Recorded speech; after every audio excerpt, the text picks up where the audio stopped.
Flirting with the Billionaire, written by Verna DePaul, narrated by Ellen Lang. Prologue. Lucy Conrad's mind was officially blown, because it turned out the nice guy professor she'd gone out with on a dare was going to be the best she'd ever had. Assuming he ever actually gave it up, that is. The guy excelled at making her feel pleasure unlike any she'd ever experienced, and for her, that was saying something. Yet when it came to going all the way, he remained stubbornly resistant. Their chemistry was phenomenal. He was an amazing kisser, whether he was taking things slow and sweet or fast and furious. But during their third date and a mind-numbing makeout session, he'd suddenly pulled back. Intent on proving he wanted more from her, he'd suggested they delay going all the way, that they build the anticipation and drive each other crazy while at the same time getting to know one another better. When she'd realized he was being serious, she'd been intrigued. She'd also been confident she could get him to change his mind. So she'd agreed. They were officially on date number 10, and Lucy was done. She wanted all of Jamie. As if aware of her thoughts, he said, "We agreed to take things slow, Lucy, to get to know one another a little better. This is hard for me too, but you haven't truly let me in. I've known from the start the way I'm going to get there is by keeping some part of me out of your reach." Why do you care whether I'm holding something back? And how could he know? Could he sense the pain she still carried from her past? The hurt that came from never fitting in? The people she should have been closest to, her affluent parents and sister, the teachers and girls from her boarding school, had rejected her for being loud, impulsive, and crude. Jamie wasn't like that, which didn't mean he was perfect either. He could be cocky, stubborn, controlling. Twice he'd even suggested her clothes were too revealing. She'd given him a pass the first time. On the second, she'd made it clear she'd dress how she wanted, and if he didn't like it, he could take a hike. He'd refrained from commenting on her clothes ever since. And he hadn't gone anywhere. Despite knowing better, Lucy's heart was opening up, preparing to let him in. And that scared her. He kissed her neck. "It's okay, Lucy. Trust me with you. I'll take care of you. I promise." She'd heard that before, from other men. But this was Jamie. Yes, he had faults, but he wasn't like the broody bad boys Lucy normally hung with. He was more like the boys she'd been attracted to when she'd been younger. Smart and funny, with just a hint of sophistication. He was more like the boy she'd given her heart to all those years ago. Mason Lancaster. Now her sister Gail's husband. But unlike Mason, Jamie could be trusted. Couldn't he? "Okay," she whispered. "Okay, what?" I'll trust you?" He smiled ruefully. "It's not a matter of saying it, Lucy, or, in your case, asking it. It's a matter of proving it." "Then I'll prove it to you. I'll try." She liked him. She respected him. She enjoyed spending time with him. And she no longer had a doubt in her mind that she could love him. "How about we make dinner here tonight?" It was a simple question, but a significant one. They'd fooled around in her apartment, but they'd never cooked there. The idea of cooking a meal with him gave her more pleasure than it probably should have, but again, she decided not to make a big deal about it and to just go with what her heart was telling her she wanted. More time with him. Alone. "That sounds great." He gave her a light kiss, first on her nose stud, then on the lips. When they'd first met, Jamie had rubbed her the wrong way. When he'd first asked her out, she'd said no. She'd pointed out that they were too different, that he was too different from the bad boys she dated. "I'm not a bad boy," he'd agreed. "I'm a real man who knows how to treat a woman right. So right that the last thing she'll want to do is run away when feelings start to get involved." Lucy had snorted. "I don't run away. I just know what I want and what I don't, and I steer clear of what I don't." "And what's that? Commitment?" You're talking commitment when we haven't gone out yet. You're definitely not the right kind of guy for me. What I am is willing to explore possibilities. What's wrong with commitment anyway? You should give it a try. Go out on a date with me and who knows? She'd laughed, but in the end he'd gotten his way.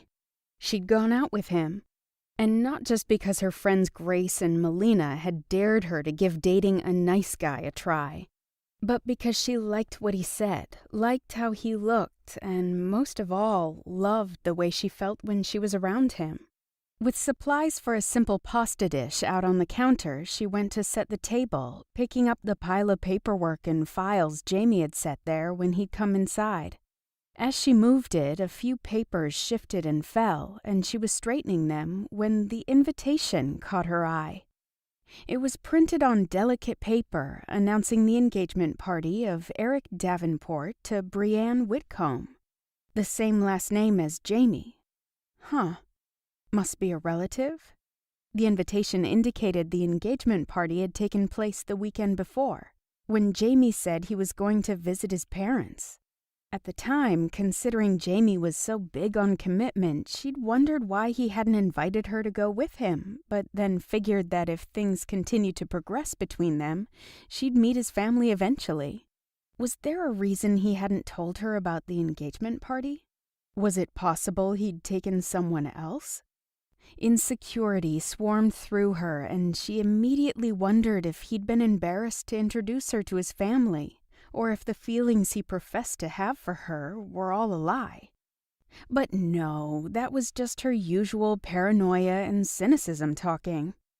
Jamie might have suggested she dress too provocatively a time or two, but that wasn't terribly uncommon. Men tended to be possessive. He'd never done anything to indicate he was embarrassed of her, or that she couldn't trust him. Then the location of the engagement party caught her eye. Joyeux Cachet in Paris, France. He'd flown to Paris for an engagement party for the weekend? That had to have cost a small fortune. Who did that? People like her father and mother did, that was who. People who were very rich. People who had money to throw around. People who, in Lucy's experience, often thought they were better than most. Better than her. It didn't matter that she came from an affluent, respectable family herself, because she didn't act the way a respectable, proper lady should act. She'd been treated like an oddity in her own family for as long as she could remember. Her own family had made her feel bad simply for being who she was. And in order to make sure she never felt that gut-wrenching sensation of rejection again, she never dated men who came from money. Was it possible that Jamie was richer than he'd let on? Suddenly, the fact that he'd commented on her provocative clothing seemed less about possessiveness and more about judgment.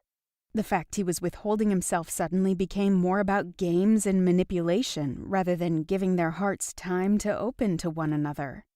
Hadn't other boys, one boy in particular, pretended to love her only to cast her off as soon as he'd gotten what he'd wanted?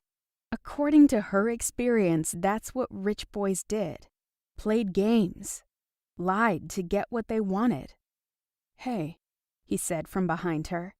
She turned around to see Jamie, but when he saw the invitation in her hands, his face paled. Any hope she'd been harboring that things could progress between them vanished, because he looked guilty. And that's when she knew.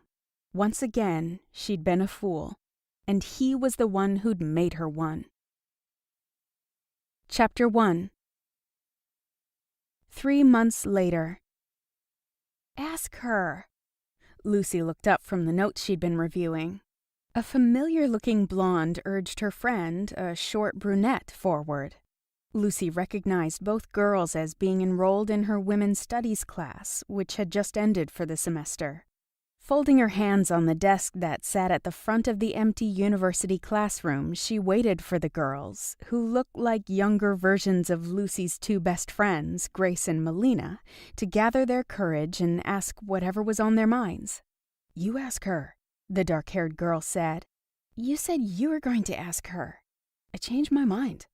Lucy's mouth twitched, and she made a mental note to offer another seminar on developing confidence once summer break was over. These two were a mess. "Come on, ladies," she called. "If you have a question, the best way to get the answer is to just ask. It's just the three of us in here," she pointed out encouragingly, waving her hand to encompass the empty classroom that was one of Lucy's favorites on campus. Unlike some of the cavernous lecture halls she had to teach in, this one promoted a casual, intimate environment and allowed her to get to actually know her students a bit. The two girls shuffled toward her as one unit. "Hi, Professor Conrad. I'm Janet Harger," the blonde began. "Of course, I know who you are, Janet." Lucy smiled encouragingly at her and then at the other girl.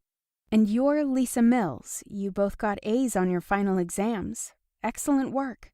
Lisa's eyes widened with surprised delight. "Wow, I can't believe you remember my name." "There were only 35 students in this class. Why would you be surprised?" Lucy asked. "Well, it's just, you're one of the hippest professors here." Lisa leaned closer as if confiding a state secret. "I love how you change up your hair all the time." "Thank you."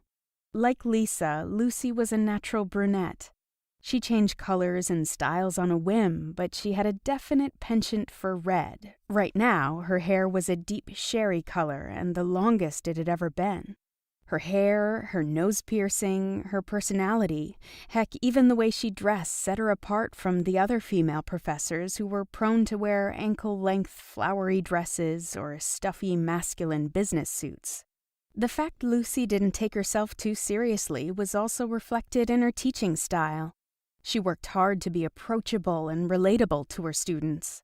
Sometimes Lucy even, horror of all horrors, cursed in class. She didn't make a habit of it, but when the expletive fit.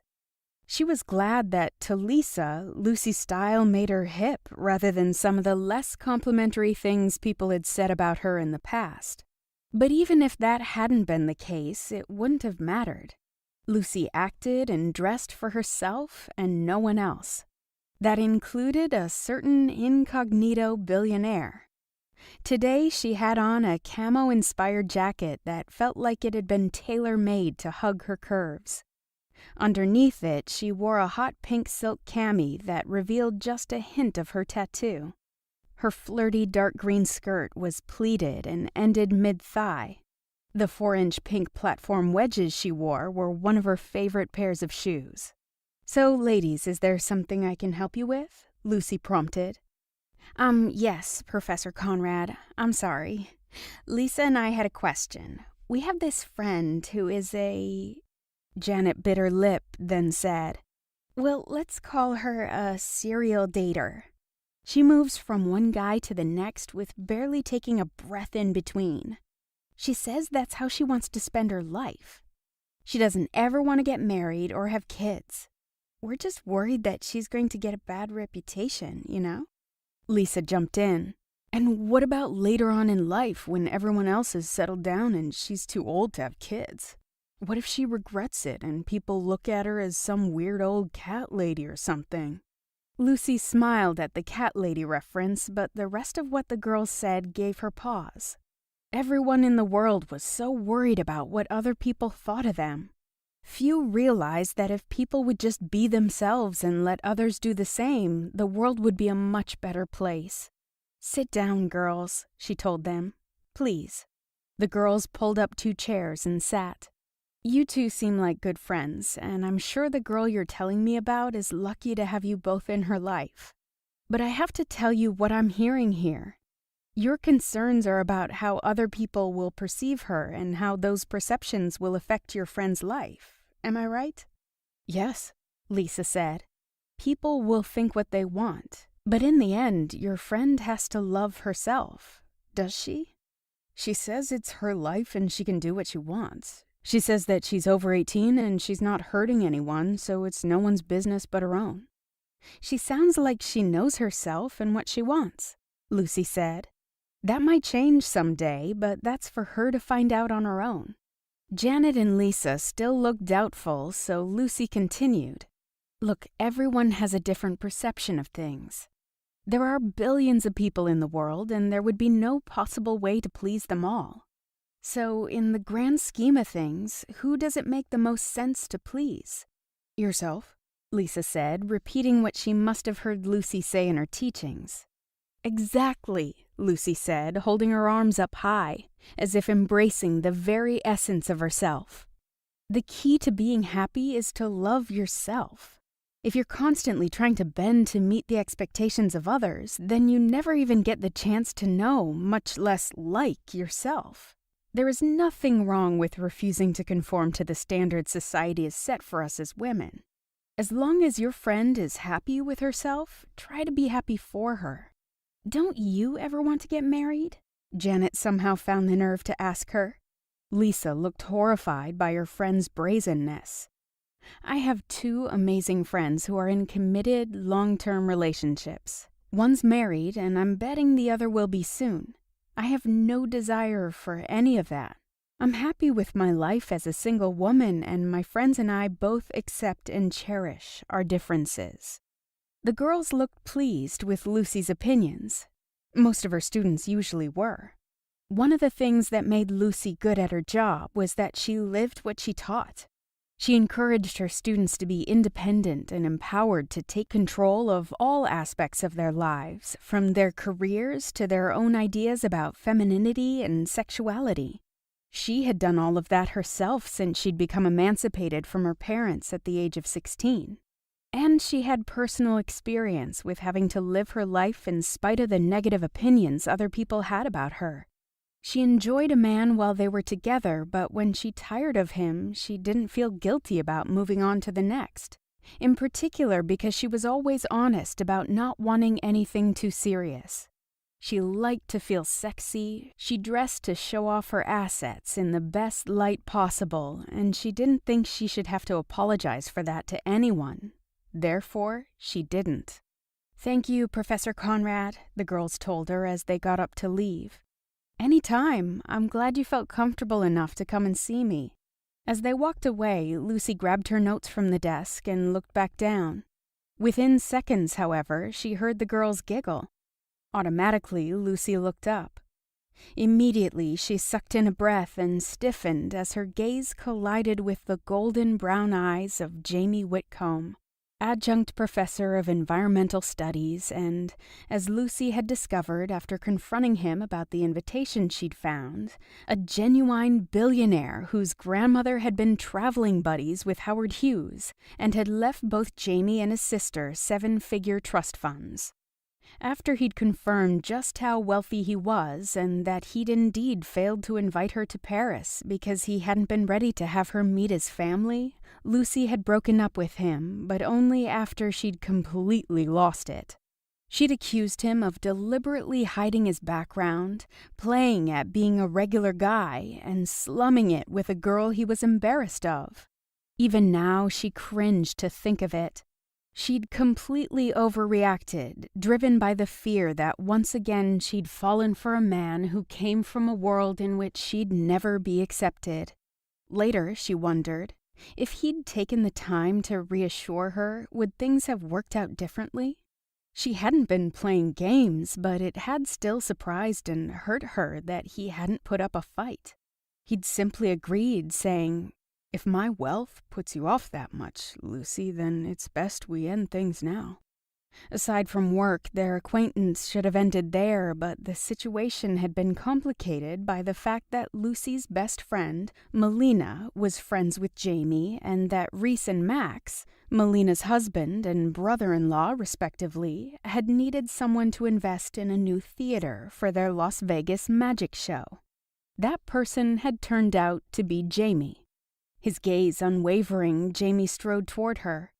Behind him, the girls were still whispering and giggling, but a look from Lucy pushed them out the door. She couldn't really blame them for their girlish adoration. Jamie wasn't flashy, but he was certainly one of the best things to look at on campus. Of course, Lucy would never admit that out loud, just like she'd never admit how much she missed him, how much she wished things could have been different between them. For a while after their breakup, Lucy hadn't been able to hide her anger and hurt feelings. Now, time and distance, and yes, quite a bit of logic, had done its job. Okay, so he hadn't told her he was wealthy, but he also hadn't directly lied about it. Ultimately, she could understand why someone with that much cash wouldn't want to advertise it. Although the end result of their breakup remained the same, she'd tried very hard to change her attitude toward him. It hadn't hurt that Jamie had used some of his vast fortune in order to help Lucy's friends.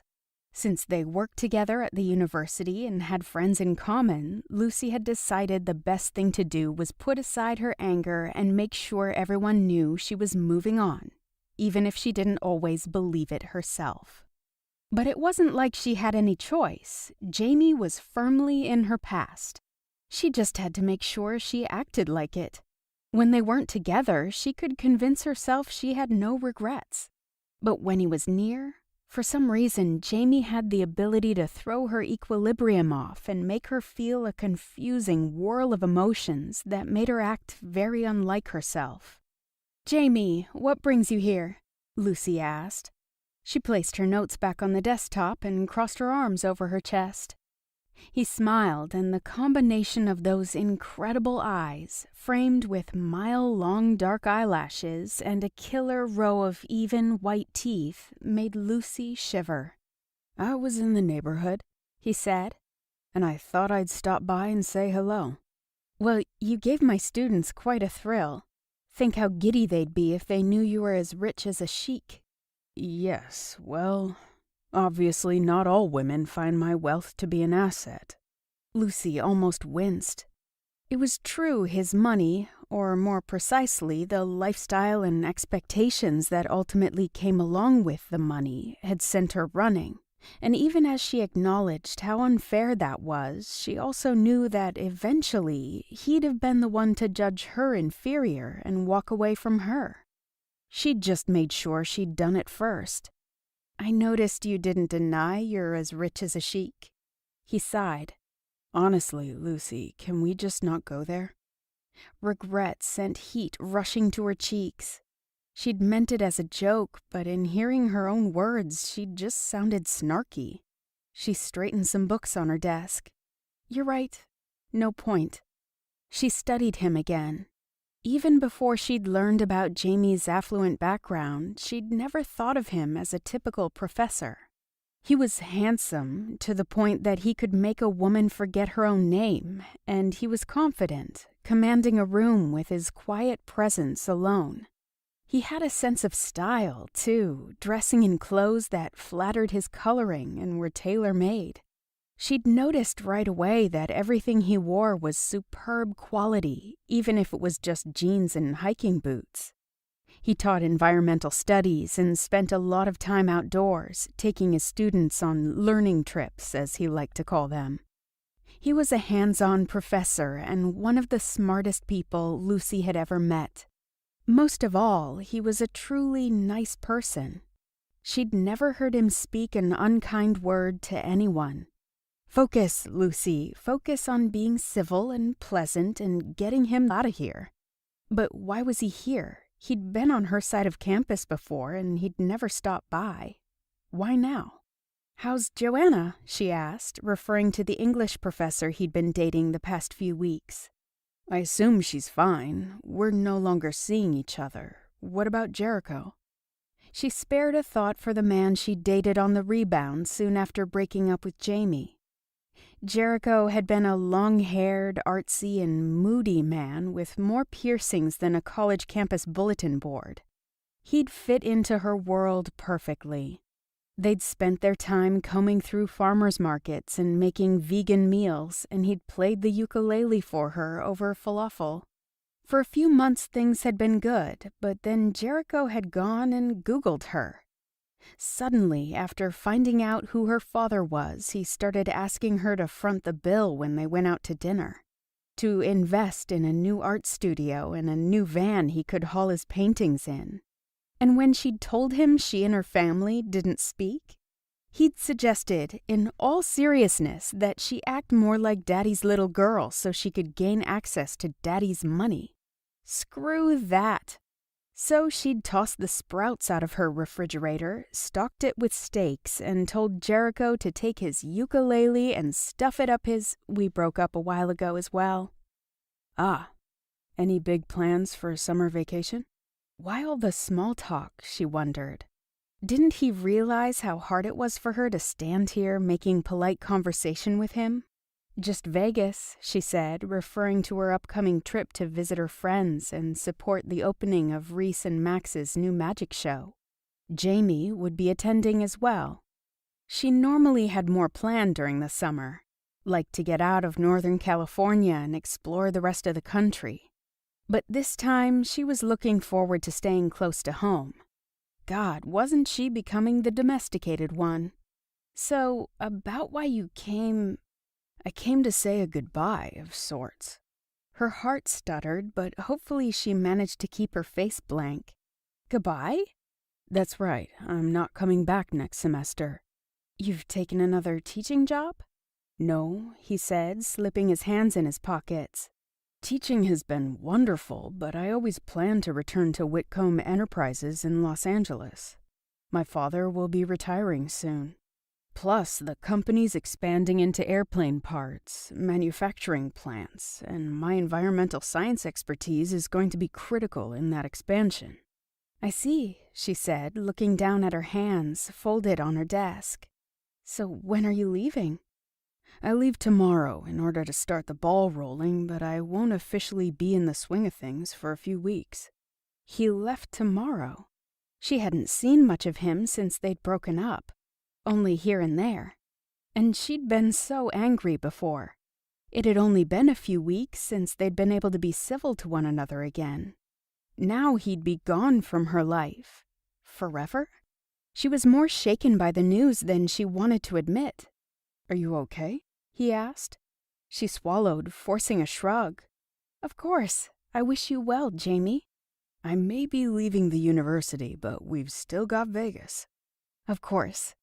I'm attending a bachelor party while I'm there. One of my college friends is marrying my sister, and then I'll be at the wedding. That's right. Brienne. And Eric? His jaw clenched. That's right. So the wedding is in L.A.? Coronado Island. The well-to-do place where he grew up. Lucy had been there once. It was a beautiful beach resort town that managed to seem casual even as it reeked of old money. Yes, well, I'm sure it'll be a grand affair.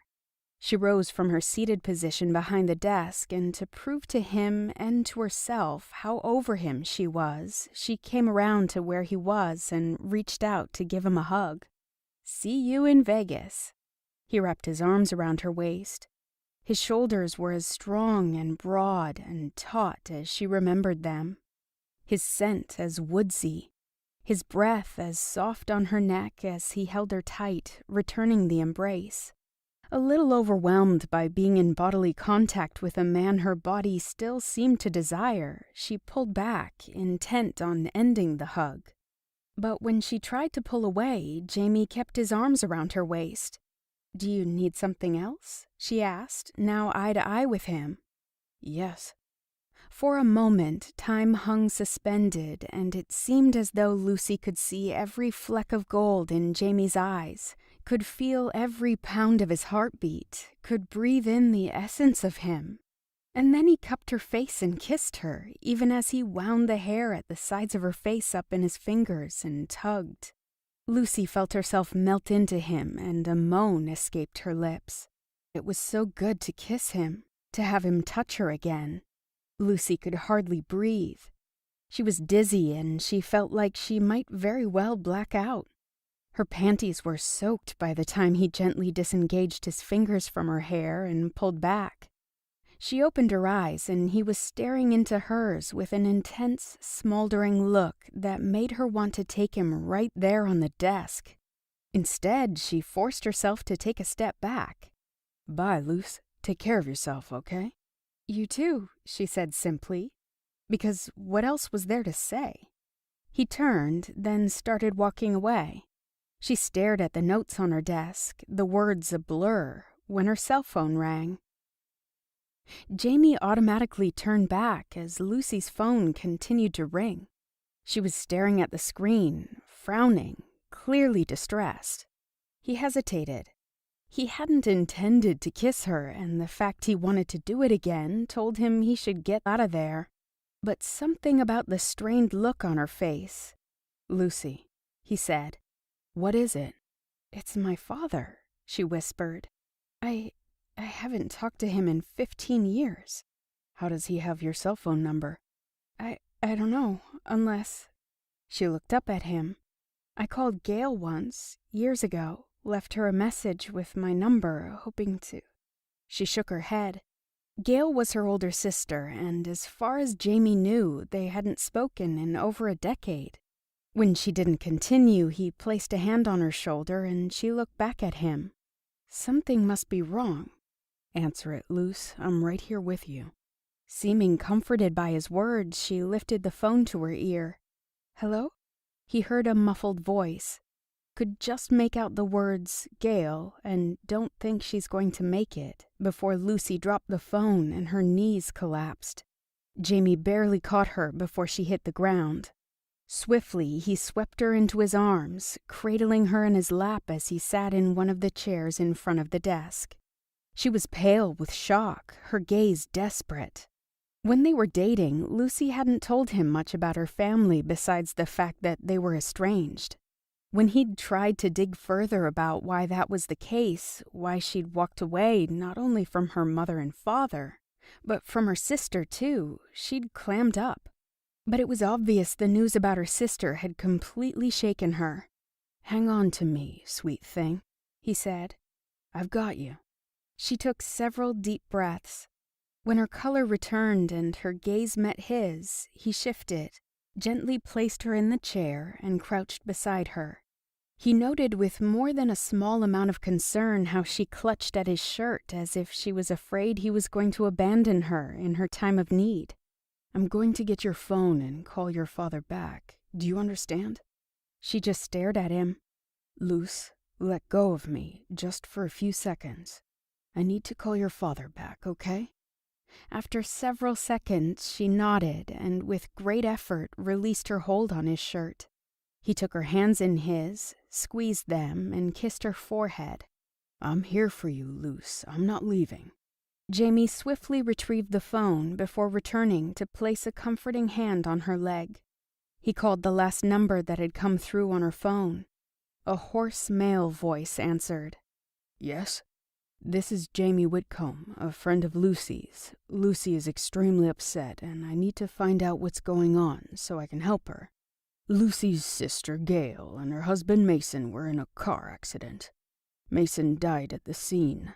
Gail, it's not looking good. If Lucy wants a chance to say goodbye, she needs to get to the hospital right away." "How much time do we have?" "Hours, maybe."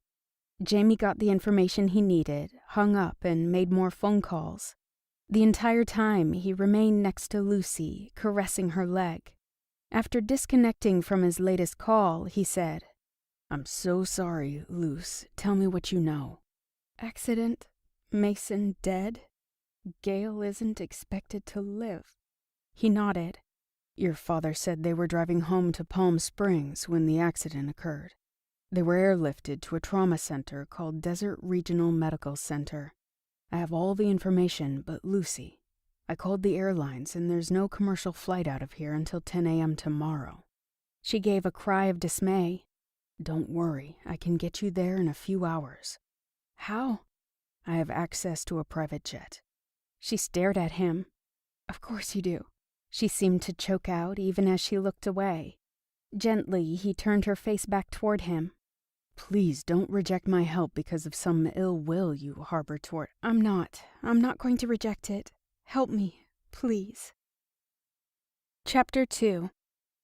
An hour after the phone call with her father, Lucy pressed her forehead to the cool glass of the tinted window and watched the lights of the city blur past them as the driver navigated them to the San Francisco airport.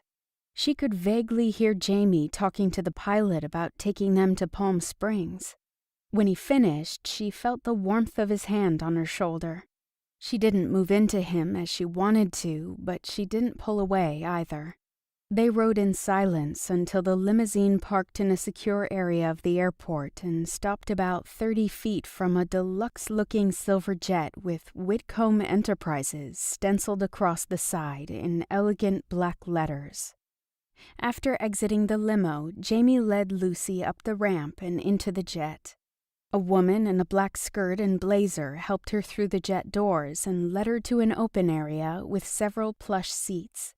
They were nothing like the airline seats she'd seen in the past, not even in first class, which she'd used her points to bump up to once. Lucy shuffled to one of the recliners and practically collapsed into it. She was vaguely aware of Jamie buckling her seatbelt as she glanced around the rest of the jet. It had a wet bar and an espresso machine. A closed door toward the back had her wondering if there was actually a bedroom on board. He sat down in the recliner next to hers and took her hand. She closed her eyes, wanting nothing more than to fall into a deep sleep from which she could wake and start the day over again. She concentrated on the feel of Jamie's grip and the way he occasionally stroked her arm. Mason had used to stroke her arm like that. Despite how things had ended between them, he'd always been affectionate and caring. That's why it had stunned her when he'd walked away from her so easily, only to take up with Gale. Now Mason was dead. His eyes, which had reminded her of dark chocolate and could light up her world when he laughed, would never light up again. Oh, God. She sobbed and instinctively moved away from Jamie. Think of Gale, she told herself. Gale is still alive. With Gale, there's still hope. As Lucy closed her eyes, however, hope eluded her. The doctors don't think she's going to make it, her father had said. But she has to make it, Lucy thought. Her older sister couldn't die. She couldn't die without Lucy seeing her, without Lucy telling her she loved her. Time lost meaning, and Lucy's mind drifted between the past and the present. The next thing she knew, someone was shaking her and calling her name. "Lucy, we're here," Jamie said. Her eyes popped open. The lingering dream she'd been having of her and Gale, 9 and 11, making bracelets for each other that said, "My sister, my best friend," drifted away. Within minutes, they were on the move again, in another limo, then pulling up in front of the doors of a big hospital. She wasn't sure how she managed to put one foot in front of the other, much less breathe, but somehow Jamie held her firm and steady and got her inside. Everything seemed to be happening so fast. She couldn't get a hold on reality. All she could do was cling to Jamie and the safety and comfort he represented. Even as a part of her knew his presence and those feelings were only temporary. He was leaving the university, had come to her classroom just hours ago to say goodbye. Unfortunately for him, he'd gotten caught in this maelstrom that was currently her life, but soon she'd have to pull herself together and deal with the reality of what was happening on her own. Soon, she'd have to let Jamie walk away. A nurse directed them to the ICU on the 10th floor. The elevator opened into the waiting room, and the sight of all the people she'd avoided for 15 years twisted her stomach into a tight knot. Her mother and father looked very much as they should after the passing of 15 years. Their hair grayer, their bodies more fragile, their faces painted with lines she didn't remember. They sat on a sofa next to one of her aunts, who didn't look like she'd aged at all. Mason's parents were seated in a corner, with his mother's face buried in his father's chest. There were men in suits standing around the perimeter of the room, and by their posture, Lucy suspected they were her father's bodyguards. Even before Lucy had left home at 16, her father, a congressman, had already received several threats on his life.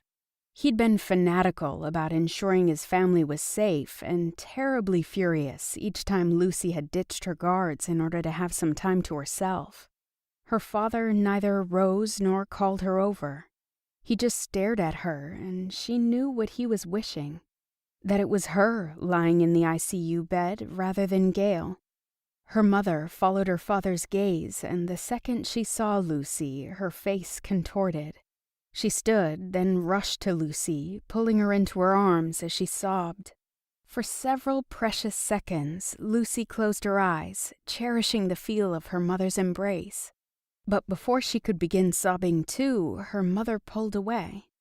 In all these years, her mother had never reached out to Lucy. Not once. She'd never betray her husband in such a way. "Gail?" Lucy asked. When her mother's expression crumpled and she dissolved into tears again, Lucy knew. Her big sister, her first best friend, her first confidant, was dead. "Millie," her mother murmured. "Millie is home with the nanny," her father said. "Millie?" Lucy asked. Her mother looked up.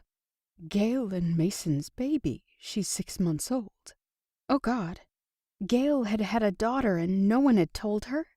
She shouldn't be surprised, and she wasn't blameless. While it was true neither her parents nor Gail had tried to contact her to make amends, Lucy had tried only once, when she'd left her cell phone number on Gail's answering machine. For 15 years, she'd let hurt feelings and pride dictate her actions, and now? She sobbed, a broken sound that sounded more broken because of the way she tried to hold it back. Somehow, Lucy's mother was returned to the embrace of her husband. Then Jamie had his arm around her. She looked up at him. "I need to see her," she said. I need to say goodbye." His expression solemn, he nodded. "Okay, Luce, we'll see her together." She closed her eyes in relief. As independent as she was, his presence strengthened her. "Thank you, Jamie," she said. It wasn't the last time she'd say those words to him that night. She said it after they saw Gail's lifeless form and Lucy said her final goodbye. She said it after Jamie spoke with her mother and father, then guided her through the process of getting her back home. When the car got to Lucy's apartment building, she turned to him to say thank you yet again, as well as goodbye. But he simply guided her out of the car, picked her up in his arms, and carried her inside. Surprised and feeling too weak to resist, she leaned her head against his chest. By the time Jamie tucked her into bed, she was practically asleep. "I'm going to sleep on the couch," he said. But before he could walk away, she somehow managed to ask, "Can you stay here just for a while longer?" He looked back at her, hesitated, then nodded. "Of course." He kicked off his shoes and climbed into bed with her. As she shifted to turn on her side, he pulled her close so that he was spooning her back. She felt him kiss her temple. "I've missed you, Jamie. I'm so glad we're still friends." "Me too, sweet thing," he said. "Me too." She let out a shuddering sigh. He really was a very nice man. He would make someone a wonderful partner, an excellent husband.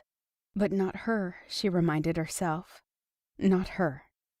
Seeing her parents, especially her father, had reminded her she could never fit into Jamie's affluent world, could never toe the line the way that would be expected, could never meld into the mold that others would want to put her in. But despite that knowledge, for the first time in over 15 years, she wished she could. Chapter 3. 2 weeks later. "How are you doing, Lucy?" Grace asked. The other woman had her legs stretched out in front of her on the comfortable lounge chair that sat on the deck of Melina's beautiful home. Lucy had arrived in Vegas earlier in the day, and the three of them were enjoying some alone time together while Melina's twins, Charlie and Tabitha, slept, and while Max and Reese made final preparations for the opening of their new magic theater the next night. Lucy figured Jamie was also in town, but she was trying to put that fact out of her mind. Unfortunately, she had too many things she didn't want to think about. Obviously, her sister's death was number 1 on the list. It was virtually all she'd been able to think about, and for the first week following Gail's death, Lucy had hibernated in bed with her shades drawn, crying more than she'd ever thought it was possible for a human being to cry. She'd been overwhelmed by grief and regret and guilt. But even though she'd asked them not to visit or come to the funeral, Melina, Grace, and Jamie had kept in touch. They'd been the support she'd needed to finally crawl out of bed and start living again. Today was the first time she'd actually seen Grace and Melina since Gail's death and funeral, and she knew her friends were worried about her. "I'm doing okay. It's been tough. It's weird, you know. We didn't have a relationship for the past 15 years, but she was my first best friend. In spite of our differences and all the years that went by, I never stopped loving her." Even to Lucy's own ears, her words sounded hollow. If she'd loved her big sister so much, why hadn't she put aside the past and mended fences with her? One lousy phone call in 15 years hadn't been much of an effort. She hated that hurt feelings and pride had come between them, but she also knew it had been more than that. Her sister had not only chosen Mason over her, but in doing so, she'd helped Lucy feel like a pariah. Even though her sister had known how hurtful that would have been to Lucy, who'd often cried in her arms because she never seemed to fit in. As Lucy was speaking, Melina brought out the iced tea. She handed Lucy and Grace glasses, then sat on the other side of Lucy and took her hand. "What about the baby? Have you been able to see her?" "Not yet. She wasn't at the funeral." Lucy stared into her drink as even more guilt and regret overwhelmed her. It made her so sad that she hadn't known about Millie when Gail was alive. There was no way of knowing, but sometimes she thought if she had known, the baby would have been the thing to bring the sisters together again. She took a sip of her tea and then looked up and smiled at her friends who were watching her with worried expressions. "All I can do is move forward, right? I've called Mason's sister Diana a couple of times, and she's let me talk to Millie on the phone. She's a gurgler and a cooer, just like your babies, Melina. I'm hoping to get to visit her soon." "That'll be wonderful, Lucy," Melina said. "How was it at the funeral?" Grace asked. "I wish you'd let us go with you." "You know I appreciated the offer, but—" Lucy shook her head. "I needed to go alone. Most people didn't even know who I was." "What about your parents?" I could actually see the pain etched into my father's face. He ignored me, but my mom, she grabbed me and hugged me so tight when I got there. Lucy closed her eyes at the memory.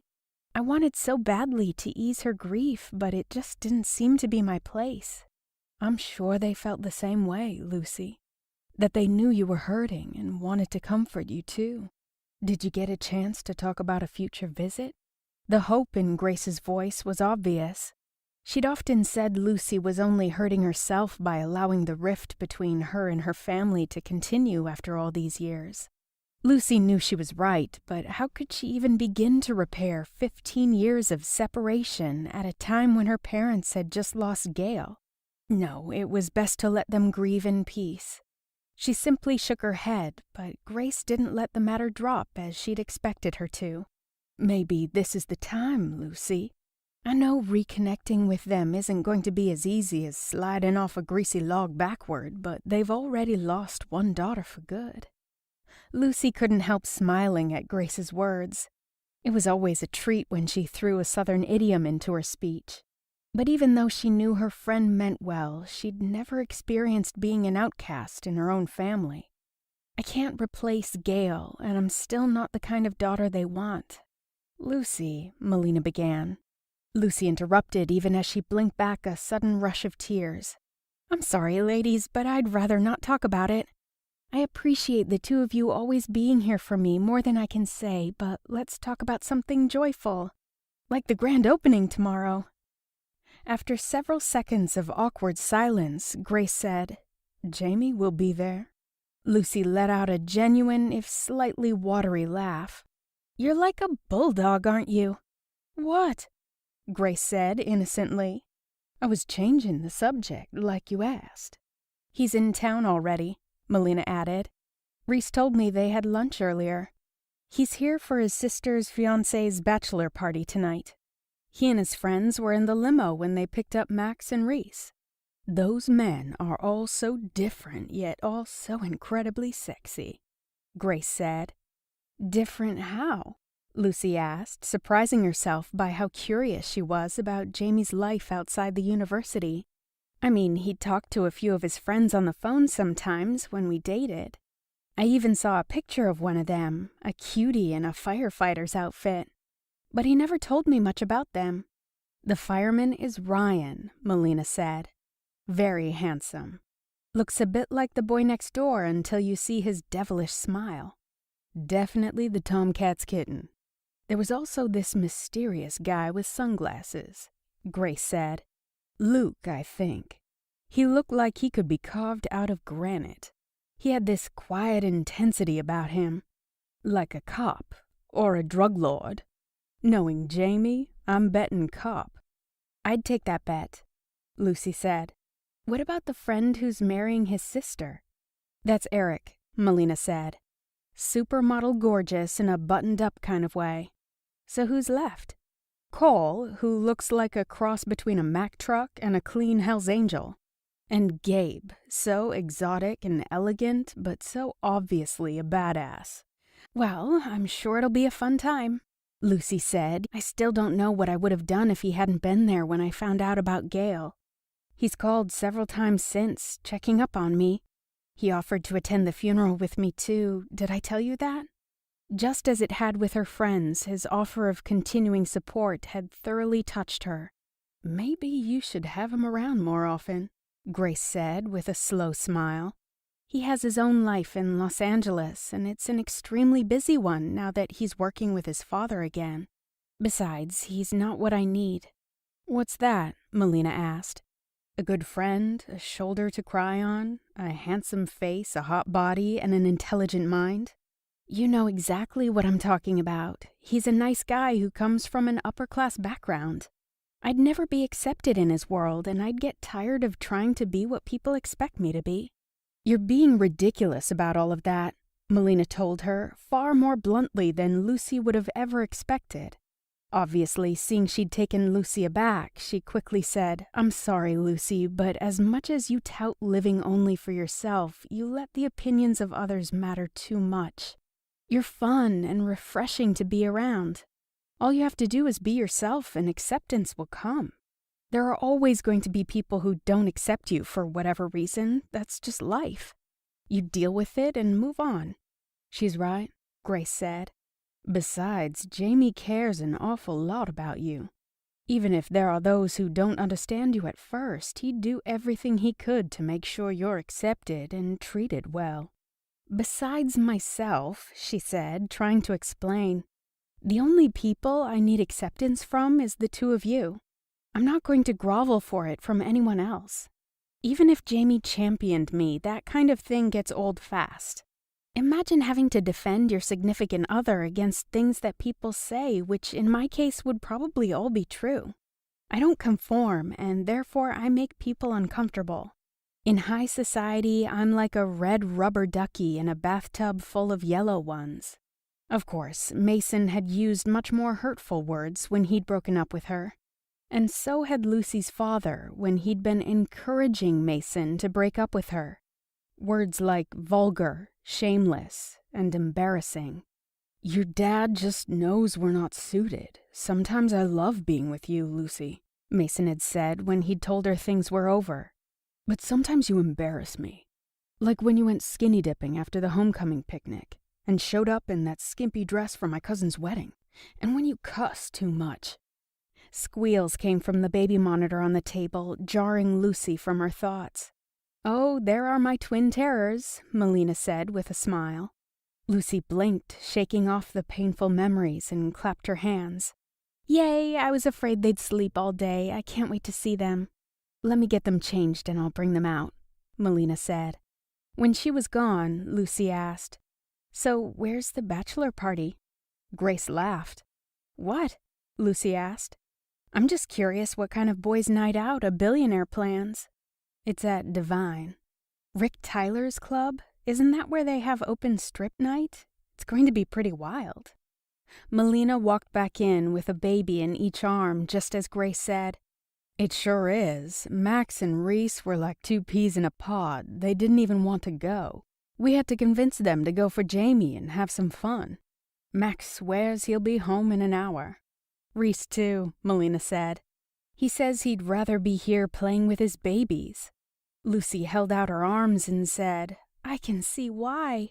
Melina put both Charlie and Tabitha in her arms, and Lucy said, "Look at you two, you've gotten so big." She received a gurgle and a coo in response. "They're so smart. I think they're trying to talk already." "Oh, Mama, you are going to be in so much trouble when these two are teenagers. Imagine not only having the prettiest girl in the school, but the best-looking boy, too. Reese already says he has a baseball bat to leave at the front door and beat away all the prospects," Melina said. Lucy cooed and gooed and baby-talked with the twins for half an hour before they began to fuss, and Melina said they were ready for a bottle. Lucy insisted on carrying Tabby while Grace carried Charlie. They watched Melina heat the pumped breast milk for the bottles, and Lucy asked if she could feed her. Melina handed her the bottle, and Lucy took Tabby into the living room, sat in the big, comfy rocking chair, and rocked and sang to her while she drank her bottle. Lucy looked around at Melina and Reese's home. It was filled with wedding photos and pictures of their babies. There were playpens and toys strewn here and there, and the whole place smelled like baby powder. Sometimes Lucy wished that she could have all of this. Not the big house or the big bank account or even necessarily the babies, but the powerful and enduring love between Melina and Reese and Grace and Max. That thought brought her back to Jamie again. She felt a sharp pang in her chest. She missed him more than she would ever admit, but she was determined to find a way to get past that. She had to, after all, if they were going to be friends. She didn't want to lose him from her life completely. After Gail died and he was so kind, she'd actually begun to think about the possibility of making a life with him. And it seemed sometimes when he called that he was struggling to move on just as much as she was. But they had to move on. They had to. How could she help them both move on once and for all? "Sometimes I love being with you, Lucy, but sometimes you embarrass me." Mason's words came to her once more. She remembered the skimpy outfit she'd worn to his cousin's wedding, a darling sundress she'd thought was cute and sexy, not trashy. She thought about Jamie at Rick's club tonight, partying with his friends. Suddenly, an idea came to her. She'd be taking a risk. If she did what she was thinking, it might result in Jamie not wanting to be her friend at all. But what other choice did she have? She was feeling desperate over her continued longing to be with him, and over her suspicion that he still had feelings for her as well. They kept a spark of hope alive inside her that she had to extinguish. She'd never fit in Jamie's world as anything more than a friend. She could never be his girlfriend, fiancée, wife. She was too out there, too sensual, too outspoken, too blunt to fit into his world and make him a good mate. Maybe the way to convince herself was to prove it to him once and for all in a way he couldn't possibly deny. From a corner in the hottest nightclub in Vegas, a beautiful brunette flashed Jamie a wide smile. She was definitely hot, but instead of buying her a drink, he turned his back. "Come on, man, you can't tell me she's not your type," his friend Gabe murmured next to him. "That girl is everybody's type," Cole, another friend, said. Jamie shrugged. They were right. She could easily be his type if her conversation skills were half as good as her body. All he had to do was confirm that was the case by accepting her silent invitation to get to know her better. He didn't want to do that, however. Hot or not, she wasn't the woman he wanted. He was in Sin City, at a bachelor party no less. He should have been having the time of his life. Instead, he couldn't get Lucy out of his head. He also couldn't stop focusing on one thing, the fact that she was in Vegas too, and that they'd both be attending the opening night of Reese and Max Dalton's new magic show tomorrow. He didn't know how or why Lucy had gotten under his skin, but she had. And no matter how much she insisted they could only be friends, he could still feel her there. Only one other woman had ever made him feel that before, and she hadn't been able to deal with the fact Jamie came from money either. Except with Lucy, he'd thought she'd be able to deal. That her sense of self was strong enough that she'd be able to adapt and, if necessary, stand toe-to-toe with those who might try to lord over her. He'd just wanted to enjoy more time with her before he told her about his background. In the end, he'd been wrong about her ability to deal. Just the knowledge that he came from money had sent her into a tailspin. Ultimately, that meant Lucy was right. They really couldn't be more than friends. He just had to keep reminding himself that. "I'm not interested," he finally said to Gabe. "You go for it. Or you," he said to Cole. Jamie had been friends with Gabe and the other guys at the bachelor party since college. They came from diverse backgrounds, but without fail, they got together at least once a year. And even more important, they had each other's backs. At least some things were meant to last. "I think I'll pass too," Gabe said. "Gotta keep my headspace clear to focus on my best man duties in case Eric gets cold feet and decides to make a break for it." Jamie chuckled. "Yeah, right. Like that would ever happen." For some reason, Gabe's jaw tightened for a few seconds before he said, "How's the transition from academia to the business world going? Any regrets?" "None," Jamie said, though he knew it wasn't that simple. It was true, he didn't regret being back working for the family business. Didn't mean he didn't miss teaching. "I have to be up early tomorrow morning to sign a few contracts, go over some reports," he said. "Then, as soon as Brienne's wedding is over, I'll be jumping into things full force." His family was getting ready to embark on a groundbreaking enterprise, revolutionizing the way airplane parts were produced in order to reduce how often they had to be replaced. And it was up to Jamie to convince an entire town to go along with it. Summitville wasn't exactly in favor of Whitcomb Enterprises' latest endeavor. Actually, they weren't in favor of him. Back in college, he dated the current mayor's daughter, only to have the relationship end in disaster.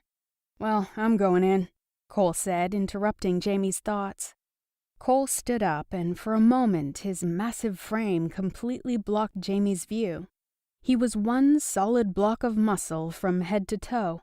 His arms were covered with tattoo sleeves, which he now adeptly hid under his business suits when he went to work. The rest of the time, like now, Cole wore a tee, leather vest, worn jeans, and biker boots. Combined with the tidy goatee he sported, he looked like the badass he was. The music in the nightclub shifted beats, morphing into something fast and furious. Jamie saw Eric talking to several women. Despite the lustful gleam in the women's eyes, he was probably regaling them with stories about his fiancée. Jamie made his way over to them, but not before handing a couple of $100 bills to the bartender, who gave him a look of gratification when he said he didn't want change. Jamie didn't believe in squandering money, but he tipped well. He knew the value of hard work, and when someone gave him excellent service, the way the bartender had made sure the bachelor party attendees' glasses were full all night long, Jamie figured they deserved it. Not everyone was fortunate enough to be born into wealth. His father had drilled it into his head. Like the Spider-Man saying, only with a twist. With great wealth comes great responsibility, and no one could ever say Jamie wasn't responsible. His father had raised both him and his sister to understand that someone had worked hard for everything they had. That didn't mean you didn't enjoy it, but you never took it for granted. When Eric saw Jamie, the other man excused himself from his admirers and rose to greet him. "Tempted?" Jamie asked, nodding at the 3 women he'd been talking to. "Don't get me wrong, this night has been fun, but I've been true to your sister since we started dating, and that's not about to change. In fact..." For a moment, his mouth pressed into a grim line before his expression cleared and he shook his head. "Your sister never has to worry where my loyalty lies." Of course, that was exactly what Jamie had expected to hear. Eric had been in love with Brienne since college. He hadn't even wanted this bachelor party, but Brienne had insisted, saying she'd feel guilty about partying with her girls otherwise. "I'm going to sneak out and give her a call. Cover for me with the others, would you?" "Sure thing," Jamie said. As he watched Eric head out, Jamie imagined how pretty Brienne would be in her white wedding dress. Lucy had mentioned several times she didn't even believe in marriage. That hadn't stopped him from falling for her. Idiot that he was, he'd told himself that an exclusive relationship would be enough. At first. Jamie's friend, Ryan Hennessy, a firefighter from San Francisco, walked toward him with a beer in his hand. "Where's the groom?" He went to get some air. Ryan took a healthy gulp of his beer. "Maybe I should join him. I'm not really feeling it tonight," he said with a frown. Jamie raised an eyebrow at his friend. "Let me guess. Annie?" he asked. Ryan sighed. "It's complicated." "Complicated my ass. You've put Annie on a pedestal, Ryan, but that's the last thing she wants." Ryan's jaw clenched. "Drop it, please. It's not like you're going after what you want, who you want, any more than I am." "Yeah, well, talk about complicated. You know, hey guys." Ryan and Jamie both turned to see Reese Dalton, who wasn't part of the wedding party but had been invited to the bachelor party anyway. At least Jamie was pretty sure it was Reese. His identical twin brother, Max, was here as well, and Jamie sometimes had a hard time telling him and his brother apart. "Enjoying your night of freedom?" Ryan asked. "There's plenty of beautiful women here, but no one as beautiful as Melina," Reese said. As if Reese had conjured them, two extremely pretty ladies approached them. One was platinum blonde, her hair a color that didn't actually exist in nature, and the other a brunette. They looked to be barely drinking age, if that. "Hey, sexy," the blonde said to Ryan, slurring that simple word. "How'd you like to buy a lady a drink?" "If I were a betting man," Ryan said, "I'd bet you've already had your fair share. I'll tell you what, though. I'll buy you a bottle of water, any brand you like." Jamie hadn't been paying attention to the other one, and when he turned back, she was on the stool next to him with her skirt riding up high. Looking amused, Reese said, "Max and I need to talk about the big opening tomorrow before I head home. Have fun." Jamie heard him laughing over the loud music as he walked away. Jamie looked at Ryan, who was now completely holding up the swaying blonde. Then he spotted something over Ryan's shoulder and immediately stiffened. Near the entrance of the bar stood the club's owner, a guy named Rick, who Jamie had met once. He was a friend of both the Dalton brothers. Standing next to him, with her arm around his waist, wearing the hottest little red dress on the planet, was Lucy. "Excuse me," he said. He took a step forward, only to feel the brunette's hand on his arm. One strap of her dress had fallen off her shoulder. When Jamie looked back up, Lucy was looking right at them. Gently, he pulled himself free of the other woman's grasp, leaving Ryan to contend with her and her friend. He immediately headed over to where Lucy stood. "Hi," he said. Lucy smiled, but her eyes were still on the two girls at the bar. "A little young for you, don't you think?" "A little young for anyone here. The blonde is wasted and trying to get Ryan to buy her more alcohol. I think she needs a warm glass of milk and a bedtime story instead." Lucy's lips twitched. "How are you, Luce?" he asked gently. A shadow flickered in her gaze before she said, "I'm good. The funeral was really nice. I didn't get to meet Millie, my niece, but I'm hoping that'll change. That her aunt, Mason's sister, will let me visit soon. I've called several times and asked her, but—" Rick interrupted. "Great seeing you, Jamie," he said. "Lucy, I'll see you backstage in 5.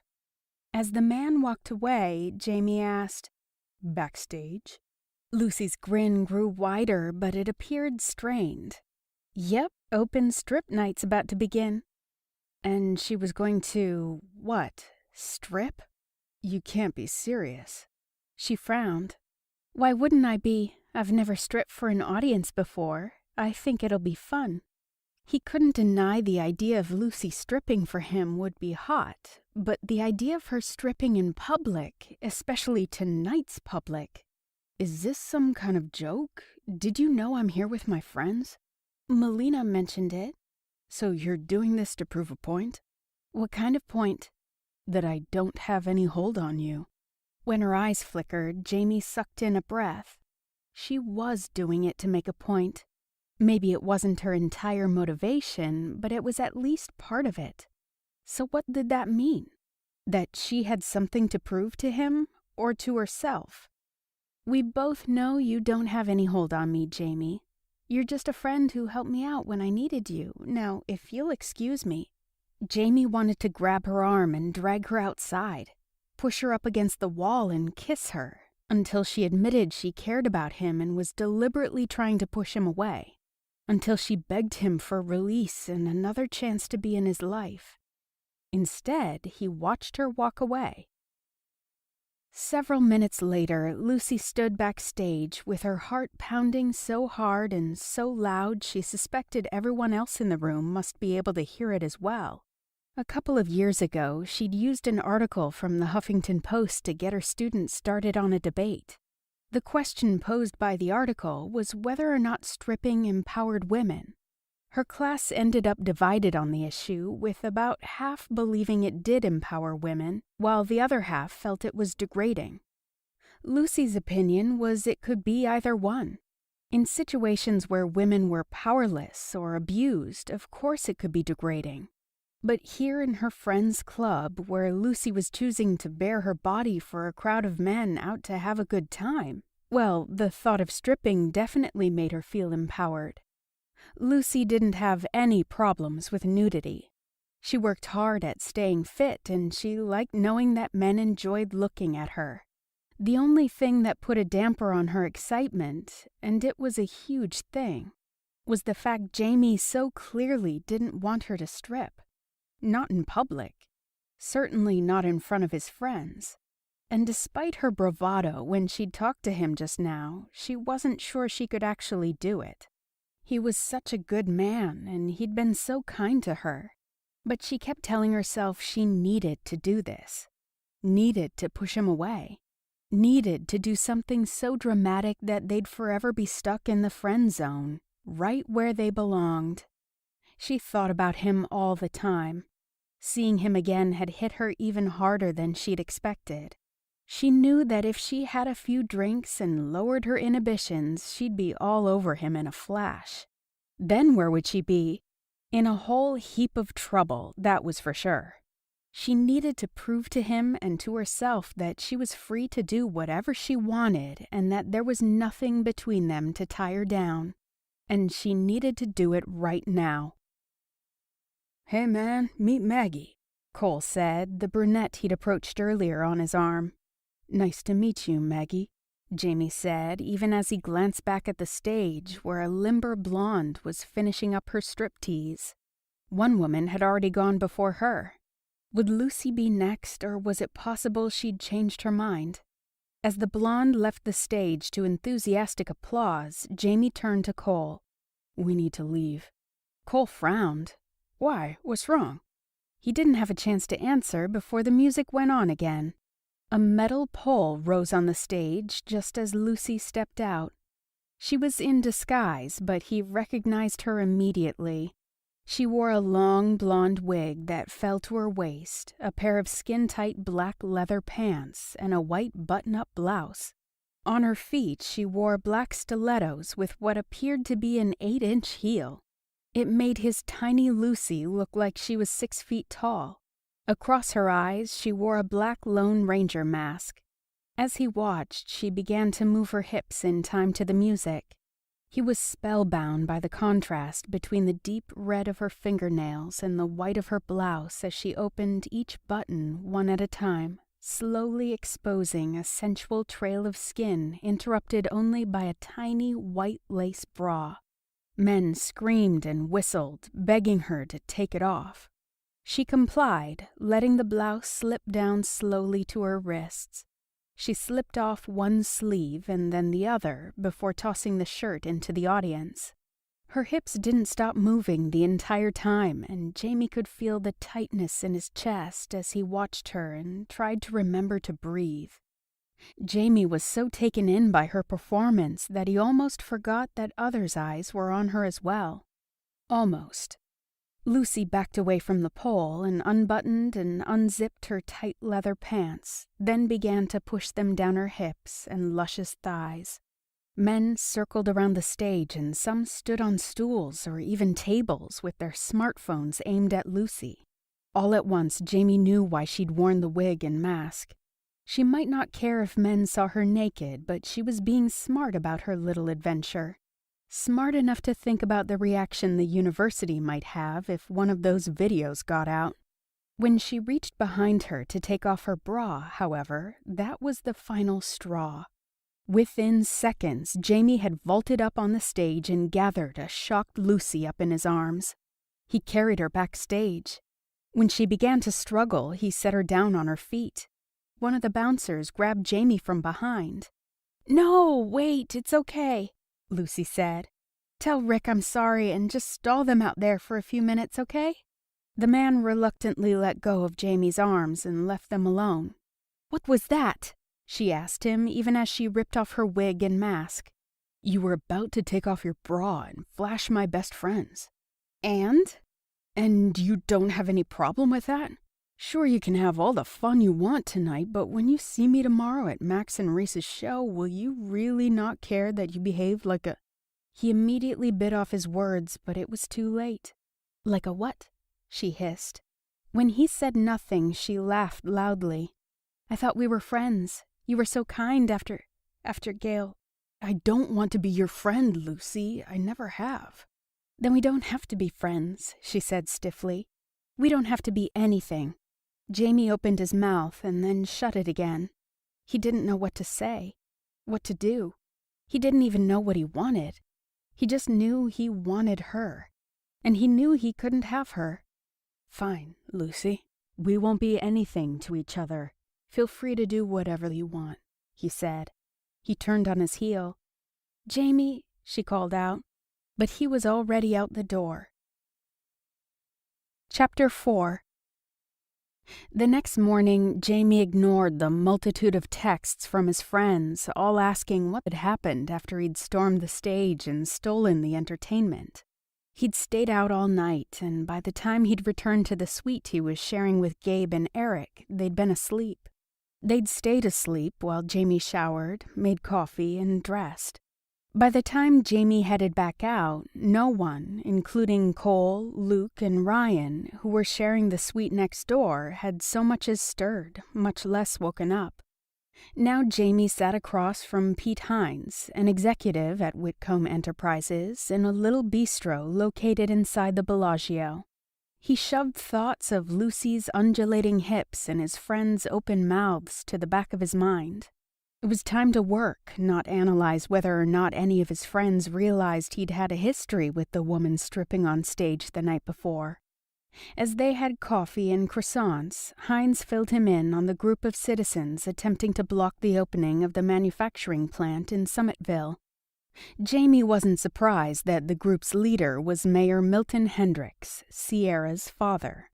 After all, the man believed Jamie was responsible for Sierra's death. And Jamie couldn't deny that one of the reasons he was pushing so hard to have the new manufacturing plant set up in Summitville was to assuage his own guilt. But it wasn't just that. The town had meant something to Sierra, just like Sierra had meant something to him. He wanted to help the townspeople get back on their feet in a way that would be beneficial to everyone involved. Helping Summitville regain its former prosperity couldn't completely heal the wounds of the past, but it could help.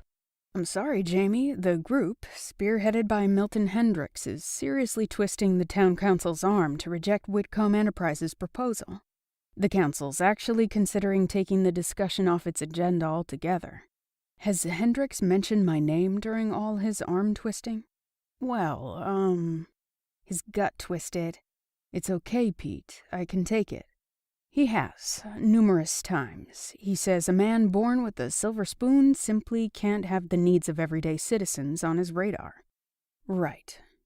In other words, like Sierra and Lucy, Hendricks found Jamie untrustworthy based on the size of Jamie's bank account. Of course, Jamie knew there was more to it than that, the same way he knew convincing Hendricks that Jamie and his family could relate to the average person just as well as anyone else was a lost cause. Forget convincing Lucy of that. She'd made up her mind about him. And with her little stunt last night, she'd made it loud and clear what lengths she was willing to go to push him away. Well, she'd finally succeeded. He was going to keep his distance from her this time. He didn't like feeling jealous and judgmental, hated feeling helpless and afraid that everything he said or did was going to be twisted out of context, and he was somehow going to be made out to be the bad guy again. "Jamie, you okay?" Jamie's head jerked as he realized Pete was talking to him. "I'm sorry, what were you saying, Pete?" Pete took the signed documents Jamie had given him, placed them in his briefcase, and with a chuckle said, "Seriously, Jamie, I've never seen you like this before. Did you get drunk and end up married last night or something?" He'd definitely done the first. After he'd left Lucy and his friends at the club, he'd gotten rip-roaring drunk, then passed out.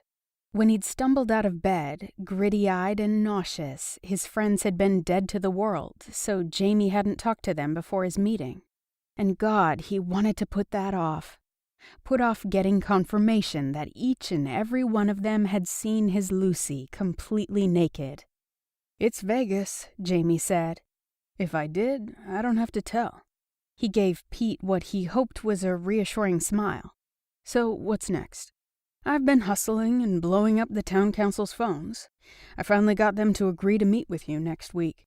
They want to meet the head honcho behind this project in person before they allow you to take the floor at a town meeting." Jamie nodded. "All right then. Good job. Let's make it happen. Any idea what you'll say to win them over?" "I've come up with some great incentives, including the townspeople being given first priority for all of the jobs, even the executive ones, before they're opened up to anyone else. Also, anyone who was laid off when the automotive plant closed down will automatically have a job. That should be more than enough to get the council on board.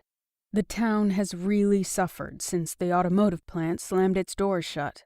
By reopening the factory to produce airplane parts, Whitcomb Enterprises is offering Summitville a huge opportunity to become economically sound again. They'd be crazy not to see that." Maybe, Jamie thought. But crazy or not, there were many in town that wouldn't trust Whitcomb Enterprises because they didn't trust him. Their actions gave new meaning to the expression cutting off one's nose to spite one's face. "Well," Pete said, "I wish you the best of luck. That's all you and I need to do today. How was the bachelor party?" Jamie's mind reformed the image of a scantily dressed Lucy. "It went well," he said simply, because what else could he add? That his former girlfriend had stripped for his friends? That she'd shoved the fact that they were over in his face? That he hated that part of him for still wanting her? "You headed back to California today?" He shook his head. "I'm going to a grand opening tonight to something I financially invested in and want to attend." "A nightclub?" Pete asked. "No, something much more fun. A magic theater." "Magic, as in David Copperfield?" Pete wore a puzzled expression. "As in mind-boggling illusion and acrobatics all in one," Jamie said.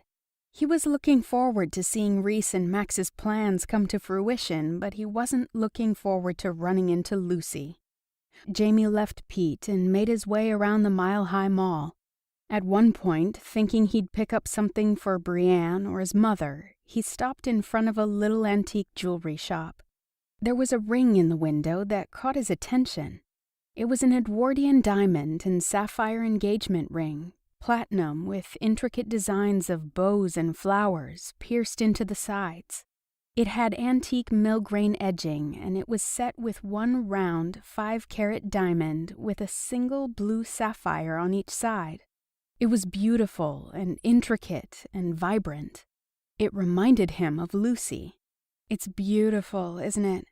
Jamie turned to see a woman standing by his side. Her name tag identified her only as Denise. She had long, straight auburn hair and huge green eyes surrounded by mile-long eyelashes. She wore an expensive-looking gray business suit that was cut to fit her curves. The shirt underneath allowed just a peek of lace above a sexy, perfect-looking cleavage. She wore a delicate silver chain with a solitary jade pendant that skimmed her cleavage lightly.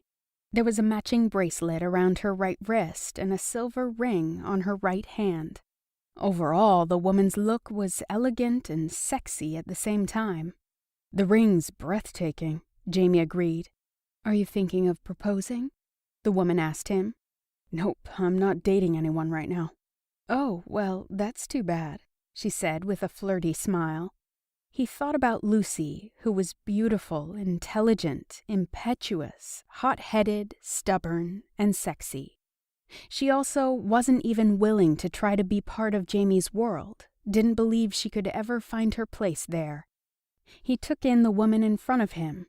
Maybe he was still upset at Lucy for stripping. Maybe he was just reading Denise correctly, that she'd be the type of woman who'd be able to thrive, when necessary, in the highest of society. Whatever the reason, he thought about asking her out, to prove to himself and Lucy that she didn't need to push him away because he was moving on.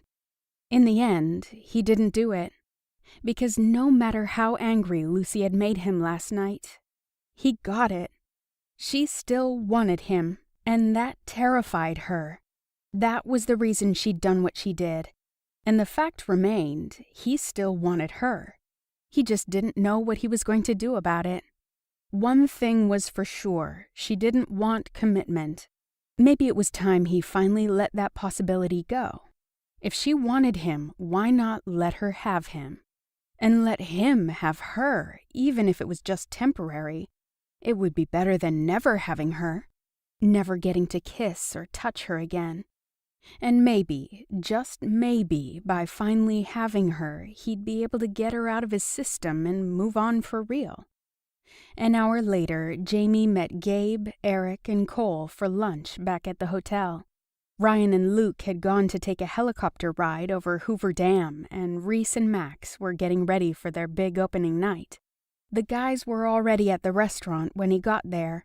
Jamie couldn't help but smile a little at the miserable shape Gabe and Eric both seemed to be in. Reminded him of their college days.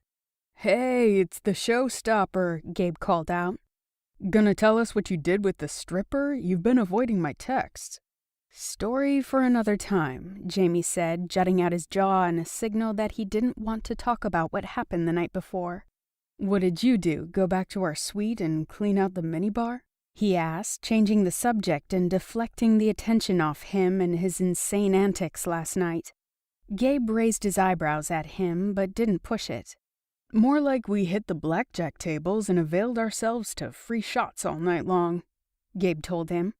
Just thinking about it is making my stomach churn. I think I won, though, Eric said. Now I can pay for my honeymoon, he joked. Money was not an issue for him or his family, who was almost as rich as Jamie's. Jamie ordered an iced tea and then said, You've met my sister, right? I really don't think $2 is going to cover it. Eric groaned. Don't remind me, she's already got one whole day during our honeymoon planned for us to shop. When they finished eating, Gabe and Eric went off to win another $2 at the tables. When they were gone, Cole turned serious. Are you doing okay? Sure, why? Jamie asked. Cole looked like he wasn't sure if he should say anything or not. Finally, he said, It's not every day you carry some woman off the stage, especially mid-striptease. Or maybe I'm wrong. You're not wrong, Jamie said quietly. The woman I carried off stage, it was Lucy, the fiery professor you were so into before she dumped your ass. That's the one. No wonder you went crazy. Yeah, well, Jamie cleared his throat. If you weren't such a good guy, I'd make you squirm, but you should know. She didn't come back once you left. As she got ready to attend the Magic Theater grand opening, Lucy agonized for over an hour over what to wear. When she realized she was worried about wearing something too revealing and how Jamie might react to that, she let out a little growl and picked the skimpiest outfit she'd brought with her. Then she spent another hour on her hair and redid her makeup twice before her cell phone rang. It was Grace. Max and Reese decided to meet us at the theater, opening night jitters. Want us to pick you up? Sounds good, Lucy said. Okay, meet you in the lobby in 5. When they got there, Grace was dressed in an elegant blue dress and looking gorgeous as usual. Melina had on a black cocktail dress that she rocked despite the fact she'd recently had twin babies. When Melina saw Lucy, she whistled. With you around, Lucy, it's amazing I ever got married. Why do you say that? Lucy asked her. Grace grinned. Because you're so beautiful. So are you and Melina, Grace. Well, you have this sexuality that just oozes out your pores. I swear, when we'd go out, men would barely notice me because they couldn't take their eyes off you. Totally, Melina agreed. Lucy rolled her eyes as they got into the back of the limo that was waiting for them. Right, she said with a chuckle. Well, Jamie's upset with me. Granted, that's what she'd wanted, to drive a wedge between them. But now that that had happened, it was almost more than she could bear. Lucy told Melina and Grace what had happened the night before, about getting up and stripping on stage in front of the entire nightclub, about Jamie hauling ass and storming the stage to grab her and take her away. He lost it when he saw me up there. Of course he lost it, Melina said. You were stripping, in public. God, you were about to show your breasts in hoo-hoo to his friends. He was probably so jealous he couldn't stand it. Why would he be jealous? There's nothing between us. Right. Say it enough times and maybe you'll believe it, Lucy. Nothing but explosive chemistry and unresolved feelings, Grace snorted, calling Lucy on her bullshit. Not about to give in, Lucy shook her head. I've said it before and I'll say it again. I broke up with him. He let me. He knows just as well as I do that I wouldn't fit into his world. His world? You're barking up the wrong tree, Lucy. You make it sound like he lives on another planet. He might as well. He has a private jet, for God's sake. Correction, Melina said. His family's company has a jet, one he very nicely used to take you to see your sister. And I'm not sure what him being rich and reacting to seeing you strip have in common. Memories of Mason filled her mind. She'd loved her high school boyfriend, only she'd proven to be something he didn't want in his life, something that embarrassed him. Lucy shrugged. Let's forget Mr. Billionaire, former professor, shall we, and talk about Reese and Max's big night. I'm excited to see what they have up their sleeves. Lucy didn't miss the look Melina and Grace shared, but thankfully they went along with Lucy changing the subject. The new theater was only a 10-minute drive from Lucy's hotel. Several splashy signs outside advertised the grand opening. Grace told Lucy that this first show had already been sold out for over a month. The Dalton Magic Show had changed its focus, and rumors were buzzing that the new act would be something fantastic. Entertaining. Sexy. The guest list tonight was limited to the media, who's who in entertainment, a few Las Vegas dignitaries, and close friends of Reese and Max Dalton, the sexy, identical twins whose magic show was about to blow the lid off all magic shows. Lucy had watched both her best friends fall one after the other for a Dalton brother. First, Melina and Reese found love and marriage and babies together. Then Grace and Max did the same. Well, not the marriage and babies part, at least not yet. Too bad the Dalton twins weren't triplets. She could use someone special to help get her mind off Jamie.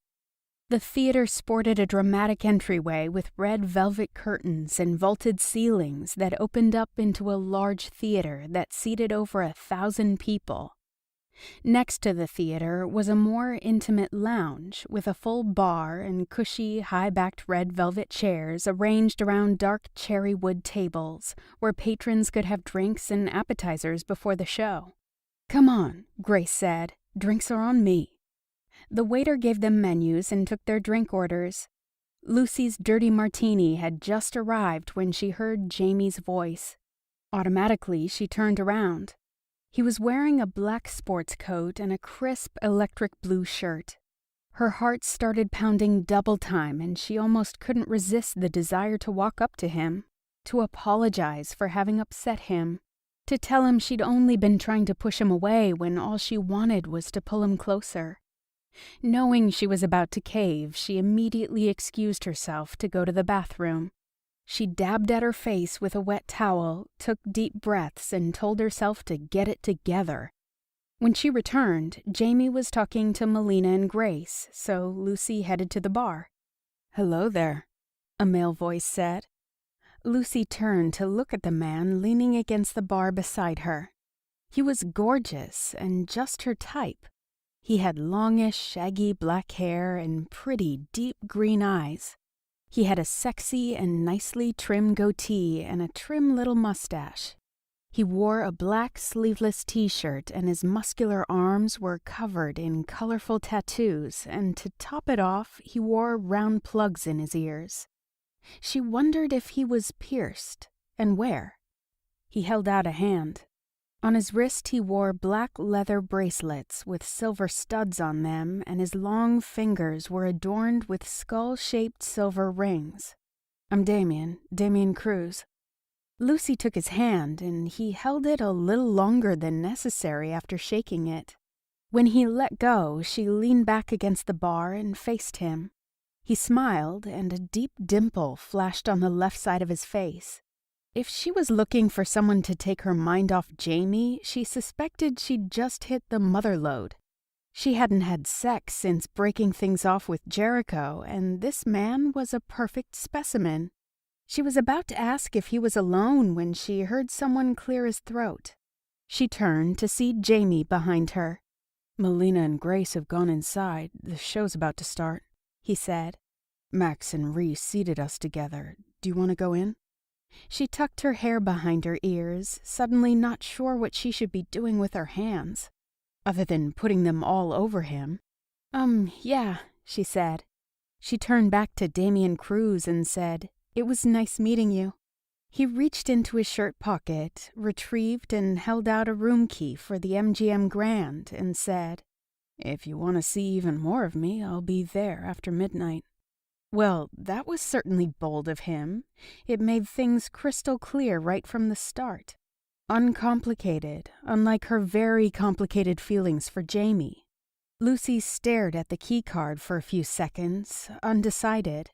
She sensed Jamie beside her, thought about how much she wanted him, then took the hotel key. While she'd been deciding whether to take Damien's hotel key, Jamie had ordered a shot. He picked it up and swigged it back. His throat muscles rippled. He set the glass down on the bar, never taking his gaze from hers. Desire slowly rolled through her, making her tremble. "You ready now?" he asked. She lifted her chin and brushed past him, hyper-aware when he followed very close behind her. Once they took their seats, Max and Reese welcomed everyone to the show and thanked them for coming.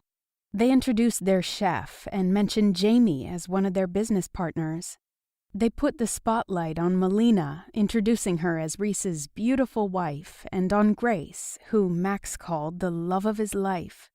Then they left the stage and everyone waited for the show to begin. "Excited?" A rush of arousal thrummed through her at the sound of Jamie's voice in her ear, at the way his breath hushed against the sensitive skin on her neck, at how his scent filled her nostrils. Damn it, it wasn't a good sign that no sooner had she taken Damien's room key than she'd put the guy completely out of her mind. Her entire being was focused on the man beside her. "I'm assuming you mean, am I excited to watch the show?" she said, forcing a mocking tone into her words. She kept her eyes focused up front, on the dark and empty stage. But then she couldn't help it. She let her gaze slide over Jamie, taking in how his jacket fit him to perfection, how the blue of his dress shirt collar showed off the tan skin on his face and neck, how his eyes glittered golden, even in the dim light of the theater, and how his hair looked slightly disheveled. She loved the way his hair felt when she grabbed it, pressing his head closer so that she could... No, she couldn't go there. Not now. Not tonight. Think about Damien, the tattoos, The key card he gave you. Yeah, I'm asking if you're excited about the show, but does something else have you excited? Thinking about the guy with the tattoos who handed you his hotel key? Jamie asked. What do you care? After what I did last night, I'm surprised you even want to sit with me. I must disgust you. His expression sobered. You're wrong. Is that why you didn't get back on stage? Because you didn't want to disgust me? She hesitated, then said, I didn't want to upset you. Not any more than I already had. But upsetting me was the whole point, wasn't it? No way was she confirming that, but clearly she didn't need to. He knew, just like he always seemed to know what went on inside her head. When she said nothing, he continued, I respect you more than you'll ever know. And despite your attempt to push me away, Lucy, I still want you. But I got your message loud and clear last night. We will never have a future together. I accept that. But if you're thinking of using that room key because you need something, you don't have to go to a stranger. I can give it to you. And it would be my pleasure to do so. One night, no strings attached. She stared at him in shock, but before she could respond, the house lights went out, plunging the theater into complete darkness, and it was too late. Way too late. The music started, and strobe lights started flashing around the space above the seats. Even with Jamie's shocking words bouncing around in her head, Lucy gasped at the spectacle happening around her. Smoke and mirrors, she reminded herself. Magic was about illusion, misdirection. The answers were there, just shrouded in optical illusions and brilliant tricks. But she didn't care about the logic of the moment. No, the magic was in the mystery. Every time a strobe light went off, it illuminated a different woman, suspended directly over the audience. Each woman was writhing, dancing, seemingly flying without ropes or hoops or any other means of holding them in the air. And their bodies, the women appeared to be wearing nothing but glimmering, shimmering paint in various sensual colors. Lucy gasped when a strobe light illuminated a woman suspended directly in front of her and Jamie. The light flashed again, and the woman maneuvered her body in a way that brought her close enough that either Lucy or Jamie could have reached out and touched her.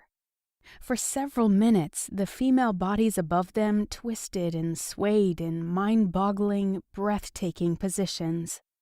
At some point, Lucy realized she was breathing hard and that she'd somehow put her hand on Jamie's knee. She automatically tried to jerk her hand away. But before she could, Jamie covered her hand with his. One night. No strings attached. His offer was a temptation she couldn't put from her mind. It felt so good to be touching him again. He rubbed small circles on the back of her hand with his thumb, sending jolts of electricity all the way up her arm and down her spine. The show was enthralling, but doubly so when combined with Jamie's touch. He turned his hand over so his palm was facing up, and before she knew what was happening, she was caressing it with feather-light touches of her thumb and fingers. She had the overwhelming urge to pick up his hand and kiss it, to run her tongue along his lifeline.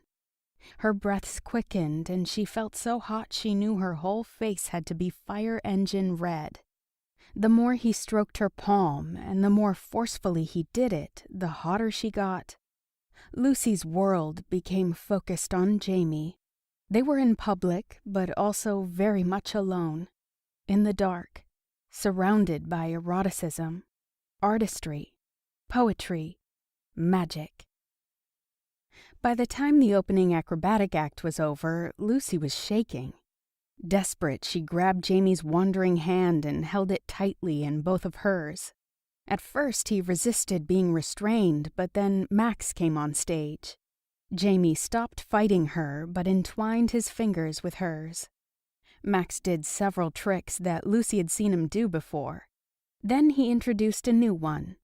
The only thing on stage with Max was a huge metal box resting on a stand, so the audience had a clear view of the space from the bottom of the box to the floor beneath it. Max lifted the lid of the box and held out two scantily clad, very sexy young women, who he introduced as Amanda and Tina. After Max closed the lid again, Amanda lay on her back across the top of the box. Then he handed a satin rope to Tina, who tied Amanda up while swaying her hips seductively to the sound of the music. In the meantime, Amanda arched her back and her hips would rise off the box just slightly, and Tina paused every so often to look back at Max. The air sizzled with sexual tension. Once Amanda was completely restrained, Max lifted her and gently deposited her into the box before closing it and locking it. He then lifted Tina so she could stand on the box in her high heels and skimpy outfit with the light shining behind her. After a few moments, she reached down and picked up a velvet curtain that encircled the top of the box. She pulled it up over her head and completely disappeared from view. Max said a few words, there was a puff of smoke, and when the curtain dropped, Amanda, the woman who he'd originally put inside the box, was standing on top of it. He unlocked the box and opened it, and then he reached inside and lifted out Tina, with her extremities tied in the same way that Amanda's had been just moments ago. The audience clapped loudly. Once the catcalls and whistles had died down, Amanda and Tina left the stage, and Max was joined by another assistant, who he introduced as Gina. Max motioned for Gina to climb into the same box he'd used in the previous trick.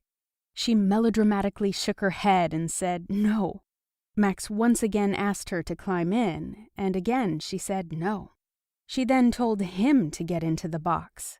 Max looked at the laughing audience, who encouraged him to get in.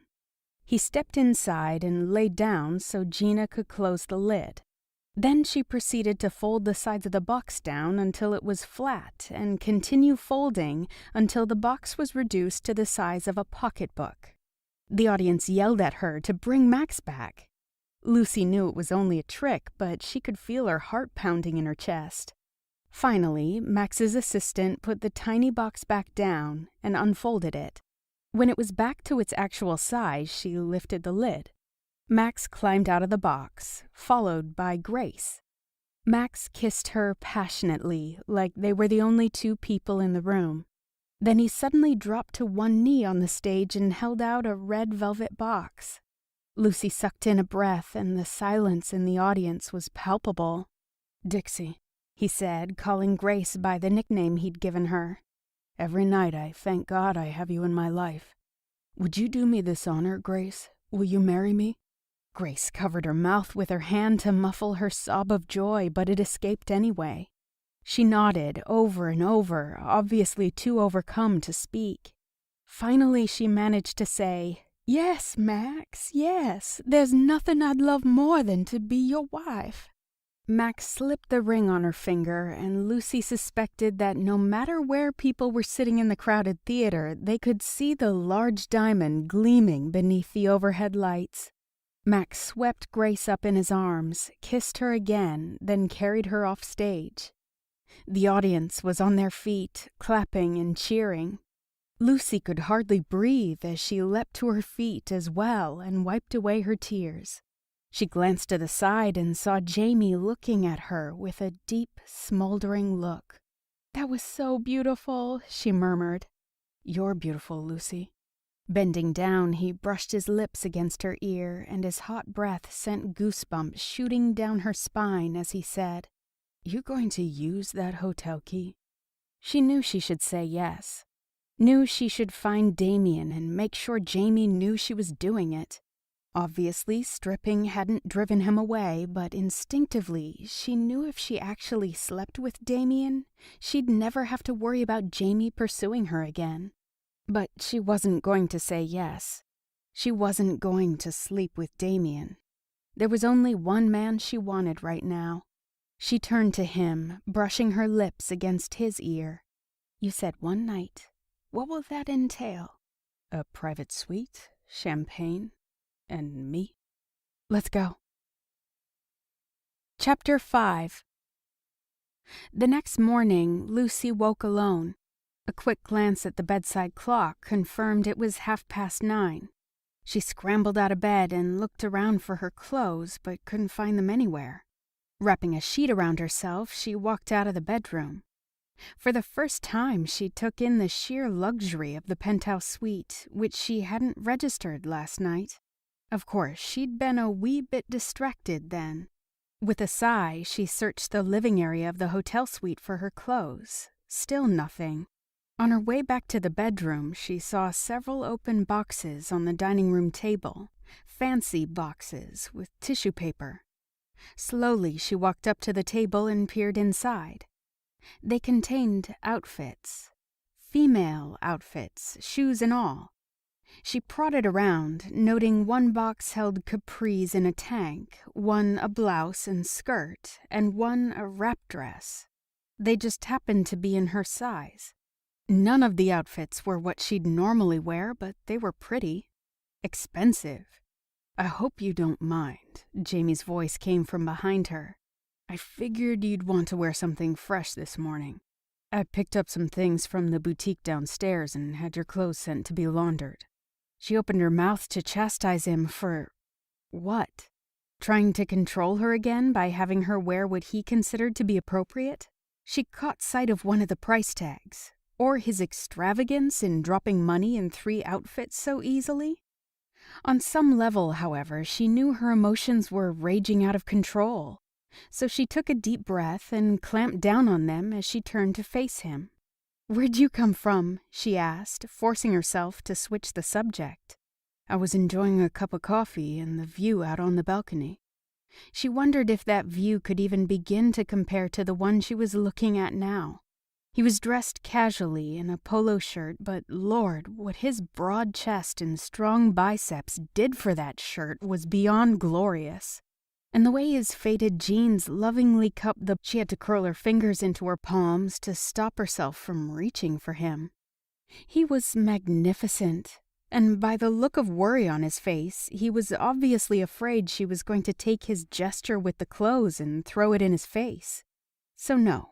She wasn't going to chastise him and possibly ruin the memory of their splendid night together. She didn't want to be part of the world he was born into. That didn't mean she couldn't accept a generous gift from him. She'd buy him dinner, she decided, and send him a gift in return once she got home.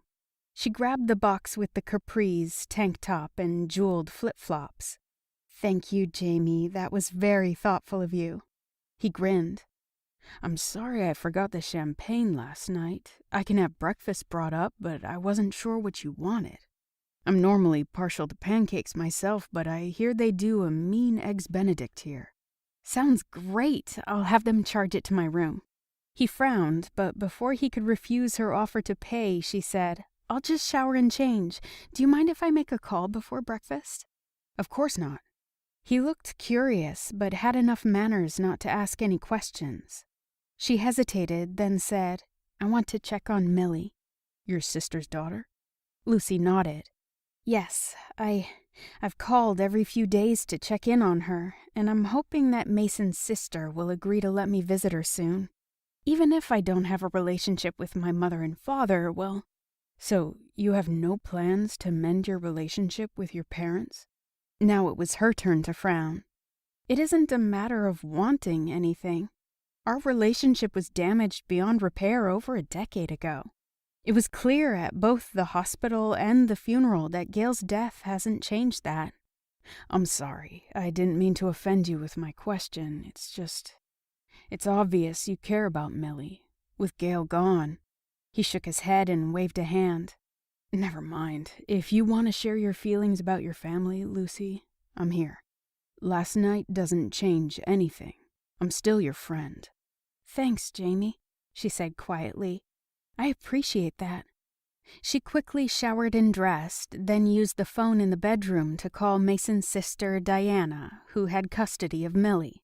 The several times they'd spoken, Diana had been cool but polite, and Lucy had been grateful for that. She suspected if Millie had been staying with her grandparents, she wouldn't have been so lucky.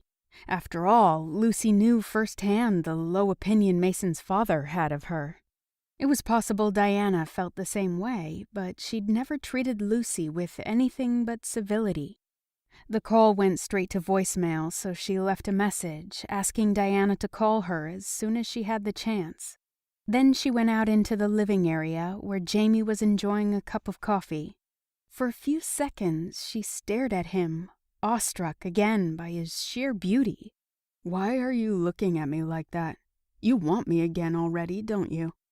Lucy giggled and said, "It's hard not to want you when you look like that." Jamie put down his coffee, walked up to her, set his hands on her waist, and pulled her against him. "Well, I know I said one night together, but what I really meant was last night and this morning until we both have to leave." He kissed her, deeply and passionately, clearly with the intent of appeasing a different kind of hunger before breakfast came. But then Lucy's phone rang. Lucy broke the kiss and Jamie groaned. "Don't answer it. That's what voicemail is for." "I just left a message asking about the baby. If I don't take this call, they might not call back." He leaned his forehead against hers, took a deep breath, then slowly let her go. She brought the phone to her ear. "Hello?" "Hello, is this Ms. Lucy Conrad?" A smooth male voice asked. Great, I made Jamie stop kissing me for a telemarketer, she thought. "Yes, but if you're selling something—" "No, Ms. Conrad, I'm not a salesman. I'm an attorney." "An attorney?" she repeated. Her gaze met Jamie's. "Yes, Daniel Cummings. I'm calling on behalf of Diana Lancaster Norton. She said you just left her a message and she'd prefer you not contact her directly any longer." "I was contacting her about Millie," she explained. "My niece." "I'm aware of who Millie is, Ms. Conrad, but given the circumstances, it really is best if you work through your attorney where Millie is concerned." "Circumstances? I don't understand." Her answer was met with brief silence. "Ms. Conrad, have you talked to your parents since yesterday?" "No, I haven't. I don't speak with my parents, Mr. Cummings." "Oh, dear." He took an audible breath. "Well, they gave me your home number and I left a message there. I didn't have your cell phone number until Diana gave it to me just now." "My father had my cell phone number," she said. Mr. Cummings cleared his throat. "I see. Well, anyway, your sister Gail and her husband named you legal guardian of Millie should something happen to one of them." What?" Lucy breathed. She felt Jamie's hand on her shoulder and experienced a sense of déjà vu. He'd done the same thing back in California when she'd first gotten the call about Gail's accident. He'd unhesitatingly stood beside her and offered her comfort. And just like then, she took it, leaning her weight into his. She couldn't believe it. Gail and Mason had named her guardian of their baby? "You can reject guardianship, of course, but I drew up the paperwork with your sister myself. She wanted you to raise Camilla in the event that they couldn't." Lucy's head was spinning. Her? Raise a kid? Had her sister and Mason lost their minds before the accident? She couldn't imagine what they'd been thinking. But of course she didn't say any of that to the lawyer. Instead, she said, No, of course I'm not rejecting guardianship. At least not yet, she thought. Maybe not ever. But she needed time to think. What did she know about raising a child? "Mr. Cummings, this has come as a shock. I need some time to think." "Of course, I assumed you had an attorney of your own, but if you don't, as your sister's representative, I'll be happy to help you. Your sister was adamant that she wanted Millie with you. Unfortunately, though, there is an issue." She waited a beat and then, afraid that she already knew the answer, she asked, "What's the issue?" "Jerry and Evelyn Lancaster, Mason's parents, as well as Mason's sister Diana, are contesting you being named guardian. They've already filed a motion with the court asking that custody of Millie remain with Mason's sister. I can fax you a copy of the complaint if you'd like." "Can you email it to me?" "Yes, I can do that." She gave him her email address, then said, "Thank you. Can I ask you a few things before you hang up?" "Of course." "Did my sister say why she wanted me to have the baby?" "She said she wanted Millie raised by someone who'd teach her to appreciate both the big things and the small things in life." She wanted Millie to be able to love herself no matter what others thought or said or did. And she said you were a master at that, Miss Conrad." Lucy felt herself choking up and her thoughts felt clouded. Gail, the big sister who had once been her best friend, the woman who died without knowing how much Lucy still loved her, wanted her to raise Millie.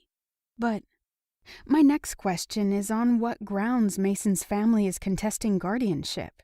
Do they believe Gail was incompetent when she made the decision, or that Mason didn't agree to it? No, they're not contesting on any of those grounds. Mason didn't like the idea at first, but he ultimately agreed and signed the paperwork in my presence. Then what? They believe you to be an unfit mother, Ms. Conrad. The specifics will be in the paperwork I'll email you. After that, if you'd like to meet."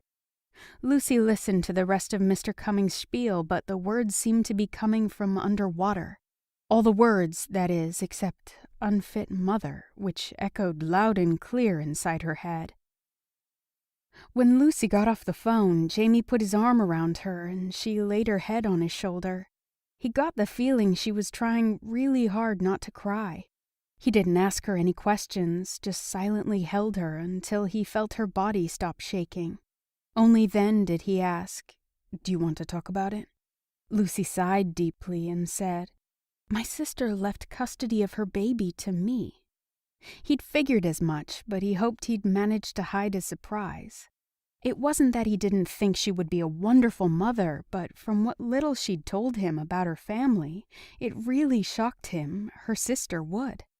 "How do you feel about that?" he said. I don't know," she whispered. "I mean, 2 weeks ago I didn't even know Millie existed. I've only talked to her a few times on the phone, and I haven't even seen her yet, but my first instinct is..." "What?" "She's Gail's child. I know I'm not going to be anyone's first choice for Mother of the Year, but if Gail trusted me to care for Millie, well, I want to do my very best for her." Jamie smiled and kissed her temple. "You know what? I think she made a great decision, and I think Millie's a lucky little girl to have you." She pulled away from him. "You didn't let me finish. I'm not sure me having custody is the best thing for her." "That's ridiculous, Lucy. You'd make a great mother." She barked out a laugh. "Right. Me and all my maternal instincts. How do you figure?" He tipped his head to the side and brought a hand up to trace a line along her jaw. "You're fun, energetic, a strong role model, ethical, courageous. Everything a child could learn from, especially in this day and age." For a moment she allowed her eyes to flutter closed, to lean her cheek into his palm. Then she opened her eyes, pulled away, and focused on a lamp in the corner of the room. She shook her head, giving him a sad smile. "Thanks for that vote of confidence, but there are those who don't agree with you." "Right," he said, remembering more of the conversation he'd overheard. "Mason's family is contesting it?" She nodded. "Why?" he asked. "It's what their son and daughter-in-law wanted." She toyed with a wrinkle on the duvet. "That still surprises me a lot. And given the fact my father has my cell phone number and didn't call me after the lawyer spoke with him, I won't be surprised if my own parents contest Gail's decisions as well." Silence followed, then a quiet, "The reason you're estranged from them, it's about more than you not wanting to conform to their expectations, isn't it?" She nodded. "Tell me." "I was the black sheep, and I could never do anything right. Our family was new to the world of wealth. We weren't like you Whitcombs, with generations and generations of money and power and prestige behind you.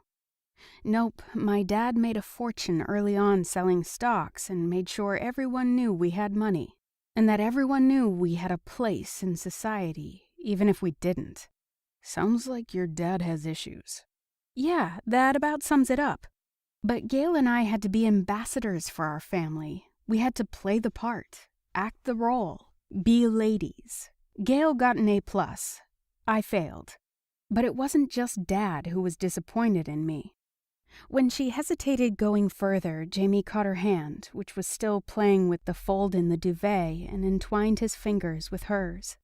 I used to date Mason." "Wait, your brother-in-law?" She nodded.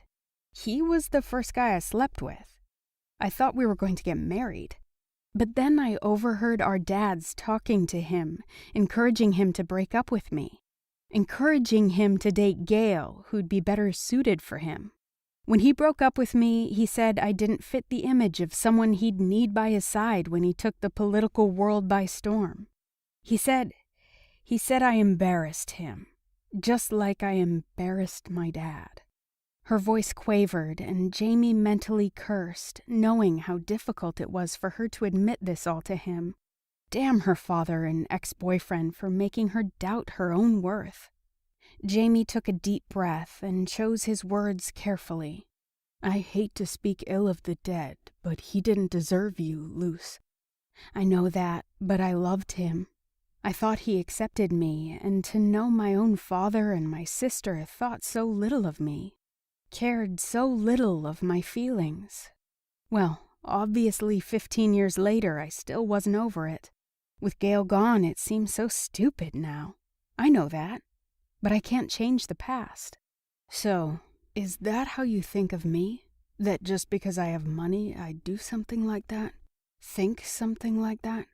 She shook her head. "You're not like that, Jamie, but the fact remains you come from a world that expects certain things from people. Old money, big business, corporate America. I don't want to have to change who I am to fit in." She looked at him as if waiting for him to say she didn't need to change to be with him, but he hesitated. When her expression closed up, he cupped her face in his hands. "I wish I could say that you should never be anything but yourself, but that would be naive. People make concessions all the time. Should you let others demean you, make you feel bad about who you are? Absolutely not. Is it selling out to refrain from calling someone an asshole, even if he is an asshole, to maintain a business relationship?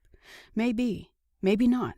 But bottom line, each individual has to decide. Each has to commit, whether it's to living in a certain place or living with a certain person. I couldn't be in a relationship with someone who isn't willing to do that.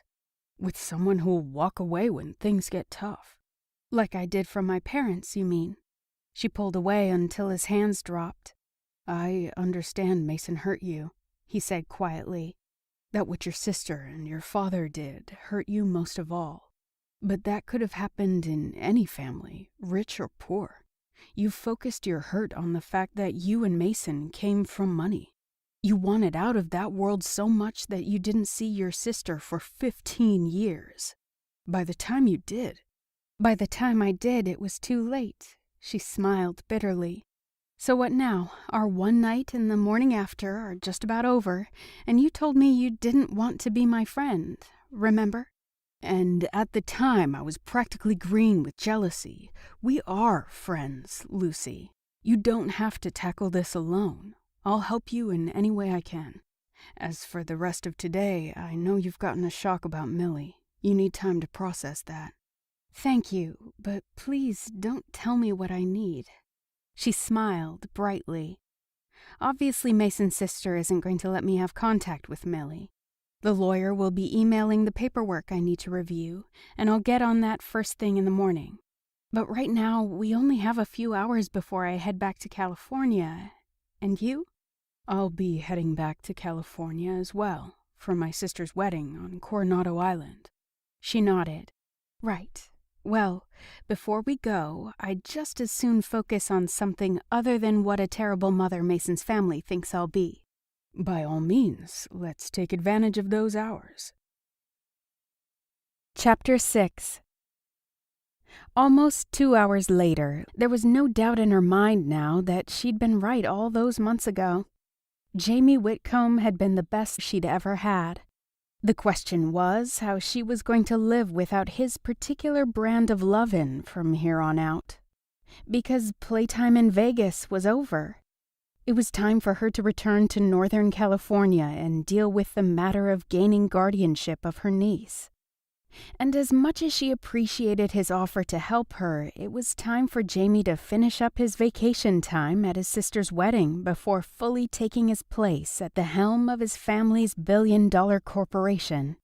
With a sigh, Lucy turned off the water and quickly dressed back into the shirt, capris, and flip-flops Jamie had bought her. When she entered the bedroom, he was finishing buttoning his shirt. He immediately walked up to her, placed his hands on either side of her waist, and leaned down to kiss her. When he pulled back, he smiled down at her. "I got a text from Reese, and I'm betting you have a similar one on your phone from Melina. They're looking for us. They want to see us before we leave." "What about your other friends, the ones here for the bachelor party?" "I checked in with them earlier. We're flying back to California together for the wedding. I have several hours until I have to meet them at the airport if you want to go to Reese and Melina's." Lucy crinkled her face and shook her head. "Or not," Jamie said. "It's just, Grace and Melina still have hope for something serious between us, and I don't want to confuse them by showing up together." As she said the words, she had to force herself not to look away from him. "Be strong, Lucy. You knew this was just temporary. Nothing's changed." "No," he said. "Well, why don't you stop by first? I'll tell them I can't make it until later. If you happen to still be there, great. If not..." He shrugged. "Right," she echoed. He caressed her cheek with his fingers, then said, "I wish..." He shook his head. "No, not going to go there. You agreed to one night and that's what we had. And it was fabulous." He lowered his head, gave her a kiss, and said, "Stay as long as you want. I'll catch you later, Lucy." With that, he turned and walked out of the suite, closing the door softly behind him. An hour later, Lucy, Melina, and Grace were sipping coffee on the patio of Melina's house. Reese and Max had just left for work, and as soon as they left, Lucy turned to Grace. "I was blown away by Max's proposal last night. I couldn't stop crying." Grace's smile was brighter than the Vegas Strip at night. "Me too. When he asked me to help him with his opening night trick, I thought it was sweet of him to include me. I honestly didn't suspect a thing. I mean, we'd talked about getting married, but he hadn't let on he was thinking about proposing so soon." "It was beautiful," Melina agreed. "I guess even a blind hog finds an acorn now and then," Grace said. "I'm just so glad Max and I found each other." For the next few minutes, they oohed and awed over Grace's ring, as well as Grace's rated PG account of what had happened after Max had carried her off stage. Although Lucy was very tempted to share the fact she and Jamie had finally had sex, she didn't want to take away from Grace's moment. She also didn't want to deal with all the questions that would follow. She did, however, need her friend's support about Millie. "So," she said, "in the continuing dramatic saga that is my life, I was informed today that my sister and Mason left custody of Millie to me." "What?" Melina said, her eyes wide. "Why are you just now hearing about it?" "Apparently it took a while before the lawyer knew Gail and Mason had died, and he went to my parents and Mason's parents first. Mason's family is contesting me being named Millie's guardian. They don't think I'm mother material." "That's nonsense," Grace said. When Lucy didn't respond, Melina asked, "You do know that's nonsense, right?" Lucy shrugged. "Is it?" she asked quietly. "I mean, I want her. She's my last link to my sister, and the fact that Gail wanted me to have her..." Lucy shook her head. "I'm not saying I'm a bad person, but being a good person isn't the same as being a good mother." "Lucy," Melina said, "no one knows they'll be a good mother until it happens. It all starts with common sense and love and lots of support. I know for a fact you have a great heart, a logical, intelligent mind, and so much to give. I think you'll make a great mom." "I second that," Grace said. "You'll also be a cool mom. One who knows all about empowering a woman to stand tall and go after what she wants." I don't know. I mean, that's what Jamie said too, but immediately Lucy wanted to kick herself. Whoa, Grace drawled. You and me are gonna have to mend fences. You talked to Jamie about this before you talked to us? How? When? You said you just found out today. Melina sucked in a breath. Wait a minute. After the show, you both disappeared and... Did you sleep together? The high-pitched tone Melina used to say the word sleep made Lucy wince. Then she squeezed her eyes shut tight and nodded. Oh my God, Melina said. Grace, sweet, genteel, southern magnolia Grace, actually squealed and clapped her hands. She stood and jumped up and down. It's because of the way Max proposed. It was so romantic it finally made you both admit how you feel about each other. Lucy shook her head. No, she said. No. Both her friends immediately stilled and grew quiet. No? Grace asked. No, Lucy repeated. Nothing's changed. We're friends, just friends, and I really need you both to accept that. Please, I need your support with Millie. Melina and Grace looked at each other. Then they walked up to her and gave her a hug. You have it. I know, I love you too. I don't say that enough. I'm so lucky to have you both. She wrapped an arm around each of them, and they had a group hug just before the babies announced over the monitor that they were awake. Speaking of lucky, Melina said with a smile, once you get custody of Millie, our kids can play together. If she got custody of Millie, Lucy thought. But since there was no point in speculating on what was going to happen, she simply smiled and went along with her. That would be awesome. I can call you at 3 in the morning when she won't stop crying. That's fine. Reese usually answers the phone in the middle of the night anyway, Melina said with a laugh. She got up and Lucy said, Can I get them? Sure, but they'll need to be changed. Are you sure you don't want me to help? You just gave me that speech about what a fabulous mother I'm going to be, Melina. Let's see if you still trust me after I diaper your children. Lucy went to the nursery and found the babies, each in their own cribs, staring at each other through the bars. Hi there, guys. How was your nap? Aunt Lucy's going to change you, okay? Then I'll take you out to see Mama. She started with Tabby, laying her on the changing table where Melina had stored everything she would need. The baby looked at her curiously, and Lucy said, I'm funny looking, I know. You, on the other hand, are gorgeous. You look just like your mama. Tabby squealed. I know, it's a good thing. Your mama is so pretty. Behind her, Charlie babbled, and Lucy turned to look at him. Be patient, little man. You're next. You're gorgeous too, by the way. You look just like your handsome daddy. She played with them and tickled them and got them all clean and changed. Then she took them out to Melina. Special delivery, she said. They said they'd rather go back to Northern California with Aunt Lucy, but I told them you'd miss them too much. Thanks, Lucy. They chatted for about 30 more minutes. Then, after Lucy called a cab to take her back to her hotel, she looked at her watch and said, It's time. The cab will be here any minute. I'm going to miss you, Melina said, grabbing her in a hug. I want some of that, Grace said, hugging her next. You take care of yourself, okay? If you need any help with this ridiculous custody battle, you call me. Max knows a lot of attorneys, and we'd be thrilled to be character references for you. Us too, Melina said. Thanks, guys. I love you all so much. Tell Max and Reese I adore them too. She kissed her friends and then the babies before letting herself out the front door. She'd been expecting the cab to be waiting for her. To her surprise, Jamie stood outside, leaning against the huge tree in Melina's front yard. He waved. Hey. Why didn't you come in? She asked. She searched the road for the cab. I sent the cab away, and I didn't come in because I needed to talk to you. In private, would you take a walk with me? You want me to take a walk with you? Lucy repeated.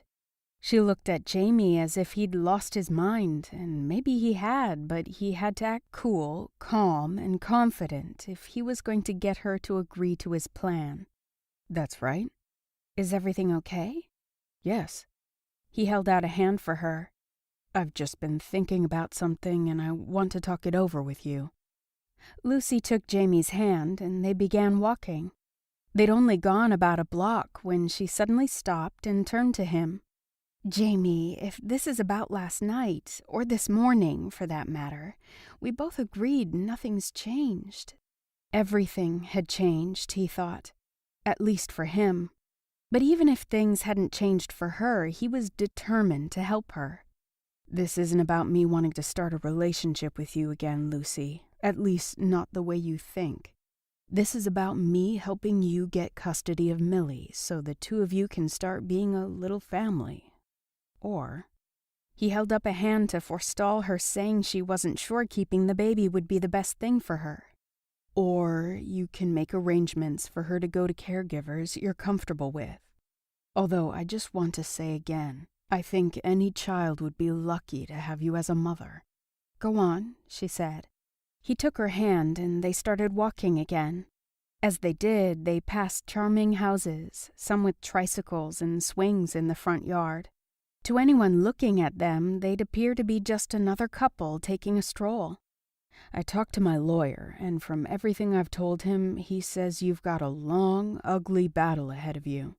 If there was a way to get Mason's family to drop their opposition to custody, that would be the best option. Of course it would, but they're not just going to do that. Maybe they would if they realized you wouldn't try to keep Millie from them. I'm betting, given your estrangement with your family, that's really what this is about. Oh, well, I never considered that. Of course she hadn't, Jamie thought. She was determined to believe the worst of people, and Mason's family had certainly given her reason to, but Jamie was still hoping they could be reasoned with. Millie needs to know her aunt and grandparents, no matter what's happened in the past, don't you agree? Yes, but I'm not sure me just telling them that is going to change their minds. No, but maybe me telling them will. Not just as your friend, but as something more. They stumbled to a halt and Jamie tightened his hold on her.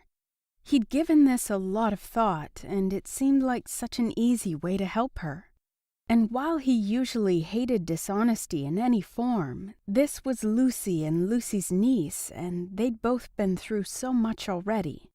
He wouldn't allow Mason's family to make Lucy feel bad about herself, especially when Mason had done such a good job of that already. "What do you mean?" she asked. "I have an idea that I'm not sure you're going to like, but hear me out, okay?" "Okay," she said again, obviously even more nervous now. He sucked in a deep breath and said, "What if you and I pretend to be engaged?" Lucy's eyes went wide and she started to protest, but he put his finger to her lips. "Hear me out, please?" She nodded, but her eyes stayed wide as he went on. "We pretend we're engaged, announcing it before my sister's wedding. I'll get my sister to invite Mason's family." "Why on earth would your sister invite Mason's family?" He shrugged. "Their social circle overlaps my family's slightly. The Lancasters have long been on the fringe, just waiting for an entrance into high society. Recently, Evelyn Lancaster served on the same charitable organization as my mother, so it wouldn't be unheard of if they get invited to the wedding. Then there's the fact you recently saw them again and had a prior relationship with their son. And that they just happened to be contesting guardianship of Millie. They'll see right through us." "Maybe not. I was with you the night of the accident, remember?" "And you really think being engaged to you, even if they believe the engagement is real, will make a difference in the custody dispute?" "Yes, because although we both know they're wrong about you, we also both know that it's difficult for people to let go of preconceived notions about someone. From what you've told me, your parents and Mason's parents are impressed by social standing, respectability. That's one thing my family has lots of." Being invited to Coronado Island as guests of a family who are multi-billionaires would impress them, because it would impress their friends. It would mean they'd made it into the upper echelons. We make sure they're given the best 5-star accommodations and they're treated like royalty when they're there. We also make sure they see us together, see you fit in with my family and my family's lifestyle, and thus would fit into theirs. I don't know if I can do that, she said. I hate being fake, pretending to be something I'm not for the benefit of other people. Of course you do. The fact that you're comfortable in your own skin is one of the things I love most about you. But if pretending for a few days can get them to drop their objection to you getting custody of Millie, wouldn't it be worth it? Of course, but Jamie, what would you get out of this?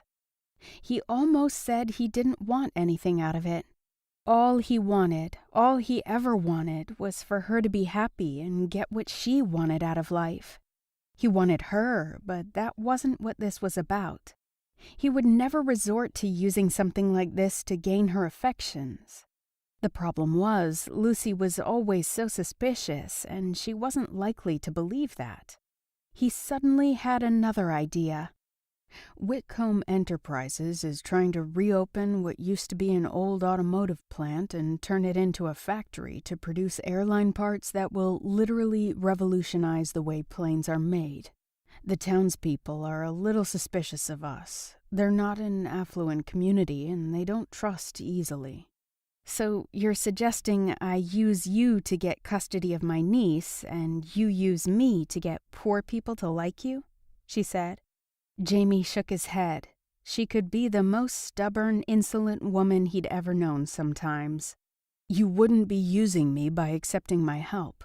And I don't want you to help me win over people because they're poor, but because they're people who view me with suspicion because of my family's bank account, and you know all about that. Whether you like it or not, you straddle both worlds, Lucy. You know what it would take to merge them. But we're just supposed to be friends. We can be friends and still do this. I'm not requiring that you sleep with me in exchange for pretending that we're engaged. She bit her lip. I don't know, Jamie. What's the matter? He said. Afraid that being around me will be too much temptation? When she didn't deny it, he said, Just say you'll think about it. Lucy sighed and then she said, Okay, I'll think about it. She looked at her watch. I have to get back to the hotel and finish packing. I need to check out and get to the airport and... She had a thoughtful look on her face. What? She looked embarrassed. Oh, nothing. I was just thinking, if I take you up on your offer, I have a few rings I don't get a chance to wear too often. I can pretend one's an engagement ring. The fact she was even thinking about wearing a faux engagement ring filled Jamie with hope. Actually, he slipped his hand in his trouser pocket and pulled out a white velvet box. Lucy stared at the box even as her stomach started doing flips. What is that? A prop, Jamie said. A prop you just happened to have in your pocket? I bought it because it was beautiful and I figured I may never find one like it again. He shrugged. I brought it with me in case you said yes to my proposition. Why don't you take it while you think about it? He held it out. Lucy was still reeling from Jamie's suggestion that they pretend to be engaged. Yes, he'd said he was her friend and would gladly help her however she needed, but this? Gingerly, Lucy took the box and flipped it open. Inside was a ring with a huge diamond and sapphires. The design was over-the-top feminine with flowers and bows. It was unusual and classic at the same time. Lucy loved it. She didn't love the fact she immediately pictured herself in a white dress walking down an aisle to Jamie so they could exchange vows in front of all their friends. Jamie, are you crazy? You can't just give this to me. It must have cost you $1 million. She closed the box and tried handing it back to him. He wouldn't take it. It didn't cost $1 million, he said. but it cost enough that it should convince others that we're not playing games. Why are you so incredibly nice? You kill me sometimes with all of this niceness. Who lets some crazy chick borrow $1 million ring? You're not crazy, and I didn't pay $1 million for it, he said again. Whatever, take it back while I think about things. Like how I'm going to ever move on from my feelings for this man. It wasn't just physical attraction between them, and it never had been. Jamie was special, and for some reason he thought she was special too. Special enough to wear this amazing ring, even if it was only for pretend. She held it out again, and he finally took it from her. You did get insurance on it, right? Yes, it's fully insured. He removed the ring from the box and said, Give me your hand. What? I want you to try it on, in case you want to go forward with my plan and I need to get it resized. She shouldn't do it. She wouldn't. This was all crazy. He was crazy. But she took the ring and slid it on her finger. It fit like it was made for her. So, what do you think? He said. That I'll have to do more wrist exercises at the gym to be able to hold it up. And that it was the most beautiful thing she'd ever seen. She wanted it. She wanted Millie. She wanted him. She was in serious trouble. Chapter 7. On the way out of Vegas, Jamie blocked out the conversation between his friends and thought of Lucy instead. Was he insane to have suggested a fake engagement? He was shocked she'd even agreed to think about it. He'd been convinced that she would turn him down flat. He'd like to think the reason she hadn't was because she was learning to trust him, but he knew that wasn't the case. She was simply desperate to do right by Millie. Before Jamie caught his flight, but after he and Lucy had called for a driver to pick them up at Melina's house, Lucy had dropped her one and only stipulation to his proposal. If I agree we're going to be engaged, then we'll be engaged, she had said. What does that mean? He'd asked her with a half smile. It means that if I'm going to wear this rock on my finger, you're going to give it up while I do so. Give what up? He'd said, genuinely confused. The booty. I want what I got last night and plenty of it. Delighted, he'd almost swept her into his arms and kissed her right there. Instead, like a tiger afraid the wrong move would send his prey running, he teased her. So, what you're saying is you were so blown away by my incredible skill that you want more. She'd rolled her eyes and smiled, but considering what she was demanding of him, he'd happily given her that. For as long as we're pretending to be engaged, yes. Keep this light, Jamie, he'd told himself. Don't blow this. If you're trying to scare me away, that's not going to do it. But now, as he sat on the airplane and replayed it all in his head, he wondered if he'd made a grave mistake by agreeing to her terms. Jamie couldn't deny it. Before she'd broken things off between them, he'd been halfway in love with her. He'd only gotten closer in the time since. He was far from ready to admit that out loud, but far too infatuated with her not to admit it to himself. He wanted her, not just for a night, or 7, or 50. He wanted her in his life permanently, but there was no way he could say that. No way he could let her see it on his face. If he did, she'd run so fast he'd never be able to catch her.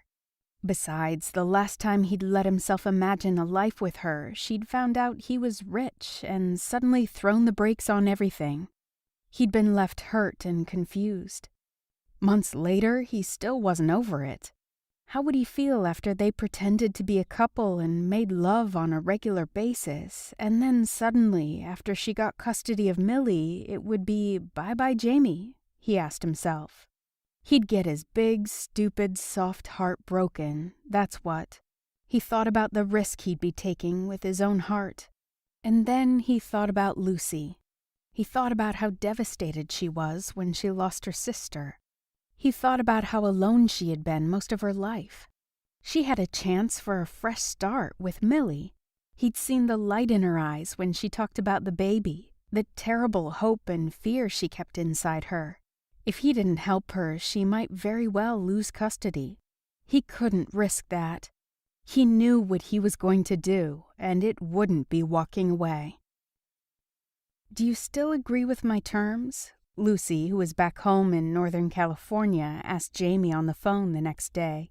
"Yes," he said, leaning over his balcony and watching as Los Angeles woke up below him.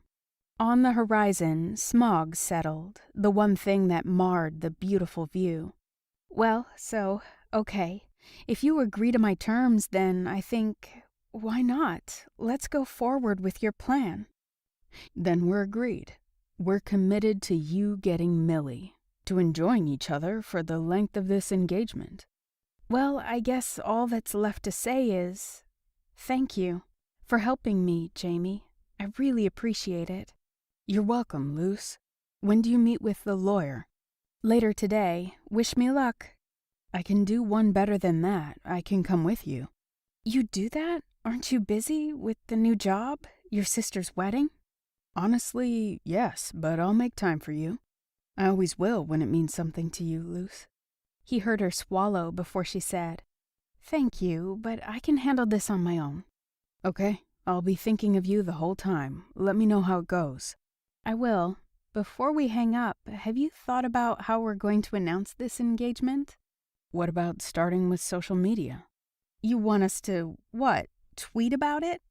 "I thought I could leak it on Twitter and maybe you could post something about it on Facebook. Hopefully the press would pick it up pretty quickly from there, and then voila." "Okay," she agreed. "But Jamie, I'm not lying to my close friends." "I'd prefer not to as well. I won't tell my family, but I'd like to at least tell Gabe and Cole, maybe even the others."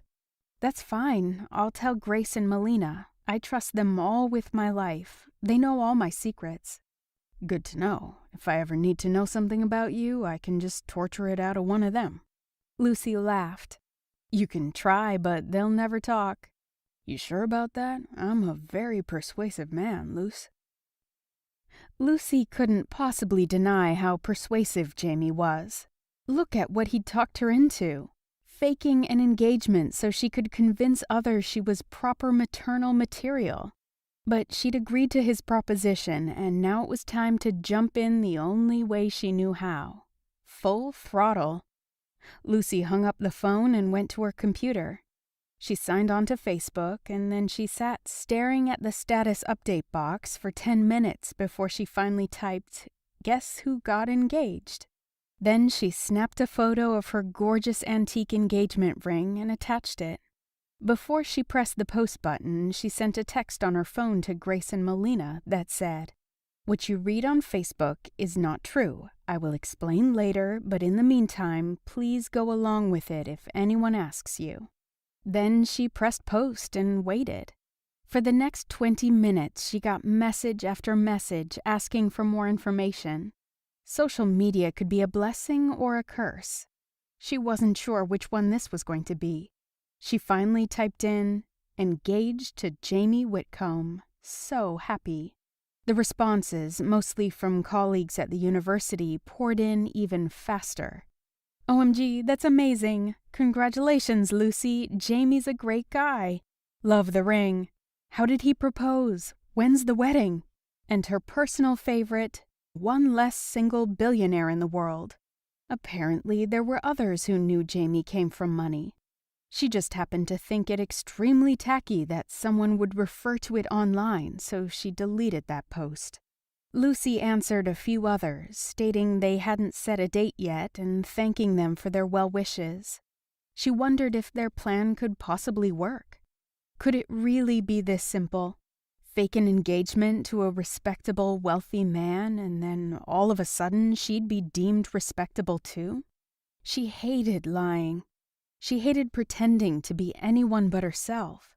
But Gail had wanted her to be Millie's guardian, and it seemed right that she do whatever it took to make sure that happened. As she sat there and watched the messages accumulate, her phone began ringing. It didn't surprise her to see that it was Grace. "What in the world is going on?" Grace asked as soon as Lucy answered the call. Lucy laughed. Well, hello to you too. Forgive me, Grace said. Hello, my friend. Now tell me, what is going on? She told Grace about Jamie's idea. So that's basically it. The engagement isn't real, and I'm not sure if I'm doing the right thing or not. All I know is I failed Gail as a sister while she was alive. I don't want to fail her again. And I don't want to fail Millie. I need time to think, but I also need the ability to act on whatever decision I ultimately make. And that means making sure I'm granted guardianship. That makes perfect sense, Luce. I don't have any kids yet, but I know that when I do, I'm going to do whatever it takes to see them safe and happy. But what you've told me certainly isn't it. What do you mean? You know Jamie cares for you, Lucy. A lot. Of course, that's obvious. He's being such a good friend. So you're... Nothing's changed. He's still from a world I'll never fit in. The silence on the other end of the line was dramatic. Lucy sighed. What? It's just you've never cared about fitting in anywhere, Lucy. Why do you care so much about what Jamie's friends and families and acquaintances think? I care what he thinks, and ultimately he needs someone who'll make his life easier, not harder. Eventually, if I made his life hard, he'd grow to resent me and... That dog won't hunt, Lucy. You're scared, pure and simple. Scared that you'll give your heart to Jamie and he'll break it. Yes, hence my fear that he'll eventually grow tired of the fact I can't fit into his world, Grace said at the same time she did. Well, you know what, Lucy? He lives in the same world you do. You're wrong, Lucy said quietly. Think about how you felt about Max before you got together, about how Melina felt about Reese.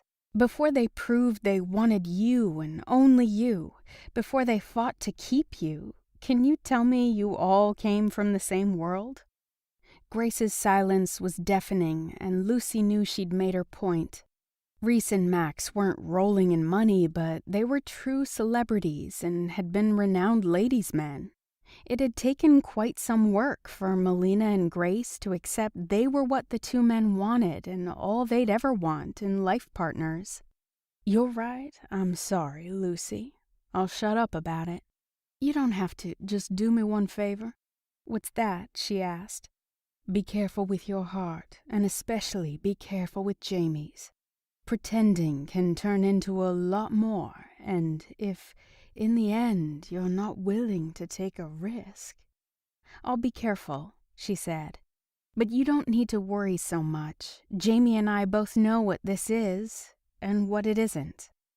After Lucy hung up with Grace, however, she thought about what Grace had said, and she wondered if she was risking hurting Jamie. He'd made it clear from the start that he preferred committed relationships. Maybe it would be better all around for her to thank him for his offer to help, let him off the hook, and just let things fall where they may. Only she'd already told the entire world that they were engaged. And the thought of not getting custody of Millie. Still unsure what to do, she called Melina and filled her in. Her friend was supportive as well, but gave Lucy almost the same advice that Grace had given her. God, she loved her friends and counted herself lucky to have them. After hanging up with Melina, she once again checked her Facebook page and was not surprised that she had 30 new comments. What did surprise her was one was from Diana, Mason's sister. Diana was not one of her Facebook friends, but apparently she was a friend of a friend, which meant she'd somehow managed to see and comment on Lucy's status. Diana had commented, "That's wonderful, gorgeous ring, congratulations to you both." Lucy shook her head and shut down the computer. Once again she wondered, could it really be this easy? Later that day, after Lucy spoke with the attorney, she wasn't wondering if the fake engagement plan would work. She was praying that it did. If it didn't, she was going to be seriously tempted to spill blood. On second thought, she might be tempted to do so even if the fake engagement did work. According to the lawyer, the reasons Mason's parents and sister had cited for contesting Lucy's guardianship of Millie was Lucy's excessive alcohol use, her multiple sexual partners, and her unstable social and home life, which put the baby at risk. Shaking with rage, she paced the attorney's office. Don't they have to back up their allegations? Just how are they going to prove how many sexual partners I have? Or, for that matter, she asked the attorney, how much alcohol I drank. Lucy didn't even have multiple sexual partners. She was an adult who engaged in consenting sex when the mood struck. But she didn't sleep with more than one guy at a time. She was monogamous with partners so long as they were together, whether she made that official or not. Lucy drank occasionally when she went out with her friends, but that wasn't every weekend, and she never got drunk. She liked to be in control, and too much alcohol took that away from her. It was on the tip of her tongue to tell the lawyer all this, but she forced herself not to make excuses to a man who was a virtual stranger. She refused to justify her lifestyle choices to anyone, yet she couldn't deny feeling like she was 16 years old again, being chastised and lectured by her father for her inappropriate and ultimately embarrassing actions. My guess would be they've either hired a private investigator or they plan to hire one. Money is not really a consideration for these people, Lucy. They'll do whatever it takes. A private investigator, someone following her around, keeping book, taking pictures. God, was it possible he'd attended open strip night? Still shaking, but this time with distress more than anger, she sat down before she fell down. The ramifications of the child custody battle suddenly became all the more real, and she realized just how big a favor Jamie was doing her. She hadn't given any thought to the idea that being engaged to her might not be so great for his reputation. Wasn't he the least bit worried about that? By the time Lucy left the attorney's office, she was as depressed as she'd ever been. All her life, she'd tried so hard not to let other people's opinions of her affect her. In her heart, she'd always felt she was a good person. On the wild side, sure, but wild could be fun and free and fabulous. But now Lucy didn't feel like a good person. She felt like someone who was taking advantage of a friend's good heart when doing so would be to that friend's detriment. She wanted to do right by Gail and Millie, but she didn't want to hurt Jamie's reputation. He was going back into the world of big business. What would his family say about her if and when all these allegations were made public? Nothing good. She couldn't do it. She was going to have to tell Jamie to call off the engagement. Chapter 8. Later, when Lucy got home, she called Jamie. "Hey, what are you doing?" I just finished up a meeting with my father, and I'm getting ready to have dinner with him and my mother. Oh, so you're on the island now? Yeah.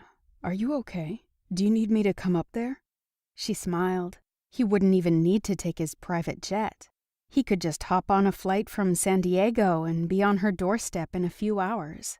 His eternal willingness to be there for her, no matter what he was doing or what she needed, tugged at her heart like nothing else.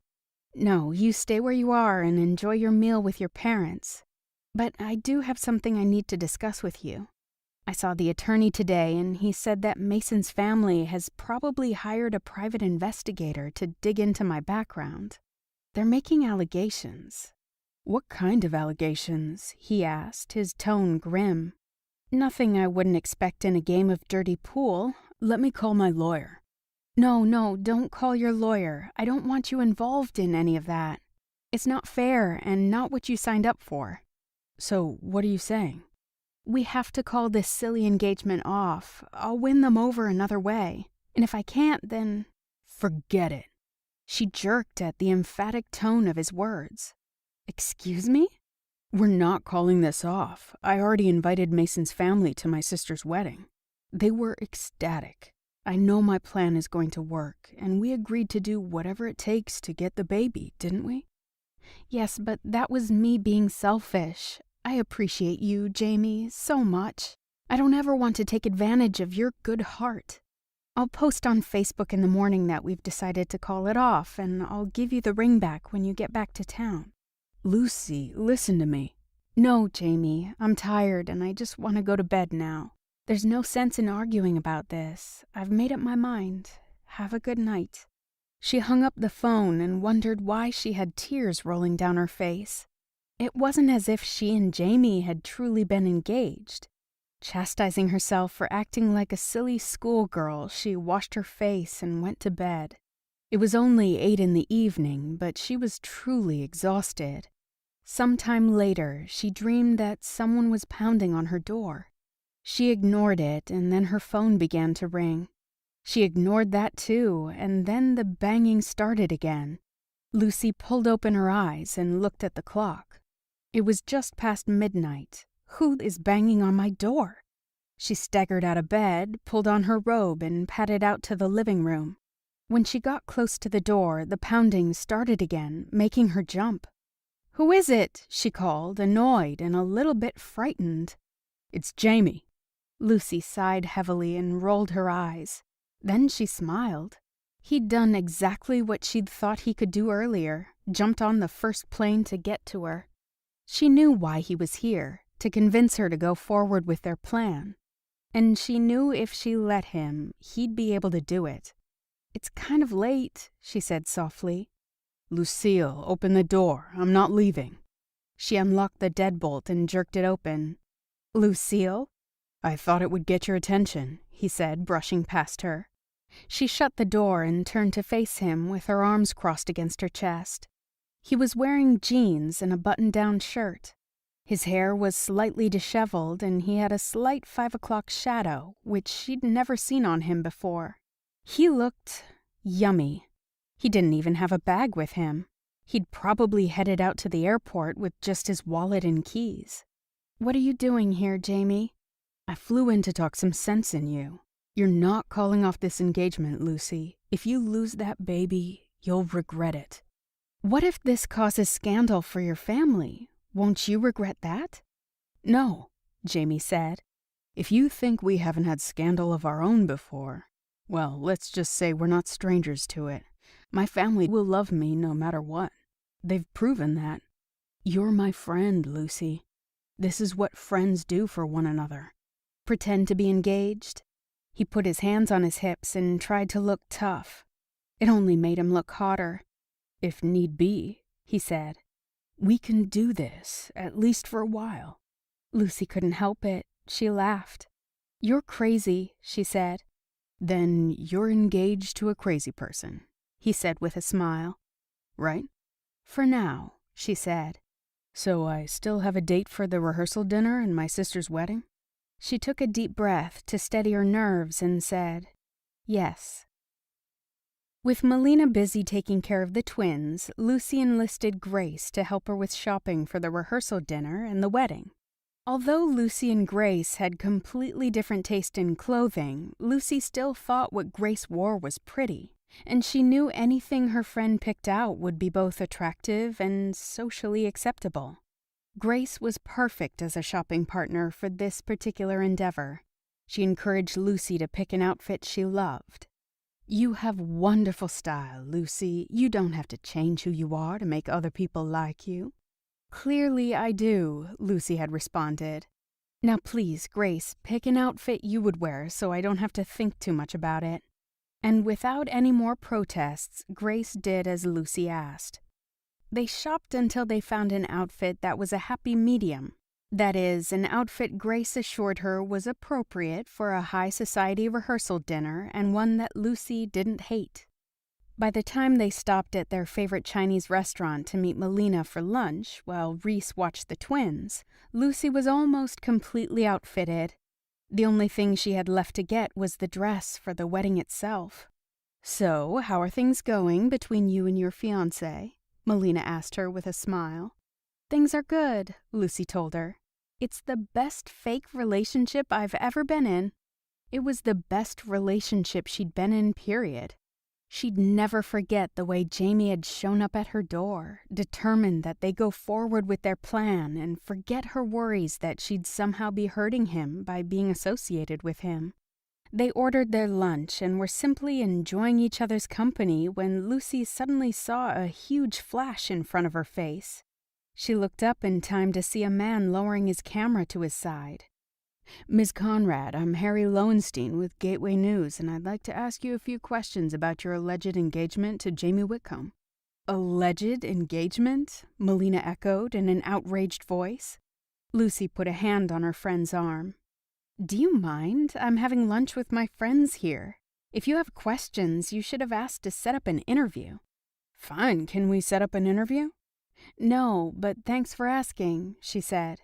When he was gone, Grace said, "You know, he's probably going to quote what you just said." "What does it matter? It's obvious he, and probably other people, suspect the engagement isn't real. Of course they're suspicious. A guy like Jamie with someone like me? Right." "Will you stop?" Melina ordered. "You and Jamie are perfectly compatible. Until people consider his background." "Yet don't you come from a similar background?" Grace asked quietly. "You know what I mean. But he wouldn't listen to me when I told him we should call this whole thing off." "What? When did you do that?" Melina asked. "Last night." "And what did he have to say about that?" "A lot. He flew up from Coronado and told me I was being ridiculous." "He flew up from—" Melina pressed her lips together and shook her head, but she couldn't quite suppress the smile on her face. "Good. I'm glad he talked some sense into you. He persuaded me to continue, but now I'm not sure again. I hate being phony. You both know that. I hate lying and pretending and faking it." "I know this has to be frustrating," Grace told her. "But you have to think about the baby. This is all for her." "Just be patient," Melina said. "Before you know it, this will all be over. You won't have to pretend anymore." Lucy took a deep breath. All for Millie. Just be patient. This will all be over soon. The last thought should have filled her with relief. But instead of calming her down, she felt a pain in her chest. She'd gotten used to Jamie being around, sharing meals with her and having mind-blowing sex. She missed him whenever they were apart. When they got together for his sister's wedding, she knew she'd start to get attached again. And that was only going to make things all the more painful for her when things between them ended for good. Chapter 9. 2 days later, Lucy and Jamie had checked into their suite at the Hotel del Coronado with just enough time to change before his sister's rehearsal dinner. The day before, Lucy had her hair colored back to its original mahogany.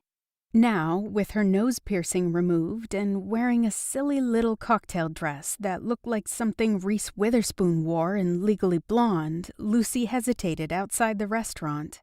God, she was a nervous wreck.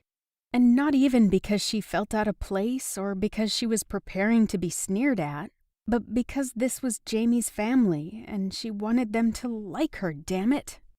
Jamie put a hand on her shoulder, leaned down, and murmured in her ear, "You look beautiful, Luce, and I'm proud to be walking into that restaurant with you wearing my ring. My family will love you." She took a deep breath, tilted her chin up, and gamely said, "Of course they will. What's not to like?" He grinned and squeezed her shoulder. "There's my girl." There's his girl? The feminist in Lucy should have gone bonkers at that. Instead, she couldn't deny his words made her feel all warm and syrupy inside. Jamie took her by the hand and led her inside to a private dining area. As they approached the long table with about 20 people around it, an older version of Jamie, his hair sprinkled with gray at the temples, stood up. He smiled brightly, making his face look even 10 years younger. "This has to be the lovely Lucy. I'm so pleased you were able to come. I'm Jameson Whitcomb, Jamie's father." "Jameson?" She looked at Jamie with a cocked brow. "Are you Jameson Whitcomb the third?" "The fourth," he said with a sigh. "I like it, Jameson." Lucy turned and shook his father's hand. "I'm so pleased your family included me in such an important event.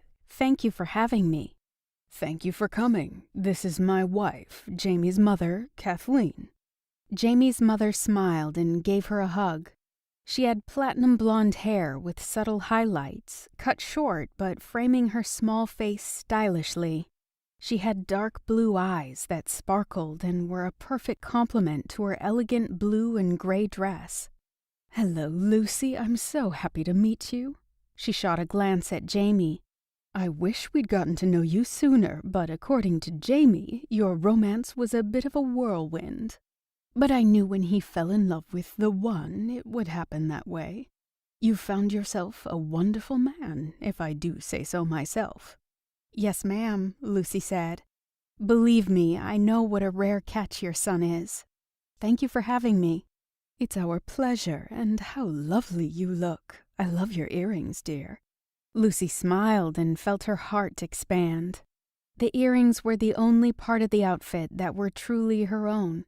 They were long dangling threads of silver with little opals in them. They were sexy and quirky, and the minute Lucy had seen them in a little boutique in Napa, she immediately loved them.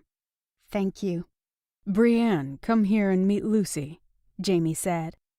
She came over immediately and gave her a warm hug. "You and I will have to spend some time talking about my brother," Brienne said. "I'm sure he's told you all about what a gigantic nerd he was as a kid. Did he tell you he started his high school's first ever annual recycling drive?" Lucy laughed. "No, but I'd love to hear all about it sometime."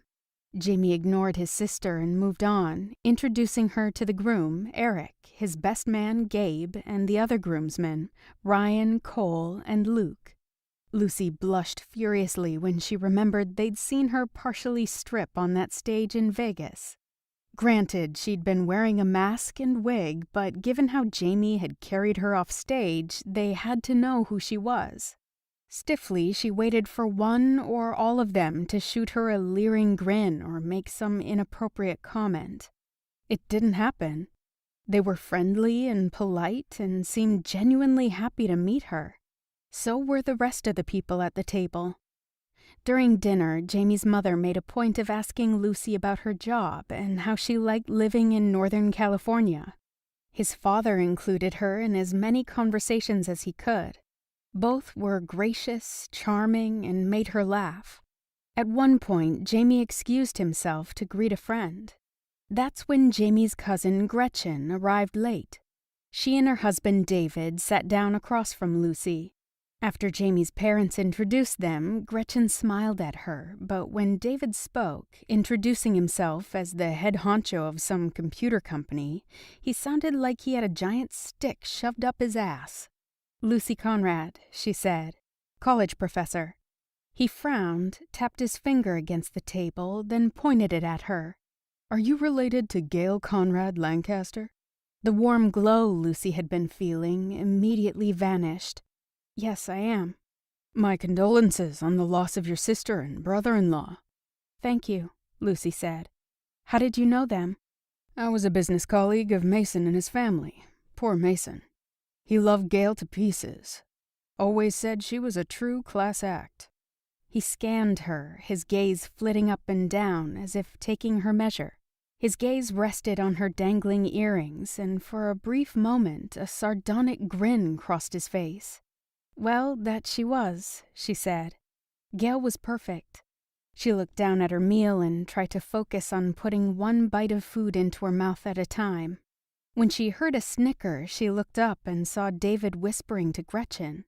They were both looking right at her.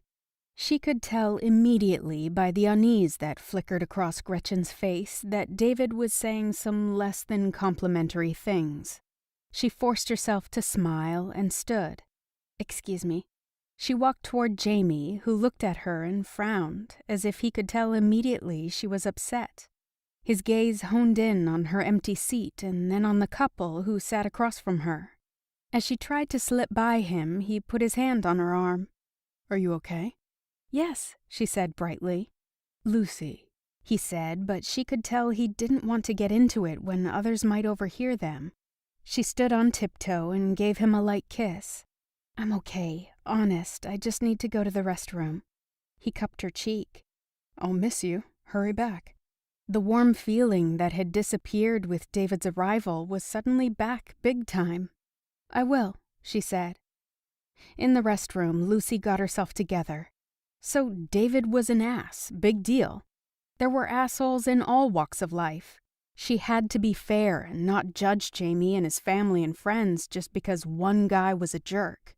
When she returned to the table, dinner was coming to an end, and Brienne was flitting around the room, making jokes that made almost everyone laugh. David's face got all disapproving at times, but this only served to egg Brienne on. Brienne and Eric didn't seem to spend much time together, which Lucy thought was odd, given it was the night before their wedding. Eric looked distracted, and at one point he was furiously texting on his phone. Brienne went over and said something to him. He looked angry and said something back.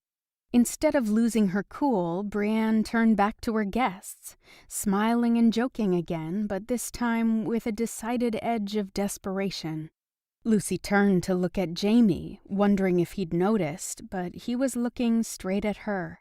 She saw him turn to his father and mother and excuse himself. Then he came over to her.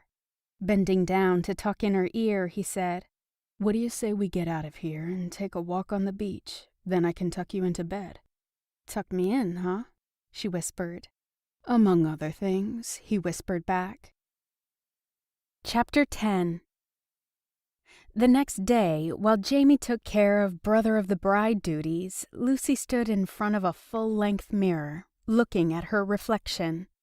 Her hair was styled in a way she never would have chosen to style it, her body encased in a dress she would never have chosen to wear.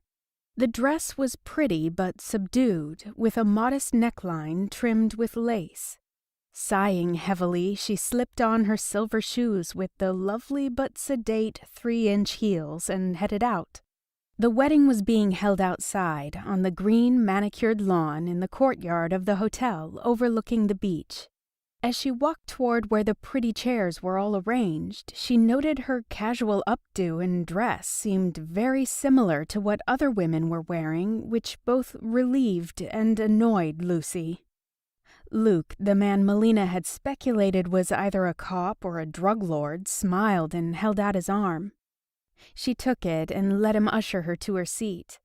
Once she sat down, he leaned close and said, "You look very nice today." "Thank you. You look handsome as well." And he did. Even when he smiled, Luke exuded danger. He was definitely a bad boy. Yet, to her surprise, aside from noticing he was indeed good-looking, Lucy didn't feel that heady tug of attraction she was expecting herself to feel. It was almost as if Jameson Whitcomb IV had ruined her for other men. She was seated at the end of the aisle, somewhere near the middle. She could see Jamie near the front, looking good enough to eat in his black tux with burgundy vest and tie. She watched him talking and laughing with his friend Cole, and she noted that several women seated around her were also looking at him. Did they know he was as nice as he was sexy? And whereas Lucy had once thought those two things couldn't truly be compatible, she knew his kind heart only made him that much more sexy. As if he'd heard her thoughts, his gaze suddenly found hers, and he smiled. Then he really looked at her, studying her from head to toe. He smiled again and mouthed the word, "wow," and fanned himself with his hand. She felt herself blush, which pissed her off. She wasn't the blushing type. She turned away quickly, only to jerk when she saw the two couples standing in the aisle next to her. Mason's parents and his sister Diana and her date, likely her husband. Mason's mother smiled. After all these years, Lucy still remembered Evelyn Lancaster's smile. This was a pale imitation. That sparkle in her eyes, the way her whole face would light up when her son was in the room, was missing. There were deep lines around her blue eyes, and Lucy wondered how many of those lines came from the hours she'd spent crying over the loss of her son. Evelyn always had high cheekbones, but now they stood out so prominently she looked gaunt. There obviously wasn't enough money in the world to erase the toll heartache had taken on her. Lucy's heart ached for Evelyn in a way she wouldn't have thought possible. "Hello, Lucy." "Hello," she stood. "I'm very sorry about Mason. At the hospital, I didn't get the chance to tell you." Her parents had attended Mason's funeral, but she hadn't been invited. And the Lancasters had left Gail's funeral as soon as it was over, too emotional to stay to chat, Lucy figured. "Of course not, dear. You were very upset. We all were, of course." Mason's father nodded. She remembered him as a giant of a man, but in reality, he was a couple of inches under 6 feet. His eyes were almond-shaped and the color of chestnuts, and when she was younger, they'd always seemed cold. His wide nose had seemed to flare like an angry bull's when she was in the room, confirming his distaste for her. Now his eyes just looked aged and a little bit sad. She had to wonder how much of her memories had been skewed by her own youthful insecurities. Lucy could see Mason in him, and she wondered how a father could stand to lose a part of himself that way. Was Mason's sister a comfort to them now? Would I be a comfort to my parents? What kind of daughter lets her parents go through losing a child alone? She looked at Mason's sister, Diana, as they took seats in the row behind Lucy. She was dressed in a designer gown, her brown hair swept gracefully back from her face and fastened in a smart bun at the nape of her neck, her lashes long and dark and undoubtedly extensions, and she didn't look grief-stricken. But if someone stood Lucy in front of a mirror right now, would they be able to see the pain of losing Gail? Just because they couldn't didn't mean it wasn't there, that it would always be there. Mason's mother leaned toward her. "Your dress is lovely, dear. You look like a princess." "Thank you," she said. She looked down at her dress. It wasn't her, but the back. She liked the back of it. The lace met in a V across her upper back, and then it was open to the waist. Sexy in a classy way. She rolled her eyes suddenly and thought, "Keep it up, Lucy, and you'll be a Stepford wife before you know it." "How is Millie?" she asked, unable to help herself. Evelyn's face grew soft at the mention of her grandchild. She nodded toward Diana and said, "Diana is doing a great job caring for her, and the baby is growing each day." A tug pulled at Lucy's heart. Her sister had wanted her to have custody of her daughter. This woman was trying to stop that. Yet she caught a brief glance between Evelyn and Diana, a glance containing love and support. At least Gail could rest well knowing Millie was surrounded by people who not only wanted her, but loved her too. The Lancasters were seated, and Lucy looked back up at Jamie. He and the groomsmen seemed to be having some kind of powwow, and the wedding planner was in the corner, speaking on the phone and looking like she'd just seen a ghost. Jamie's father looked concerned, and his mother seemed to be scanning the area for something, or someone. That was when it dawned on Lucy. She'd seen Gabe, the best man, and Ryan, Cole, Luke, and Jamie, who were the groomsmen. But where was the groom? Usually by now he'd be up front with his groomsmen, eagerly waiting for his bride to appear. Uh-oh, this isn't looking good, she thought. Lucy looked around like the rest of them, and that was when she spotted Jamie's sister standing in the back. She was incredibly beautiful. Her dress was white with wide lace straps over the shoulders. It was cut in an A-line with a fitted bodice and a wide skirt, decorated with pearls, hand-sewn no doubt, that gave it just a tinge of sparkle in the sun. The dress made her think of Gail, and her eyes burned with tears, which she furiously blinked back. When they were little girls, one of their favorite pastimes had been playing dress-up. One year for Christmas, they had both received a bridal dress and the whole ensemble to add to their already burgeoning closets full of dress-up clothes. They'd spent the entire month of January playing wedding.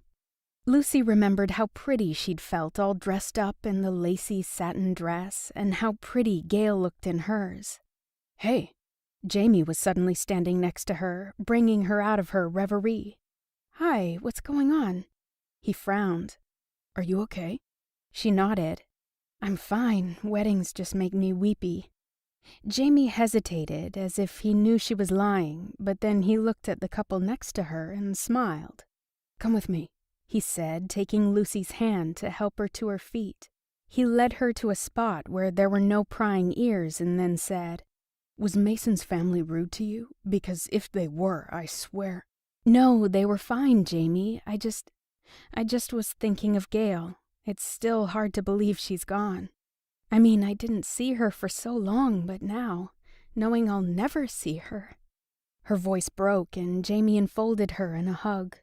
That was all. He didn't say anything else. He didn't need to. His embrace said it all. He was there for her. Finally, she forced herself to pull away. "Now it's your turn. I haven't seen Eric." Jamie ran a hand through his hair. "Eric seems to have bailed." Lucy winced and placed her hand on Jamie's arm. "Oh God, that's awful. Your poor sister." "Yeah, I just don't understand it. Eric's been in love with Brienne since college.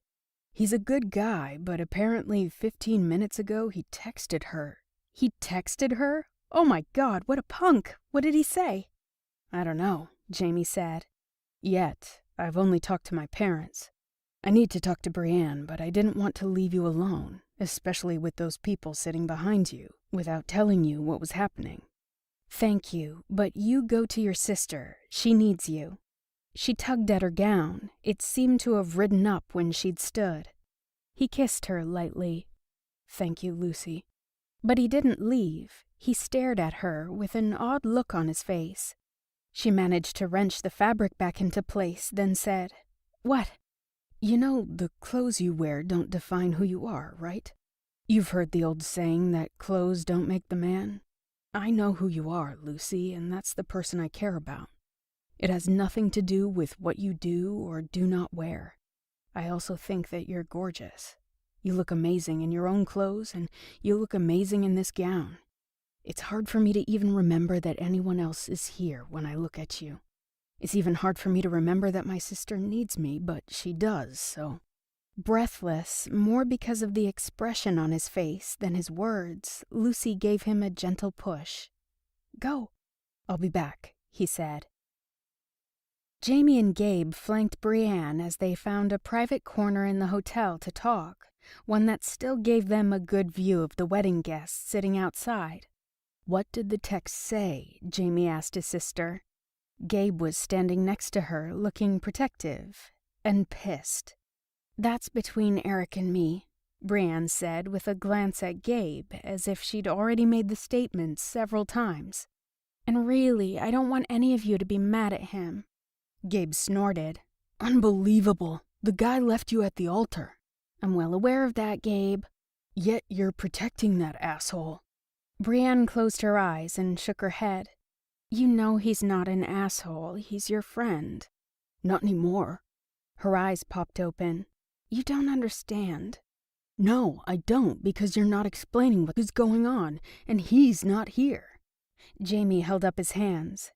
As pissed as he was at Eric, as much as he wanted to punch the guy first and ask questions later, he couldn't ignore the fact that Brienne was being so calm, that she didn't seem all that surprised, or all that upset that her fiancé had left her at the altar with only a mysterious text as explanation. "What's going on, Brienne? Did you two have some kind of fight?" Jamie asked. No, not exactly, but you see..." She took a breath and lifted her chin. "Yesterday, I told Eric I thought he was having second thoughts. If that he truly wasn't 100% sure he wanted to marry me, that we should call the wedding off, rather than string things out. So, you see, he's only doing what I asked of him." Gabe's fingers tore through his hair. "Are you insane? The time for second thoughts passed a long time ago. But if he was going to raise them, he should have raised them when you brought it up, before the guests arrived. And what made you think Eric was having second thoughts? The guy adores you." He shook his head. "But it doesn't matter. He's obviously lost it, just like I'm gonna lose it when I see him. Eric's dead." Gabe looked at Jamie as if waiting for him to agree. "I'm trying to get all the information before I go out hunting for blood," Jamie said. "It looks bad for Eric, yes, but..." "But what? You're okay with him doing this to your sister?" "No," Jamie gritted out. "You know I'm not. But you're completely ignoring what Brienne is saying." Gabe turned to Brienne and pointed a finger at her. "You don't deserve this, and the fact my former best friend did this to you is not something I can forgive." Turning on his heel, Gabe stormed away. Brienne let out a muffled cry of dismay before taking a deep breath and turning back to Jamie, crossing her arms protectively at her waist. "Thank you for staying calm and listening to me."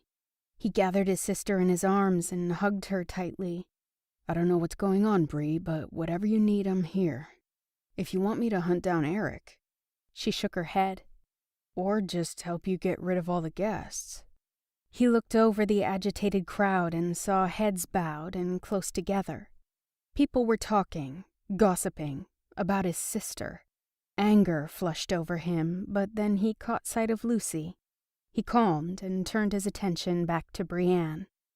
To his surprise, Brienne shook her head again. She tipped her head back to look at him. "As embarrassed as I am right now, this is for the best, Jamie. Things were going on with me and Eric, things you don't know and you don't need to know, and if he's had doubts, he can't help that. I encouraged him to dig deep and make the tough call, and he did. In return, I have to deal with an uncomfortable situation, but bottom line, I've avoided marrying a man who wasn't sure about me. That's something that should be celebrated." She pulled out of his arms and smiled bravely. "Good thing we've already got a party in the works." "You still want to go ahead with the wedding reception, just without the wedding?" Brienne had always had a flair for the dramatic, but this... "Yes, I..." At that moment, Gabe returned. When Brienne looked at him, he simply walked up to her, put his hands on her shoulders, and stared down at her. Then he said, "Whatever you need, Squirt. You know I'm here for you." Brienne blinked rapidly, obviously trying to hold back tears, and mouthed, "Thank you." "So, how do you want to do this?" Jamie asked her. "Let's get the party started." "You sure?" "Very sure. I want you to go out there and have fun with Lucy." She smiled at Gabe. "And you, grab a bridesmaid and have a great time. I'm fine, I promise." Frowning, Gabe opened his mouth to say something, but abruptly closed it when Brienne walked away. Gabe looked at Jamie. "I'm not buying it. She's not telling us something." "Maybe, but we're not going to get anything out of her right now. We'll give her what she wants and keep our collective eyes on her. That work for you?" Gabe looked in the direction that Brienne had disappeared. "For now," he said. Jamie sought out Lucy again. If his sister wanted them to party, he had the perfect person to be by his side. Chapter 11. As best man, Gabe insisted he be the one to notify the guests that Eric had been delayed, that there would be no wedding that day. He then continued, "The family and the rest of the bridal party ask, however, that you all join us for dinner, dancing, and a whole lot of fun in the ballroom as planned." His words were gracious, but the expression he pinned on the crowd communicated loud and clear that he wasn't asking, he was telling, so they'd better do as he said or face his imminent wrath. Mutters from the crowd began immediately, but Jamie and his friends, along with his parents, went into damage control and directed everyone to the ballroom. Lucy followed the rest of the guests as they filtered into the ballroom where the reception was being held. As she stepped through the ballroom doors, she couldn't help gasping at the elegantly decorated room. She wasn't easily impressed, but with this place and this party, she was. She doubted that she'd ever get married, but if she did, this might be how she imagined it. The tables were draped with floor-length tablecloths, some in burgundy and some in black. Linen napkins were folded on top of china plates and set in front of stylishly draped chairs. The centerpieces were crystal and all contained fresh orchids and burgundy lilies that you could actually smell in the air. The lighting was bright over the dining area, but more subdued near the stage, where the band was setting up in front of the maple wood dance floor. What Lucy loved most was the dazzling chandeliers, shaped like crowns, that hung from the ceiling. "Hey, there you are," Jamie said from behind her. When she turned to face him, he immediately took her hand. "I'm sorry for abandoning you." "Don't be silly. How's your sister?" With his free hand, he rubbed the back of his neck, then looked at his sister, who was standing by the ballroom doors, greeting guests with a strained smile. "I'll explain later, but she insists this is a good thing. I'm just worried she's in shock, and the fallout isn't gonna be pretty." "Then go be with her. I'll be okay on my own." He shook his head. "I have orders to show you a good time, and right now, whatever Bree wants, I'm going to give her. Even if that means leaving her alone. Here, why don't you sit and I'll grab you a drink?" She was about to take the seat Jamie pulled out for her at the head table when she sensed someone standing to her right. She turned and saw Diana, Mason's sister. "Hi, Lucy." She nodded warily. "Hello. I just wanted to congratulate you both," Diana said. She looked at Jamie. "I'm not sure what's going to happen legally, but if you'd like, I can try to make time for you both to visit with Millie." Lucy didn't miss the implication that Diana didn't want Lucy to visit the baby on her own. For a minute, the words threatened to fall from her tongue. "So now that I'm engaged to a billionaire, I'm suddenly good enough to visit my own niece? Why don't you go?" She suddenly felt Jamie's arm around her shoulders. He gave her an encouraging squeeze. "We'd love that." She looked up into Jamie's brown eyes and took a calming breath. "Yes, that would be wonderful, Diana. Thank you." "Good," Diana said with a wide smile that Lucy suspected she'd practiced all day. She should know, considering she'd been practicing the same smile. Then Diana looked at Jamie and said, "I also wanted to let your family know how thrilled we were to be included on the guest list today and what wonderful accommodations we've been given here on the island. I'm glad you could make it. I'll pass that on to my sister and parents. Thank you. It's a shame about the groom, frightfully embarrassing, but your sister is a trooper." Jamie's smile stiffened at the mention of the missing groom, but he simply nodded and said, "Thank you." As Lucy watched Diana walk away, she growled low in her throat. "Frightfully embarrassing, my ass. I'll show her something frightening." "Hang on there, spunky pants," Jamie said, laying his hand on her shoulder. "Diana only spoke the truth. Despite the act she's putting on, Brianna's embarrassed. Who wouldn't be?" Still, Diana didn't have to bring it up. She only did it to make herself feel superior. "Or maybe she's just feeling awkward and uncomfortable and isn't as good in social situations as you'd like to think," he said. She narrowed her eyes. "You're giving her too much credit." "Yet how well do you know her, Lucy, that you don't think she deserves some credit?" "I know her well enough that she's trying to stop me from getting custody of my niece. Or are you saying that's some kind of misunderstanding too? Have you changed your mind about helping me?" He gripped her arms and shook her slightly, looking as close to pissed as she'd ever seen him. "Stop it. Of course I haven't changed my mind about helping you. But even now, even when I've done nothing to make you doubt me." "I'm sorry," she said, placing a hand on his chest and standing on tiptoe to kiss him. "You're right. She just threw me, made me feel out of place, and I hate feeling that way." "I know, but you're not out of place, Lucy. You're fitting in beautifully. And she's already agreed to let you see Millie. Don't you think that's a good enough sign that you can just relax and enjoy the rest of the evening with me?" She nodded. "I'd like that. Let's just put it all away for tonight and have fun." Jamie grinned.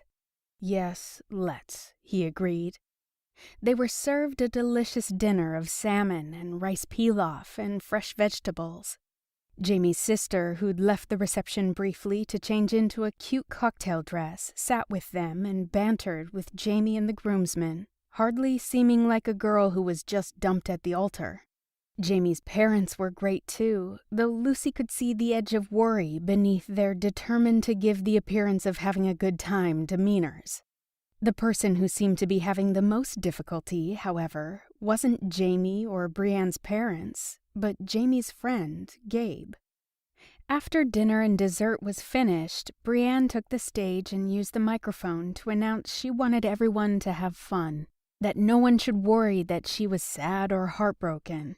To Lucy's surprise, even though a couple of the bridesmaids looked like girls Lucy remembered from her private school days, rich and spoiled and just looking for someone to mean girl, they obviously had Brienne's back. They were already encouraging guests to find their dance partners with the enthusiasm of soldiers carrying out a beloved general's orders. Brienne thanked everyone for their generous gifts, but said that she would feel better if they would take them with them when they left. Laughing, she said, "I don't want to keep anything I didn't earn." A curse came from across the room, followed by a crash. Lucy turned just in time to see Gabe's back as he stalked out of the room. An awkward silence followed, then Brienne said loudly into the microphone, "Looks like the party's gotten started." Music began to play, and the bridesmaids practically dragged couples onto the floor as Brienne hurried off the stage. Jamie stood. Suspecting that Brienne and Gabe would be having a word or two, Lucy grabbed Jamie's hand. "Why don't you give her some privacy?" When he looked like he was about to protest, she said, "Come on, your sister wants everyone to dance, so let's dance." After a brief hesitation, he nodded and squeezed her hand, then followed her out onto the dance floor. The band was playing an upbeat Latin-style instrumental, and the few couples already on the floor were doing varying versions of the tango.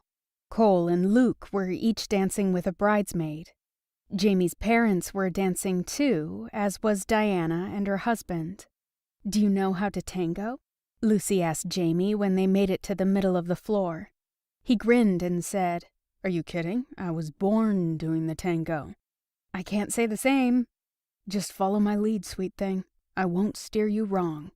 He wrapped one arm around Lucy's waist, and with his arm outstretched in front of him, he took her hand in his. He used the hand around her waist to pull her up flush against him, and her nipples rubbed against his chest through the thin material of her dress. Little jolts of electricity traveled down to her nether regions, and she immediately felt her panties get wet. As they danced, Lucy quickly discovered Jamie had been telling the truth. He was the best dance partner she'd ever had.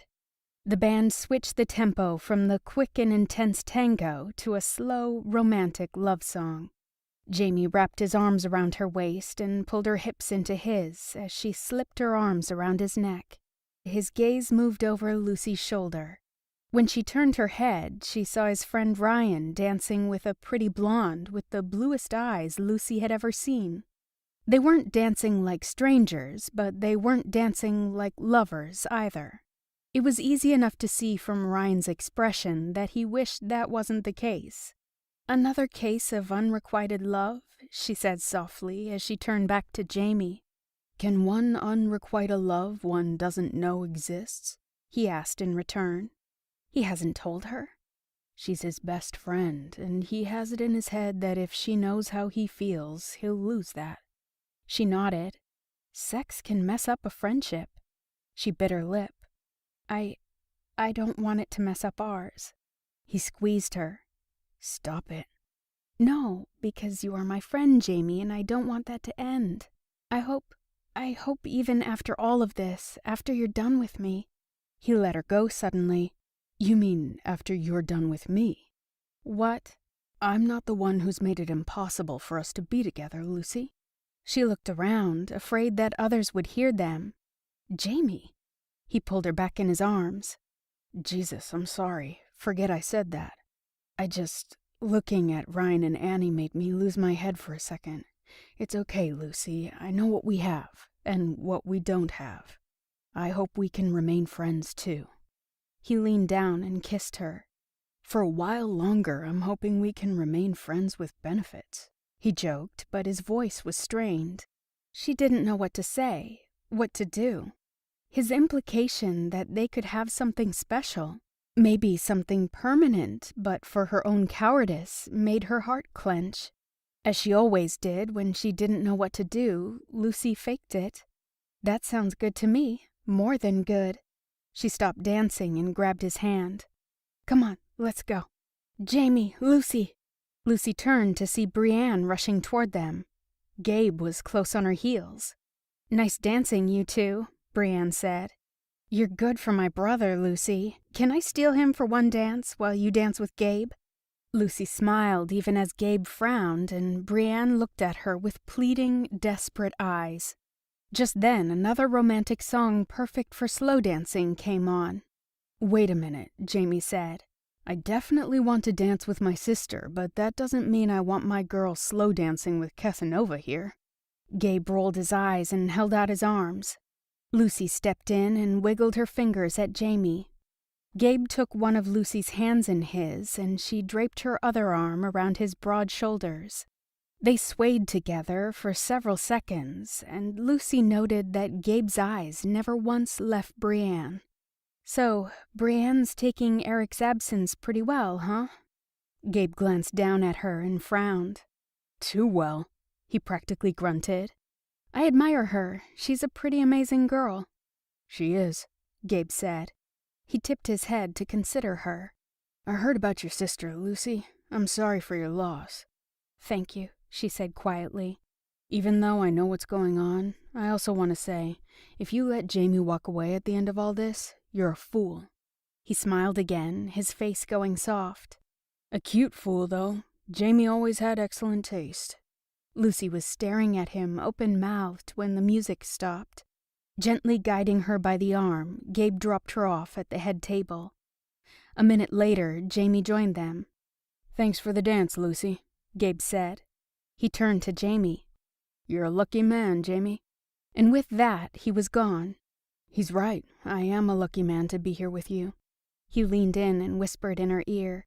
"You know, our room is just 2 floors up. We could take a little time for ourselves, regroup, and make it back for more reception fun before the bar closes."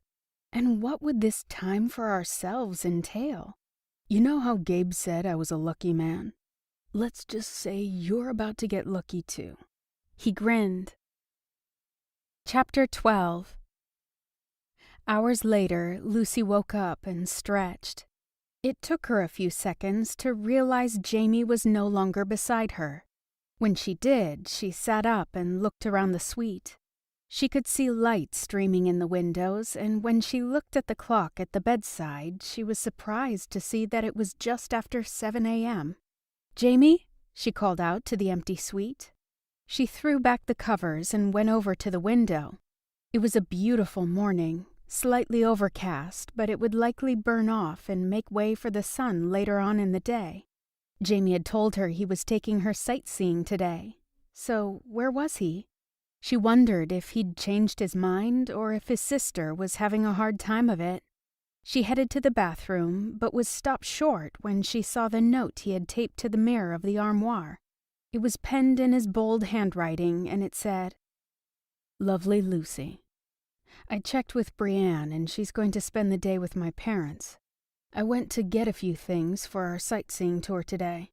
Dress comfortably, wear shorts if you have them, because it's going to be warm.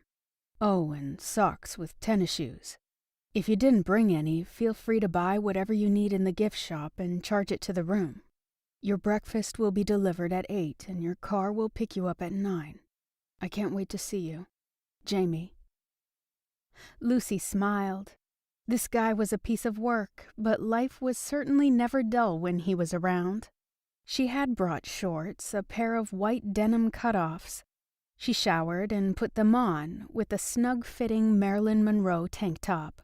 She'd only brought sandals with her, so after she slipped those on, she went to one of the numerous boutiques inside the hotel and bought a pair of tennis shoes, using her own money, of course. By the time she got back to the room service had set up her breakfast, which she ate quickly. Then she put on her tennis shoes and sat on the balcony, enjoying the ocean view, until she got a call notifying that her car was waiting.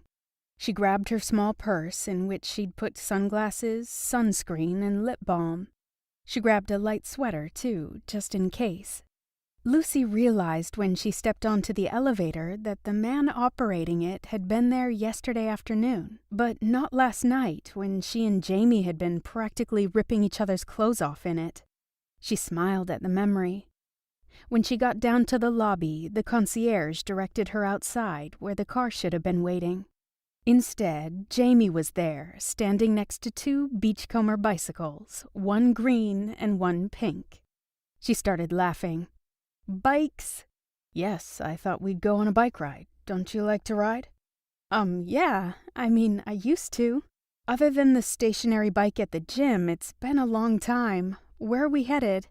Coronado has over 50 miles of bike trail. I thought it would be a great way for you to see the island and parts of San Diego. You really don't mind the bicycle, do you? Lucy looked at the bike again. The seat was big and heavily padded. Just to be clear, we're not going to do the whole 50 miles, are we? He chuckled and said, No, but we'll take a good ride. She took the pink bike from his hands and said, I'm a little klutzy sometimes. What if I fall and skin my knees? Jamie reached into a backpack he carried and pulled out a white box with a red cross on the top of it. I have a first aid kit for just such an emergency.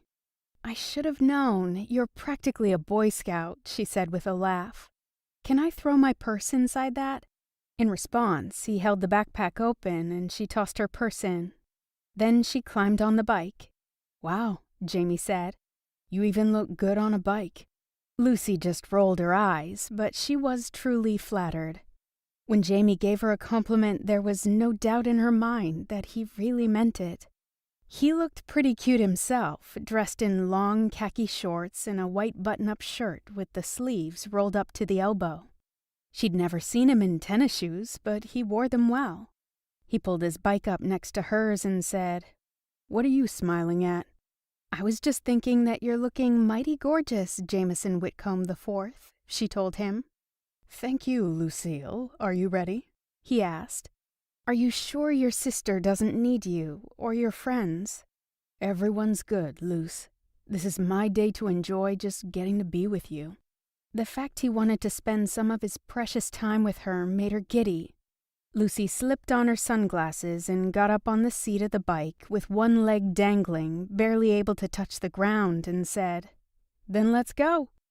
Lucy followed Jamie, feeling a bit shaky at first, but getting the hang of it soon enough.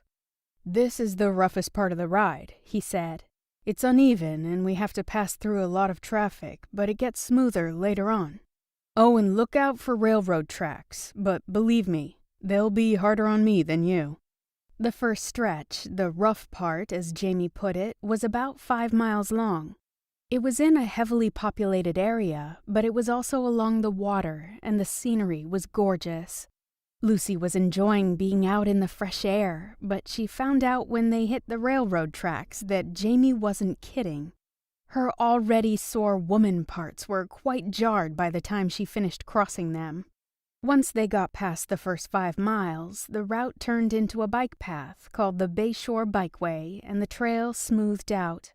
They traveled into San Diego across a bridge that was so pretty Lucy had to stop and take pictures. She made Jamie get into some of them, and then she took a selfie of them both.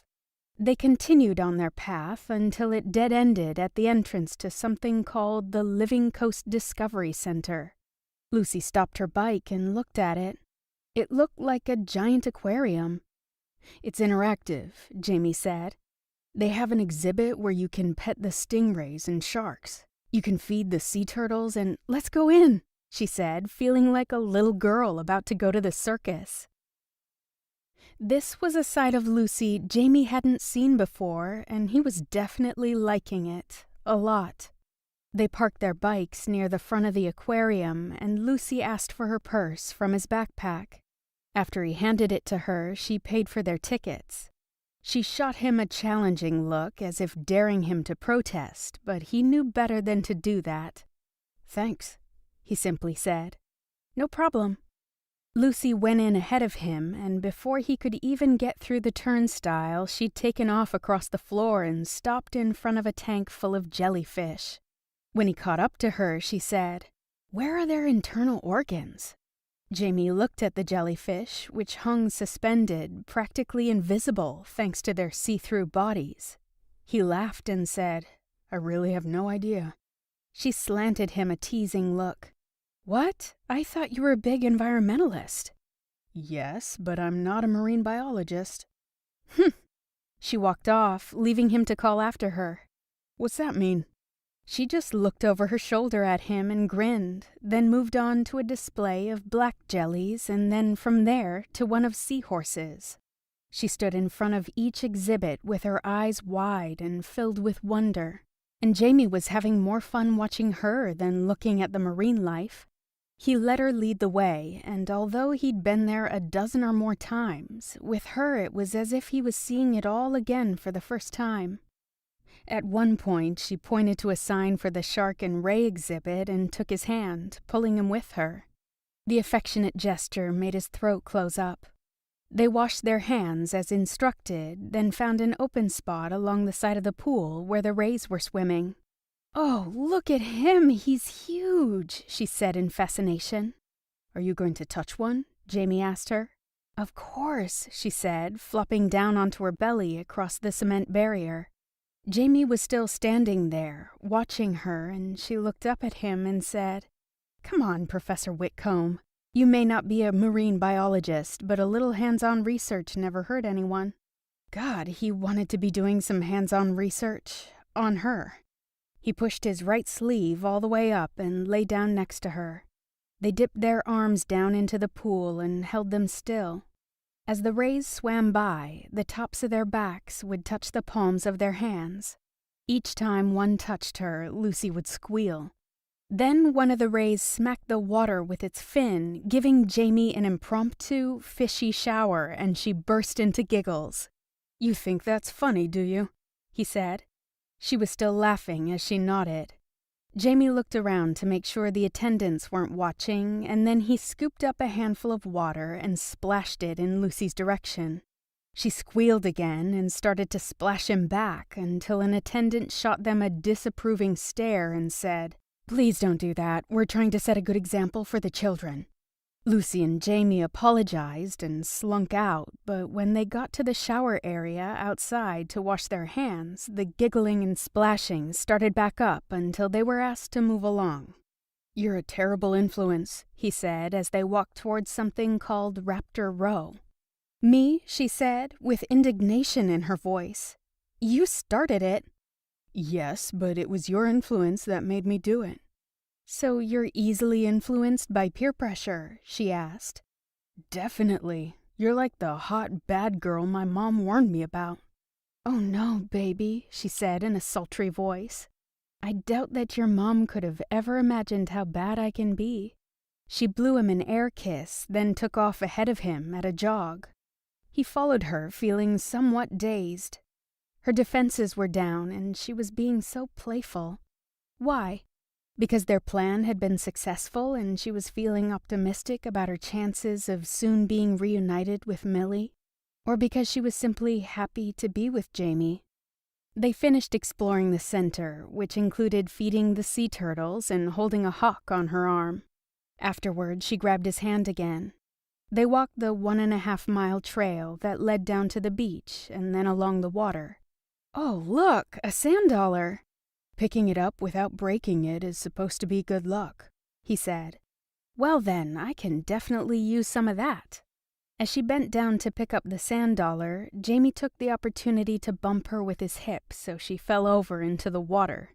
She screeched and landed face first in the shallow water. Immediately, she stood up and said, "You are in so much trouble," but she said it with a smile on her face. Jamie took off running, and Lucy ran after him.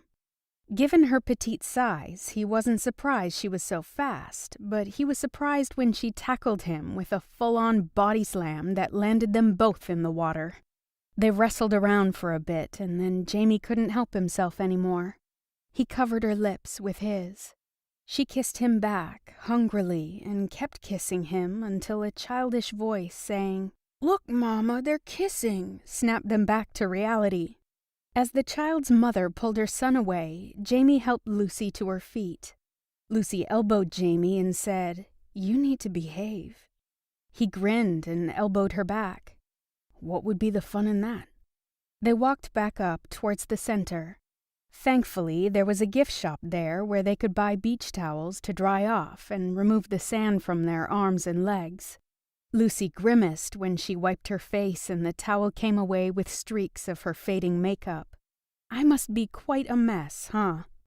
Jamie reached out and touched the side of her face. I have honestly never seen you look more beautiful. Lucy lifted up on her tiptoes and gave him a soft kiss. He tried to put his arm around her waist, but she backed up and said, "No way, mister. You already got us in trouble once today." Jamie laughed and followed her out to where they'd left their bikes. Chapter 13. After they left the aquarium, Jamie and Lucy continued to ride their bikes until they came upon some big ponds behind a place called the South Bay Salt Works. "What are those?" she asked Jamie. Jamie pulled his bike up next to her and said, "Evaporation ponds. If you look closely, you can see the water being agitated. It sits there being manipulated in different ways for about a year before the water completely evaporates off, and only the salt is left." "Cool," she said. "It is pretty cool," Jamie said. Well, what? It's one of the businesses my family has stock in. It's been here for over 100 years. It's had a lot of different names, but they've been processing salt pretty much the same way the entire time. Wow, I guess when you have a good system, you stick to it. It's funny, I've never once thought about the time and effort that goes into the salt that I so easily stroll into the market and buy. That's true of most people, he said. Unfortunately, during my time studying and teaching about the environment, I've discovered that as long as people can go buy it, they don't spend much time thinking where it came from, or how it got there, or even how what was produced has affected the environment. I'm not judging, he said quickly. Or at least I'm trying not to. I know how busy people are, how many are overwhelmed with everyday concerns. But so much of what we consume is either damaging the environment in the processing of it, or damaging the environment because of the waste it produces. Jamie stopped suddenly. I'm sorry, I didn't mean to give you a lecture. Lucy grinned at him and said, No problem, Professor. I've been meaning to sit in on one of your classes, you know. No, I didn't know that. I've sat in on a couple of yours. You have? Your general ed ones. Oh, the ones that were so big she felt like she was teaching in a sports arena. How come you never told me? I guess it just never came up. You're good at what you do, Luce. But I've never doubted that. Thank you, she said quietly. What he was saying was so real, so genuine. She tried to give him the same thing back. I think it's admirable that you're so passionate about the environment. Most people, rich and poor, don't give it much thought. They think it's someone else's problem, and someday when their grandchildren are older, there won't be an earth for them to live on. Know what else I'm passionate about? I think I can guess, but... She waved her hand for him to continue. Right now, I'm really hungry. Oh yeah? Yep. For what? Lunch, for starters. What do you say we finish up our ride, grab something to eat, and then... He wiggled his brows up and down. Without commenting, she started pedaling again. As they left the trail and headed back into Coronado, Lucy enjoyed seeing the freshly painted buildings and perfectly manicured lawns. There were more people strolling down the sidewalk than there were driving in cars, and the whole place had a nice, homey feel to it. Of course, she knew that was in part because the community was so affluent, and thus life on the island was a bit like living in a bubble. A very nice bubble, but a bubble nonetheless. At one point, they got off their bikes and walked them through a residential area so she could admire the beautiful homes lining the street. I bet it was fun growing up here, she said. It was, he said. I had a good childhood here, but it wasn't perfect. Oh? That surprise you? A little. It looks ideal. Your family is wonderful. You probably didn't want for anything. What was there to ruin all that? Exactly what caused you to freak out when you found out I was rich. Assholes and snobs who have too much money but a decided lack of compassion or integrity. Intolerance isn't directed only between those from different classes, but those in the same class too, even the upper class. She stopped walking, and so did Jamie. People were intolerant of you? Why? He shrugged. Because, as you like to remind me, I'm a nice guy. I've never been the stud or the rebel.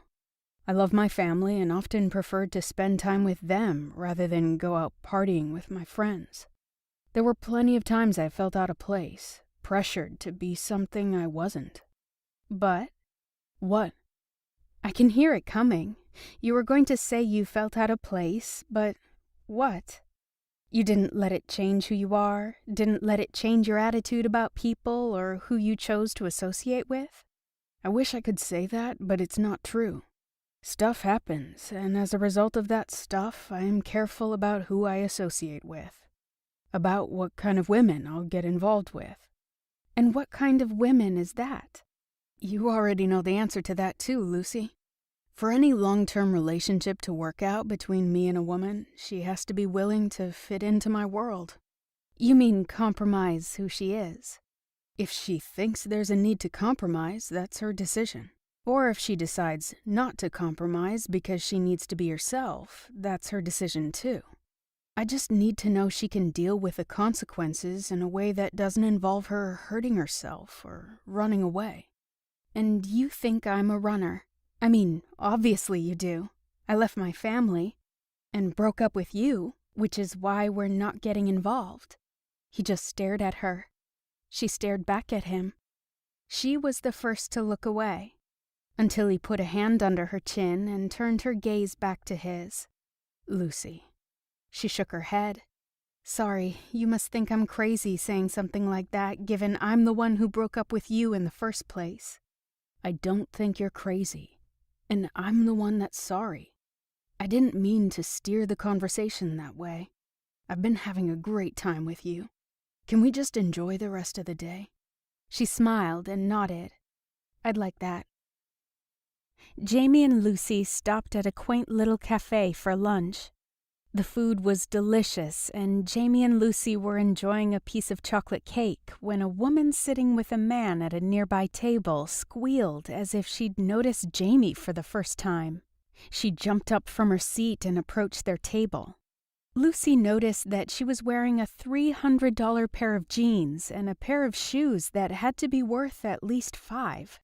Her bag was designer as well, and her hair was long and straight with a perfect cut and color, which was probably touched up weekly. Lucy suddenly became acutely aware how she must look, dressed in her bike clothes and tennis shoes, windblown from their jaunt. "Jamie Whitcomb, what are you doing?" the woman screamed out in one of those fake annoying voices that Lucy hated. Jamie stood up and said, "Hi, Rachel. I was just out for a bike ride with my fiancé. This is Lucy Conrad. Lucy, this is Rachel Smith." Rachel glanced sideways at her and gave her a fake smile as she nodded. Then she turned back to Jamie and said, "That's Rachel Smith Landon, if you don't mind. Michael, get over here." She called to the man who was still in the middle of his lunch. He pushed himself back from the table and did as he was told. To Lucy, he looked like a man who had already been beaten into submission. "Hey, Jamie, long time no see," the man said, holding out his hand. At least, his smile seemed genuine. "Yes, it's good to see you too, Michael. I didn't realize you two had gotten married." "Oh, please," Rachel cried out indignantly. "Are you trying to tell me that your mother didn't tell you? The wedding was in Hawaii at the end of April. We had nearly the entire island of Maui rented out. Everyone was there except you." She batted her eyes and stuck out her bottom lip. Lucy thought she looked an awful lot like a woman who was flirting despite standing next to her new husband. "Maybe Mother mentioned it," Jamie was saying. "I would have been in the midst of administering midterms at that time, so I wouldn't have been able to make it." "Oh my God, are you still teaching?" Rachel rolled her eyes and shook her head. "When are you going to get over your I feel guilty for being rich, so I want to save the world complex?" "I didn't teach because I feel guilty, but because I loved it," he said, looking slightly annoyed. Michael suppressed a smile, but Rachel once again rolled her eyes before turning to Lucy. As if only just noticing her, she held out her hand and said, "Congratulations on landing a Whitcomb." Lucy looked her up and down, leaving the other woman's hand extended and untouched. Finally, she reached out and took the hand and gave it a small squeeze. She saw Rachel staring at the engagement ring on her finger as she did. "Even better than landing just a Whitcomb, I landed Jamie. That's cause for congratulations indeed," Lucy said. Jamie coughed and suppressed a smile.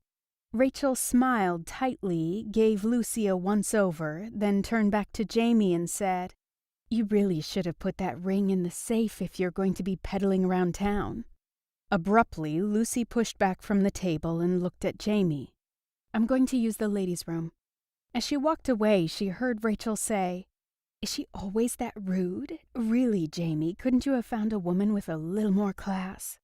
She didn't stick around long enough to hear what Jamie said in response. She spent several minutes pacing in the bathroom and calming herself down.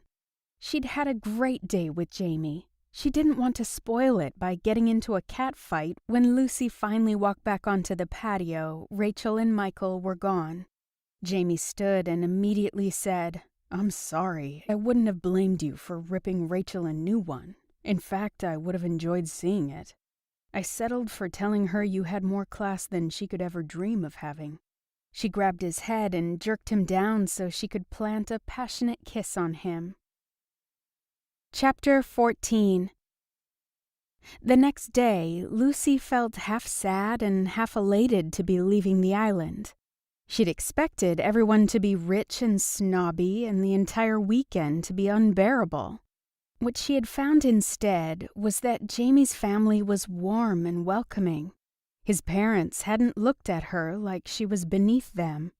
His sister reminded her a lot of herself. She could be sweet and funny one minute and loud and brutally honest the next. She was also adventurous and open-minded. Jamie's friends were fun and rowdy, and the other guests at the wedding, save a few bad apples, had known how to get down and party. The best part of the trip, though, hands down, had been spending the day exploring the island with Jamie. He was undeniably gorgeous, but like his sister, he was also smart and funny and kind and adventurous.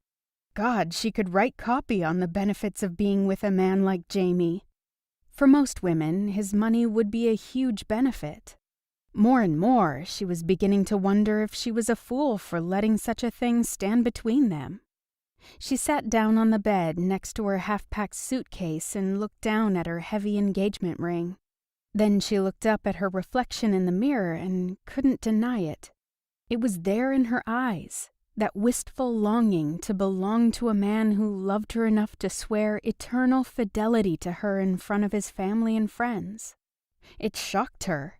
Except for when she'd been a child and played dress-up with Gail, she'd never thought marriage was a requirement for happiness. She gave herself a "stop being silly" look and returned to her packing. It was easier to tell herself to suck it up and get over it when she wasn't looking into her own eyes. Playtime was over, and soon she'd be back in Northern California, and Jamie would be back in Los Angeles. Chapter 15. After returning to Los Angeles, Jamie had to attend to business, which wasn't to say he wasn't plenty distracted. He was already looking forward to the coming weekend when he and Lucy would visit her niece, Millie. Every day he spoke on the phone with Lucy. The calls didn't last long, well, except for the one night Lucy had decided they should have fake engaged phone sex. But they were enough for now, he kept telling himself. And it wasn't lost on him why he kept telling himself that. He'd begun to hope again. Hope that despite Lucy's vehemence that they could only be friends, that he was starting to wear her down. He knew he had to be careful with that, however. Maybe it was because he'd had such a great weekend with Lucy, and he couldn't stop imagining how happy they could be together if she'd just give them a chance. Or maybe it was because much of the work he had to see to was about the factory in Summitville and his upcoming meeting with the town council. Either way, his thoughts kept wandering to his former girlfriend, Sierra. Jamie met her at a party the summer after they both turned 18. She'd moved to San Diego from Michigan and had already made a couple of friends from Coronado. They'd invited her to a party, and at first she hadn't wanted to go. She'd felt she wouldn't fit in, but her cousin convinced her to go. When he'd met her, Jamie had spent the night trying to get the pretty girl with dark hair and eyes to give him her number. Finally, she'd given in. One date, she told him. That's it. But it hadn't been. They'd dated for weeks, and Jamie had adored her. She'd been completely comfortable with him, except when anything came up having to do with his wealth or his friends and family. She'd gotten it into her head that a small-town girl from Michigan couldn't fit in, and no matter what Jamie said or did, he couldn't change her mind. They saw movies, took walks, and swam at the community pool. But she refused to do anything with his friends and family for the longest time. Finally, one night he invited her to a party being held at a friend's house. She tried to make excuses about why she couldn't go, but again he was persistent and wore her down. When they first got to the party, Jamie introduced her as his girlfriend, and he could tell she liked that. He'd stuck close to her, but at one point he became distracted talking to some friends, and they got separated. By the time he found her, her clothes were askew, her hair was thrashed, and her makeup was smeared from the tears pouring from her eyes. She ran outside, and even though Jamie had followed her, demanding to know what had happened, she refused to tell him for the longest time. Finally, she screamed, "Your asshole friends mauled me and made fun of me, okay? God, why did I ever get involved with you? You're great, Jamie, but you don't live in the real world. And your world sucks," she'd shouted. He'd put his arms around her, tried to calm her down. She'd left her sweater inside and complained she was cold. He went inside to get it, but also to confront the bastards who'd hurt her. He'd given her the keys to his car and told her to wait for him. When he got back, she was gone. She was found an hour later, the lightweight sports car wrapped around a tree. She'd been thrown out and died on impact. Jamie cursed at the pain the memory of Sierra still caused him. Once again, he told himself to proceed with caution where Lucy was concerned. If he'd learned one thing from his time with Sierra, it was that he couldn't force someone to fit into his life. That person had to find her place in it, and that was only going to happen if she was willing to try. Lucy wasn't. The following weekend, Lucy took a flight into Palm Springs and was waiting outside the airport when Jamie's driver pulled up at the curb. Jamie stepped out of the car to greet her. "Hi, sweet thing, you look a bit stressed," he said. "You think?" she responded sarcastically. Then she took a deep breath. "I'm sorry, I didn't mean to snap at you. I'm just nervous." Jamie gave her a hug. "It's perfectly natural to be nervous, but the baby will love you." "I'm sure you're right," she lied. Thank God Jamie would be there. Though she'd probably never admit it out loud, he had a soothing effect on her. He loaded her bag into the car and helped her inside, where she said hello to the driver. The atmosphere was quiet and tense as they drove to the small town just outside of Palm Springs, where Mason's family lived. Diana had asked Lucy and Jamie to meet at her mother's house so that Millie could visit with her grandparents as well. 10 minutes into the drive, despite the fact they still weren't talking, Jamie took her hand and squeezed it encouragingly. Lucy smiled at him and squeezed him back. Finally, the car turned onto the cobblestone driveway of Mason's parents' home. The limestone Tudor Revival mansion had been built in. The outside of the home was styled with carvings and stained glass windows. The lawns that stretched out on all sides of it were perfectly green and manicured. Over 15 years had passed since she'd been here. On that occasion, she'd given Mason her virginity. At the time, she'd daydreamed about her and Mason being married on these beautiful grounds. She could vividly recall the smell of the garden out back, which was a breathtaking sight from the large veranda that took up the entire length of the house. Once the car stopped, Jamie got out and held the door open for her. When she hesitated, he reached in and took her hand. "It's going to be okay, Luce. Trust me." Before they reached the massive oak double doors, they were pulled open, and Diana, Mason's sister, came out to greet them. Jamie bounced Millie up and down on his knee as she squealed with delight. Lucy couldn't help but to smile. It was obvious that he loved babies, and it was also obvious that this particular baby loved him. "Oh, Jamie, she's spitting up all over you. Oh, dear." Mason's mother rushed to hand him a towel, which Jamie took. "It's no big deal," Jamie said. "I've been thrown up on by bigger women than her before." It was a pretty risque thing for him to say to Evelyn, but she just smiled and didn't seem to take offense. Lucy mentally rolled her eyes. If she'd said something like that, she'd be labeled rude, crude, and who knew what else.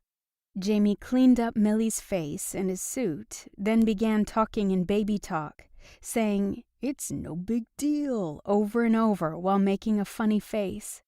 It cracked the baby up. Lucy sat quietly, her eyes taking in her adorable niece, and even though she felt horrible about it, just wanting the visit to be over.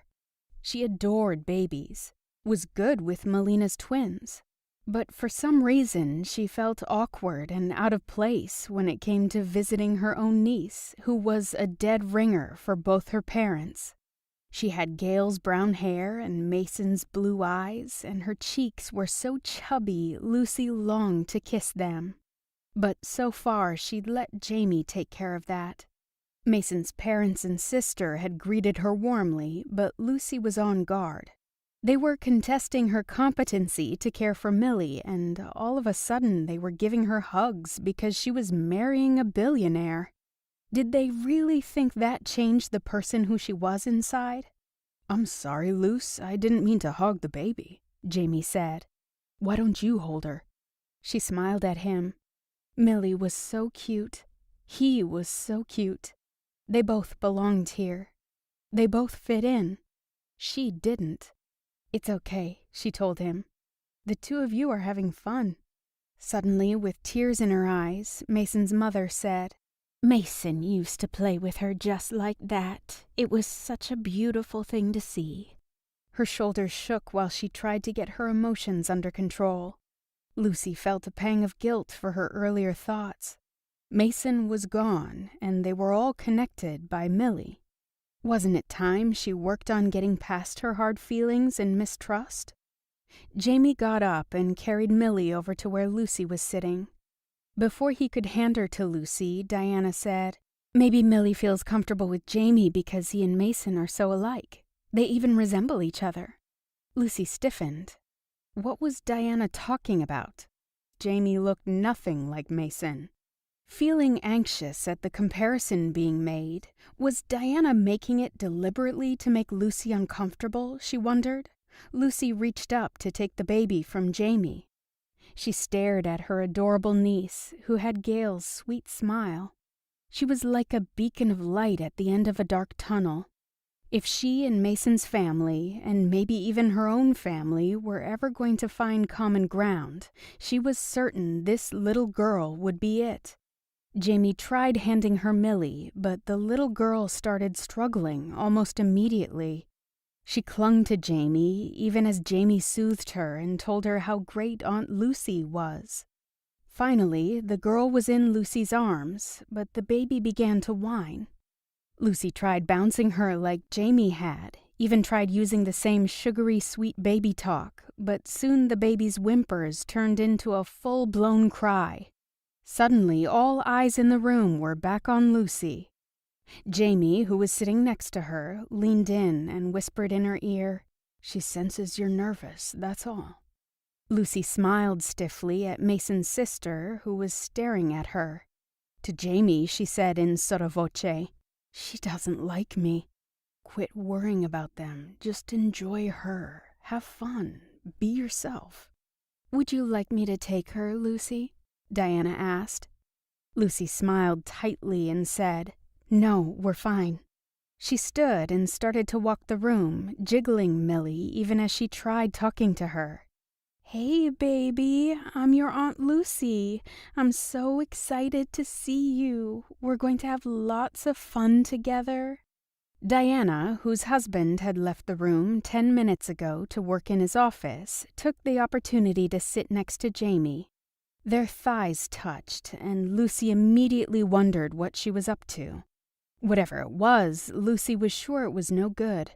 Still walking and talking to the baby, she caught pieces of their conversation. "How is your sister, Jamie?" "She's fine, thank you," Jamie said, his eyes and smile on Lucy. "Oh, that's so good. I was afraid the poor dear would be falling apart." "Well, like I said, she's just fine." Lucy stopped listening as the baby continued to sob and whimper. It really was as if the baby didn't like her. "Maybe she's hungry?" Jamie said. Diana looked at her watch. "You know, you may be right," she said. She rang for the nanny, which irritated Lucy.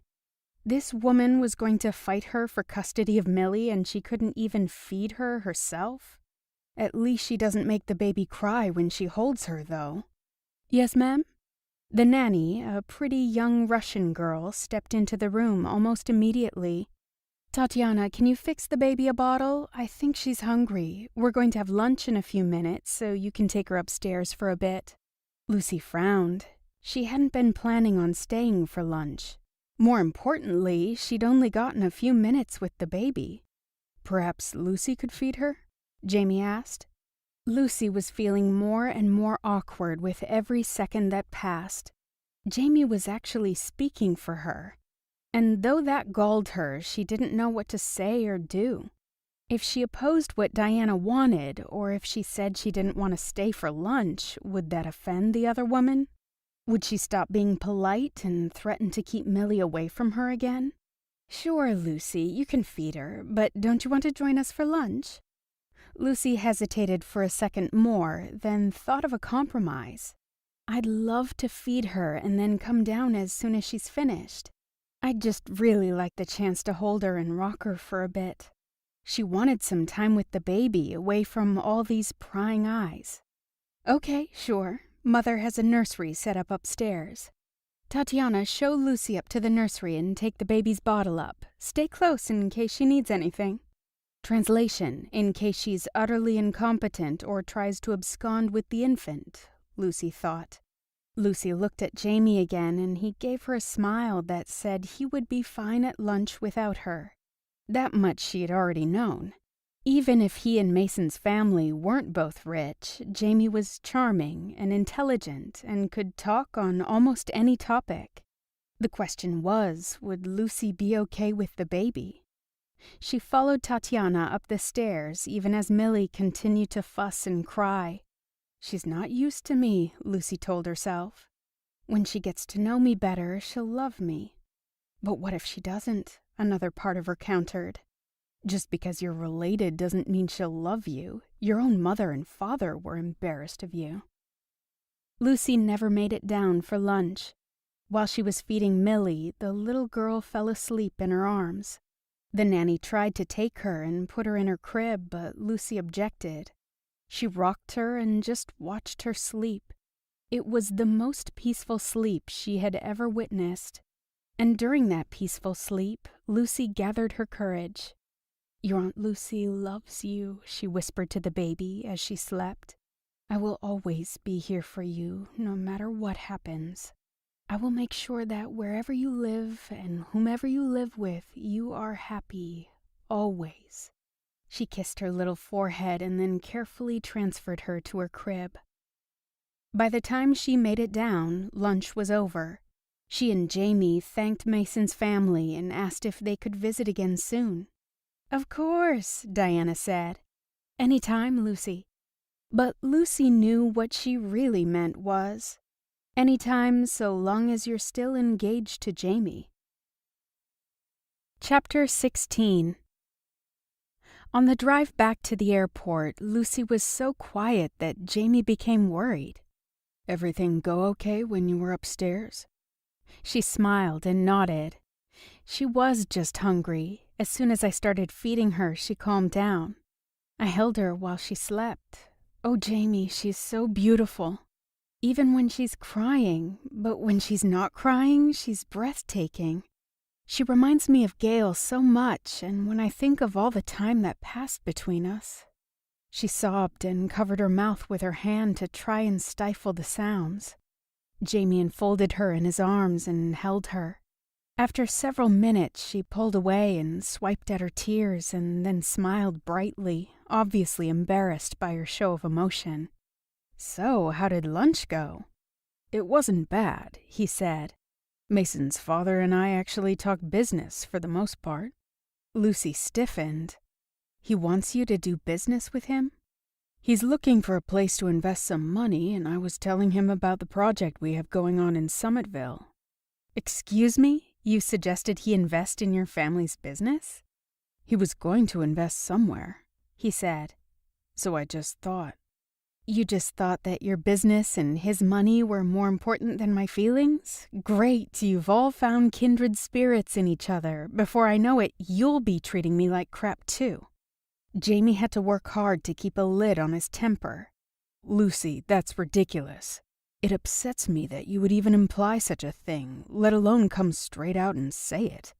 "Then forget I said anything at all," she said.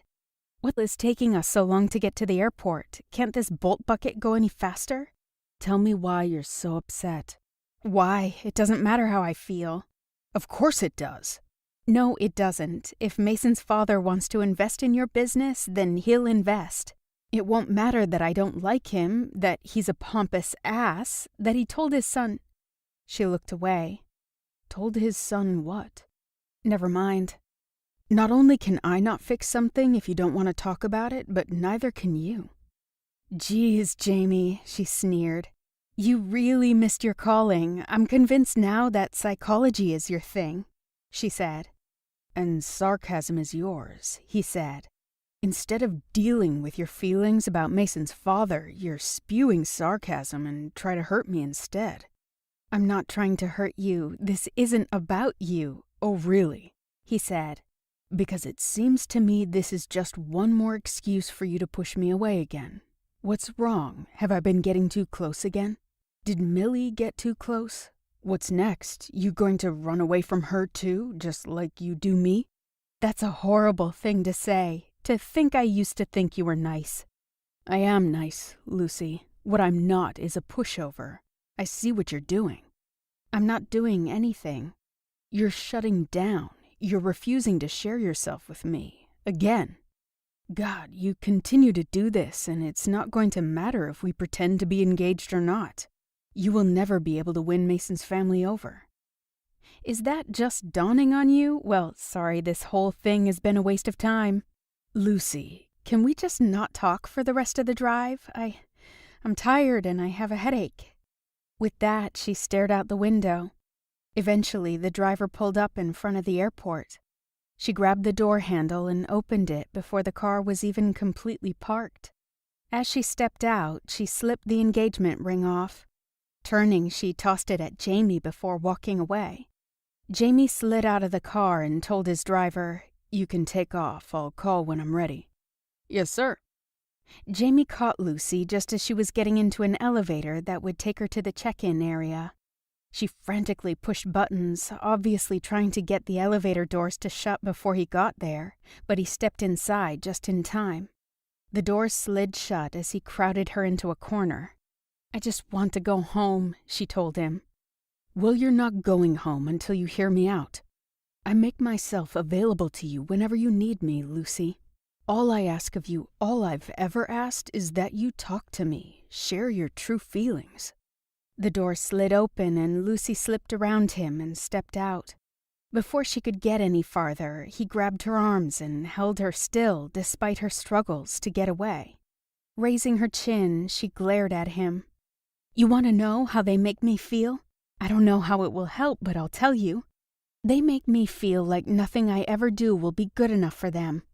They make me feel like trailer trash, and before you tell me I let them make me feel that way, I'm going to tell you that I know that. I've taken a few psychology courses myself, but knowing it and living it are two different things. When I'm around them, I become less than I am because I know it's what they expect from me, and then I hate myself for it. And the idea of you and that man doing business together, the idea that he'll have the opportunity to talk to you and turn you against me." Lucy sobbed.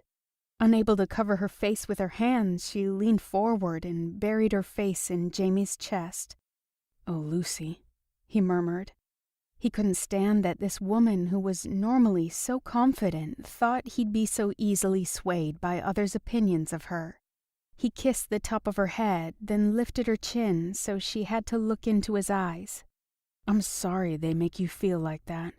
I'm sorry that my brave, confident Lucy feels less than when she's around those people. But no one, not Mason's father, no one, will ever turn me against you. God, don't you get it, Lucy? I adore you." She pulled back. "You do, even though I'm such a snot about all your money?" "Even then." Lucy cleared her throat. "I'm not used to feeling less than. Around certain people, I leave my self-confidence at the door. I turn back into that insecure 16-year-old, and I'm not sure this pretend engagement is helping me. They expect me to be different because I'm engaged to a man like you, but I'm not different. I'm just me." "That's what you need to be, Lucy, just you. We're just playing a little game, but we're not trying to present you as being someone totally different. If the worst happens and they turn against you, the judge will see what a wonderful person you are and grant you custody." Lucy stood on her toes to kiss him, and his lips came down to meet hers. It was tender and exploring, like they weren't already intimately acquainted. When Lucy finally broke the kiss, she said, "I have to catch my flight, but can I have the ring back?" He grinned and held it up. "I'm afraid I was going to insist." This time, instead of putting on the ring herself, she let him slip it on her finger. She stared at it as if admiring its beauty, as if remembering how Jamie had said it reminded him of her. "Do you really have to catch this flight? Because it'll only take a couple of hours to get to Los Angeles. You can see my place, and we can get you on a later flight, tomorrow, or the next day, or the—" She covered his mouth with her fingers. "Let's go." Lucy and Jamie held hands and kissed during the long drive to L.A. When they arrived at his place, he didn't bother giving her a tour. Instead, as soon as the front door clicked shut behind them, he had her in his arms. Chapter 17. A few days after visiting Millie, Lucy was watching a movie in her apartment when someone knocked on the door. When she went to answer, she saw Jamie through the peephole. He'd called her last night, telling her he missed her already and was going to fly in the next day. His flight wasn't supposed to come in until later that night, but his early arrival was a wonderfully pleasant surprise. With a delighted laugh, she threw open the door. He was carrying a big, heavy-looking basket, and a white blanket was draped over one of his arms. "Hi, why are you here so early, and what's all of this?" "I got done with business earlier than I expected, and I couldn't wait to see you. Since it's not quite 5, I thought you might be hungry, so I brought you some dinner." "I am hungry," she said. "Is there really food in there?" she asked, her eyes on the basket. "In here?" he asked, holding up the basket. "No, this is my new purse. I just brought it in to see if you thought it went with my shoes." She laughed and said, "Well, if you have any food in that purse, you better feed me." I'm about to chew off my own arm."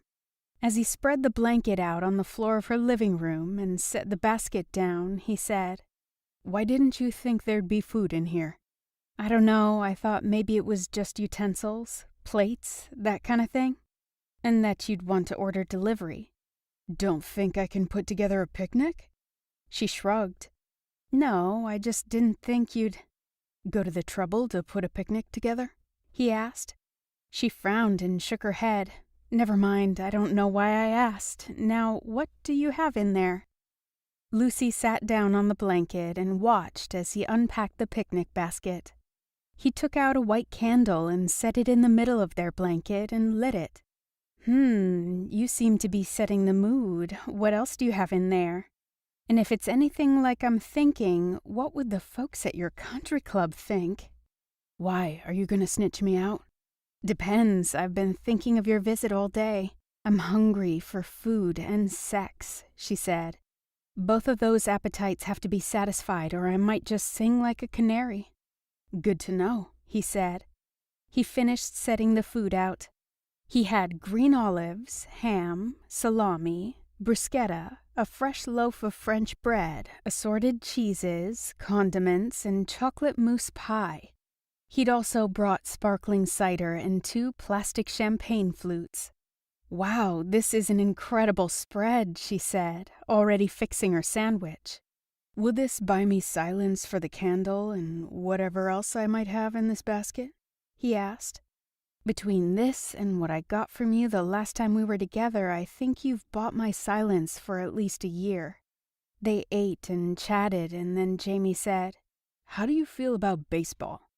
"I don't have any strong feelings about it either way. Why?" "You're not a Giants or Angels fan?" "Wouldn't know a giant or an angel if they hit me in the face," she said. "We don't need to go if you'll get bored, but I have a couple of baseball tickets for tomorrow night. I was wondering if you'd like to go." "Sure," she said. "Who are we going to see?" "The Yankees," he said. "Who's the home team?"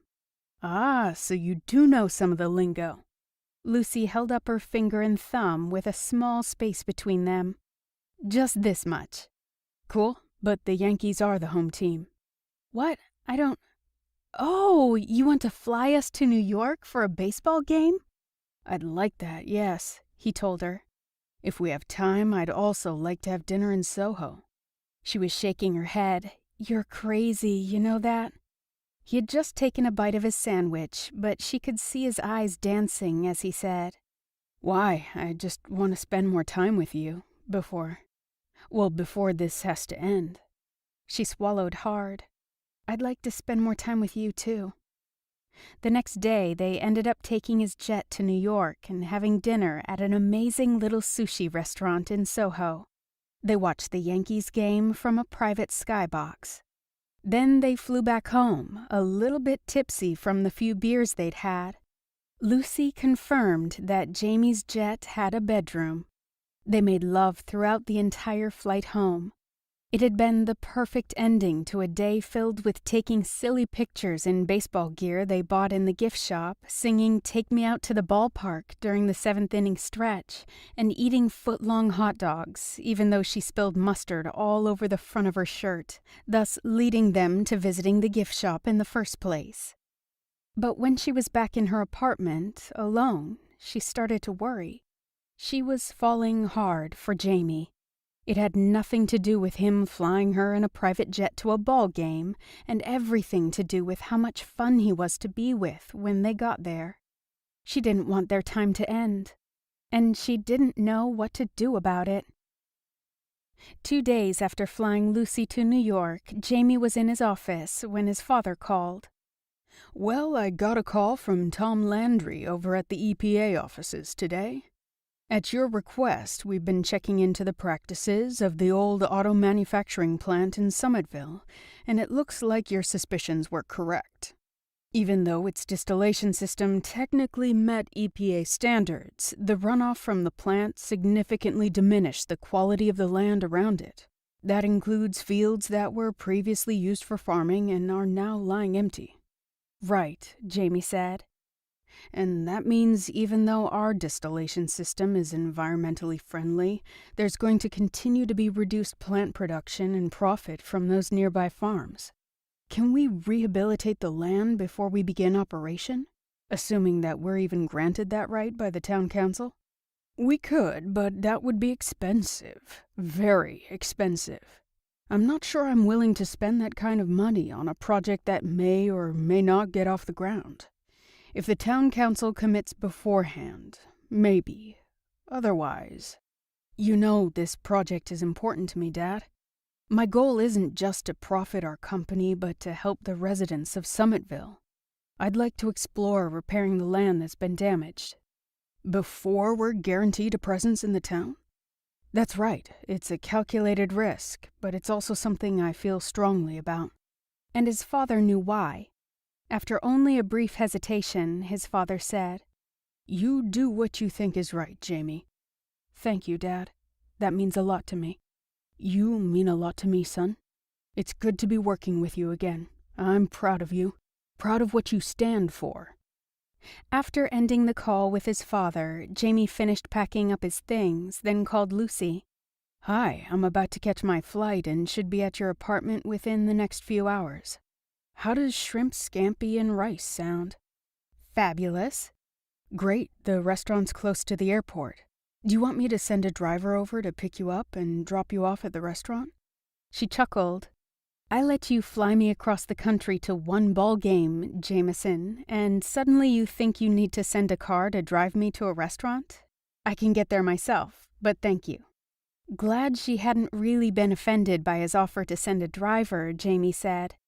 I'll meet you at the restaurant at 7. He couldn't wait.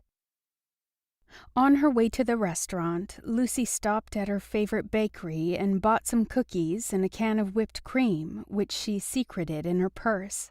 She knew she and Jamie would drive back to her place together, and she didn't want him catching on to her plans. As always, dinner with Jamie was fun and relaxing. They filled their dinner time talking about work and Lucy's niece. Lucy was already looking forward to another visit with Millie the following weekend. Thanks to Jamie, Diana had agreed to let them take the baby to the zoo for their visit. Lucy couldn't wait. As the waiter cleared their table, Jamie asked, Lucy, would you go to Summitville with me this weekend? Lucy's eyes widened in surprise. Jamie had told her a little bit more about the factory Whitcomb Enterprises was seeking to open in Summitville, a small town in Michigan. But the last time he'd spoken of it, he'd said his meeting with the town council wouldn't take place for several weeks. I thought your meeting with the town council wasn't until next month. Something unexpected came up that I need to take care of, and I'd really like your company. Good thing she had no plans for the upcoming weekend. In fact, the only plans she ever seemed to have involved Jamie, and she'd been enjoying that immensely. Well, sure, you've been there for me, so I'm happy to do anything I can to help you. Though I really don't think you need me. You're wonderful. I'm sure the people from Summitville will love you once they get to know you better. Now that's a nice thing to say. I think it deserves a kiss. He leaned over and lightly touched his lips to hers. When he lifted his head, she barely stopped herself from pulling him back down. After dinner, they took a cab back to her place. Once they were safely inside, she poured him a glass of wine, and they sat on the couch. Dinner was nice, wasn't it? Wonderful, she said. I like it that you love to eat. Yeah, I guess I should be more worried about gaining weight. It'll happen someday. Even if it does, you'll never be anything less than gorgeous. Why, Professor, what a nice thing to say. Just stating the facts, he said. Well, I'm interested in what you'll think of this. She produced the cookies and whipped cream can from her purse and set them on the coffee table.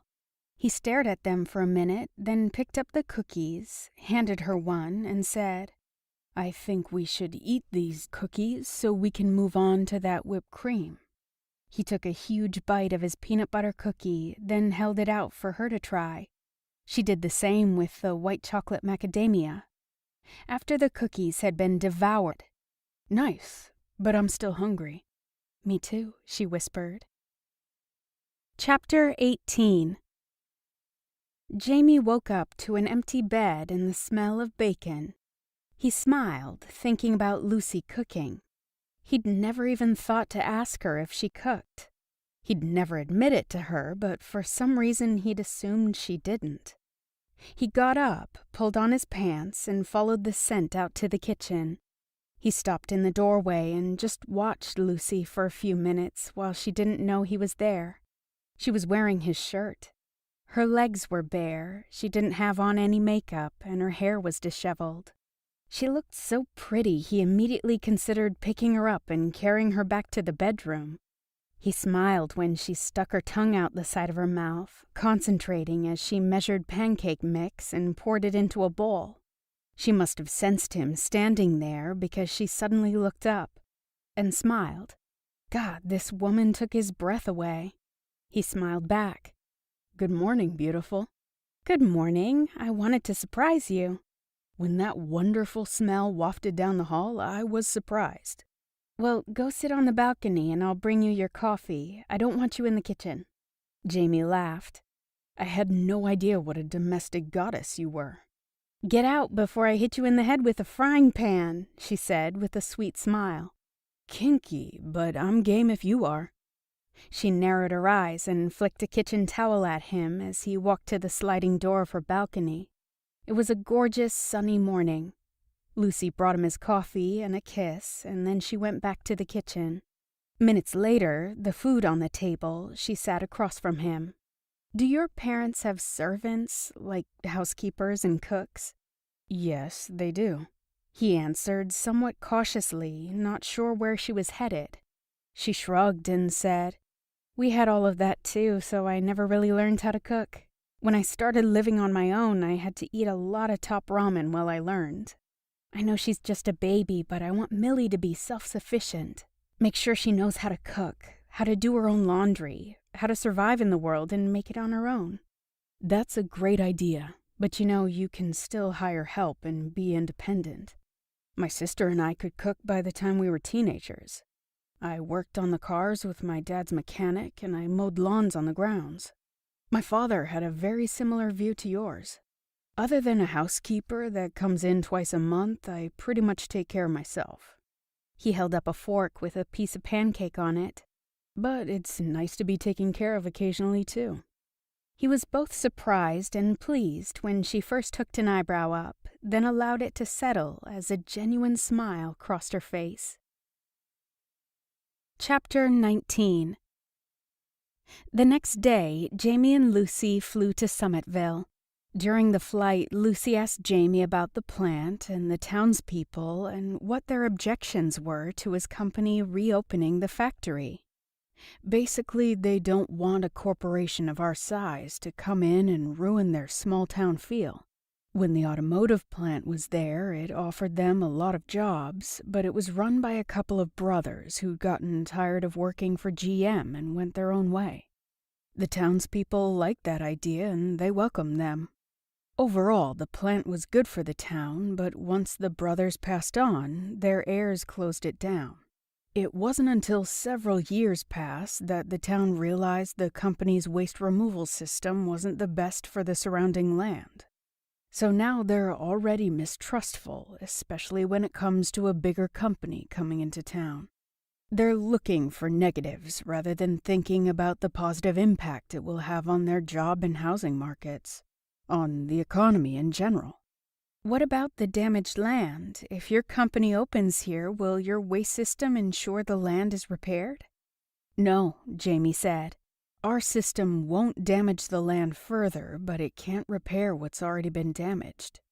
"Oh, that's too bad." "We're trying to come up with a solution," he said. "One that will give the citizens a reason to trust us. I just need to discuss our options with the town council." "Well, I hope they listen to you and trust you, because I know I do."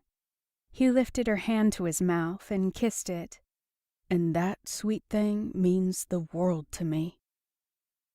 As the cab turned onto Summitville's main street, Lucy couldn't help but admire the well-maintained, pretty little town. It was quaint in a way that few places were anymore, so she could see why the townspeople would be leery of strangers coming in and building businesses that could eradicate what made the town so unique. She glanced over at Jamie, who looked awfully nervous. More than nervous, actually. The closer they'd gotten to the small town, the more preoccupied and serious he'd become. Normally he had such confidence. She could see him wanting to succeed in business because he was a man used to succeeding. But he hadn't said there would be negative consequences to him or his family's business if they didn't get the factory up and running. To her, it seemed like they'd be out another investment opportunity, but not much else. Was there more to all this than he was telling her? Did he feel like he'd lose his father's respect if he failed to close the deal? She'd gotten the sense that his relationship with his parents was a close one and that they doted on their children in a way that a failed business deal couldn't detract from. But why else would Jamie be looking so tense, even grim? The cab driver took them to a cute little inn on the outskirts of town. It was a refurbished 3-story old Victorian house. It had a wraparound porch with hand-carved rocking chairs. Just inside, the reception area was warm and inviting. A round little woman with her hair piled on her head in a messy bun and wearing a man's work shirt was standing behind the registration counter. She glanced up, and when she saw Jamie, her friendly expression closed up and she looked like she'd sucked a lemon. "Hello, Mrs. Newley," Jamie said with his usual charming smile. The woman didn't smile back. Instead, she just looked at her registration book and asked, "Who took your reservation?" "I believe the girl's name was Kate," he said. "This is Lucy, my fiancée." The woman looked at Lucy, a wary expression crossing her features. "It's nice to meet you, Lucy," she said. "Welcome to Summitville. I'm Marie. Have you been here before?" Lucy was so taken aback by the rudeness Marie had shown Jamie that it took her a few seconds to respond. "It's nice to meet you too, and no, this is my first time here. I hope you have a lovely stay, and please let us know if there's anything we can do for you." The smile dropped from Marie's face as she turned back to Jamie and said, "Mr. Whitcomb, can you sign here, please?" Jamie took the pen and signed his name. "Joey, come help with Mr. Whitcomb's bags, please." A boy who looked to be about 16 took their bags. Marie asked Lucy if she would like a tour of the house. Lucy glanced at Jamie, who nodded his head encouragingly. But his smile was strained, and when he said, "You go on," in a quiet voice, she was even more confused. "I'd love a tour," she said, thinking that maybe she could figure out what was going on here without having to ask Jamie. Marie came around the desk. "Let's start out back. I'll show you the deck, the gardens, and the hot tub room." Lucy followed her, dying to ask Marie why she seemed to dislike Jamie, but the timing didn't seem right. Marie guided her to a wooden deck that was raised off the ground about 3 feet and polished to a glossy shine. It was set up with quaint little bistro tables and fresh flowers and plants. "This is lovely," Lucy told her. "My husband, God rest his soul, built this deck. Can you believe it's 30 years old?" "No, I really can't," Lucy said. "It looks brand new." "We like to take care of things around here so they'll last. We're not all fortunate enough to be like your fiancé, able to replace things on a whim." The woman's voice was decidedly bitter when she made the last statement. Lucy couldn't help it. She just stared at her. She was about to do more, like tell her she obviously didn't know Jamie very well to say such a thing about him or to hold such a bad opinion of him, but since she didn't want to get them kicked out when Jamie was supposed to be making a good impression with the townspeople, she held her tongue. Marie led her to a wooden building that was almost hidden by a large oak tree that had ivy growing up its sides. She opened a door that blended in with the rest of the building to reveal a large octagon-shaped room with wooden benches surrounding it and an octagon-shaped hot tub in the center. There were hooks on the walls with fluffy towels hanging from them and a door in back that led to a small but really nice sauna room with wooden benches and a big basket of hot rocks in the center. "This is lovely too," Lucy told her. "You have a great place here." The older woman looked thrilled that Lucy thought so. "My brother built this sauna with his own hands a few years after Oliver built the deck." "Very talented men," Lucy said as Marie closed the door. They walked back towards the house. As Marie showed her the inside of the house, she told Lucy she'd lived in Summitville all her life. She had 3 children and 4 grandchildren and several brothers, sisters, nieces, and nephews who also lived in the area. Lucy found herself liking the woman, which in turn made her feel disloyal. How could she like someone who disliked Jamie? She needed to figure out what was going on here. "That's all of it," Marie told her when they made it back to the front desk. "It's all so quaint and homey. I love it." "I'm glad, honey. Hope you enjoy your stay here." "I'm sure I will," Lucy said. She knew she should turn around and find Jamie, but she couldn't help herself. Jamie was nice. He was wonderful. Even with the town council's doubts about the factory, she couldn't imagine a reason Marie would have treated him so poorly. "Marie, can I ask you something? It's okay if it's out of line and you don't want to answer." "Okay," Marie said, a look of caution on her face. "Is there a reason you don't care for my fiancé?" The woman looked embarrassed and then she said, "I'm sorry, I do owe you an apology for being so rude right in front of you. I'm not usually that way." "I got that impression," Lucy told her. "I've only known you for half an hour, and in that short time it seemed out of character for you to be so rude to anyone, let alone a customer. That's why I thought I'd ask." "I can't believe he hasn't told you," Marie said. Her lips pressed into a thin line. "That makes me think even less of him." "What hasn't he told me?" As soon as the question was out of her mouth, she held up her hand. "You know what? Never mind. I'm sorry. I shouldn't have asked. You don't know me, and as much as I like you, I have to say straight out, my loyalty is to Jamie." Marie looked like she wanted to argue with her, but ultimately she just sighed. "Well, you obviously love him very much.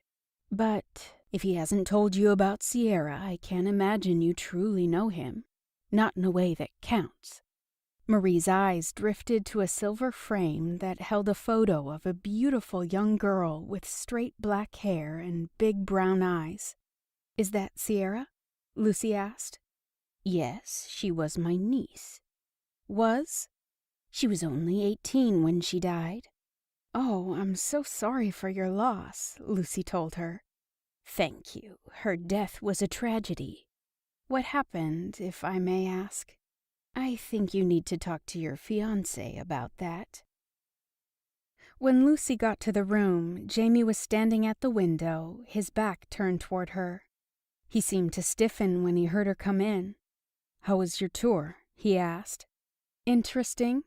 He turned around. "I'll bet. So she told you then, about Sierra?" "She told me her niece was dead.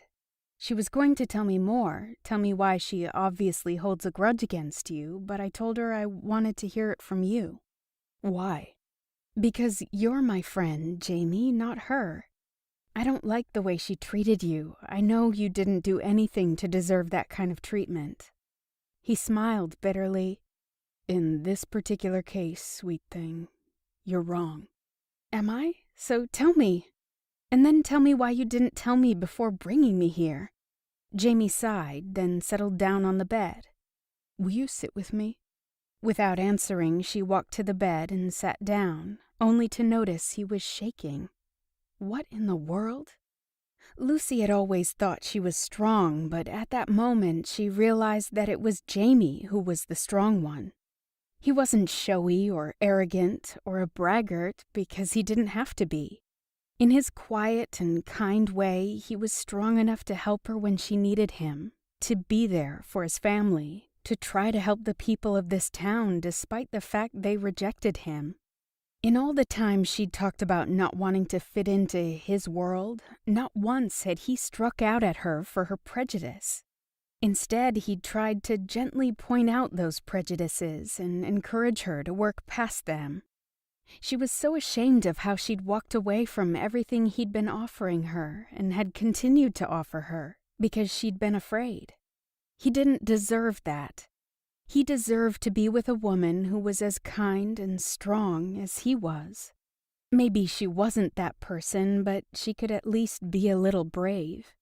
She could at least tell him how much she cared for him. No, how much she loved him. Because in that moment, she knew without a doubt it was true. She grabbed his hand. You know what Marie said to me when I told her I didn't want her telling your story? What? That I obviously loved you very much. He stiffened but didn't say anything. You know, she whispered, I do love you, Jamie. I think I loved you before I broke up with you. I think that's the reason I broke up with you. He looked stunned. I can't believe you're saying this to me, here and now, when I have to tell you something that just might change your mind. I can't guarantee that what you tell me won't anger or disappoint me, but I don't see how it could be so bad that it'll stop me from loving you. Let me ask you this. You say you love me. What does that mean for us? For this fake engagement? She'd just gathered the courage to tell him she loved him, and he hadn't even said it back to her. She didn't understand what he wanted from her. I don't know. He pulled his hand away. You don't know? You love me and you don't know? What do you want me to say? I love you, Jamie, but nothing's changed. I'm not as strong as you. I don't know if I can fit into your world. Jamie abruptly stood up. Nothing's changed, seriously. You can say that to me after the last week? That nothing's changed between us? You know that's not what I meant. So what did you mean? You've met my family and friends. They liked and welcomed you. You saw what I like to do for fun. We had fun together. And finally, you've gotten to know me, Lucy. To see that I am, indeed, a nice guy. A guy who was born into wealth, but a guy who cares for you, who wants you, and yes, in case you're wondering, the guy who loves you too. But nothing's changed. You're twisting my words. I just meant that there are things about our lives that would make it difficult to be together. And you don't want to deal with that difficulty, he said. She put her hand to her temple, which was now throbbing. I don't know, she finally cried out. Yes, your family is wonderful, but there are always going to be people like my parents and Mason's family and David and that woman Rachel who we ran into. People who aren't going to accept me. There are always going to be people who don't accept you all over the place, Lucy, and it doesn't matter how much money they make. You can't tell me you love me in one breath and then push me away using the same excuse you've always used, that you don't fit into my world, and expect me to think you're anything but a coward. Fine, I'm a coward. At least I've been honest with you from the start. You kept the fact that you were rich from me, and apparently you've kept something seriously important about this Sierra from me, too. You're right. I did keep Sierra from you, because I didn't want to bring her into our relationship. And I wanted to believe that you'd be different from her, that you'd be stronger than her. Stronger how? He shook his head. It doesn't matter anymore. I was wrong to bring you here, Luce. I shouldn't even be here. Instead of disregarding the fact that Marie and the other people in this town don't like me, that they blame me for Sierra's death and trying to help them, I should take a page from your book and just stay away. Her chest seemed to squeeze so tight she could barely breathe. How had things gone from her confessing her love to this fight? I don't understand anything you're saying. I don't understand why you're so angry. You agreed we couldn't be together. You agreed to be my friend.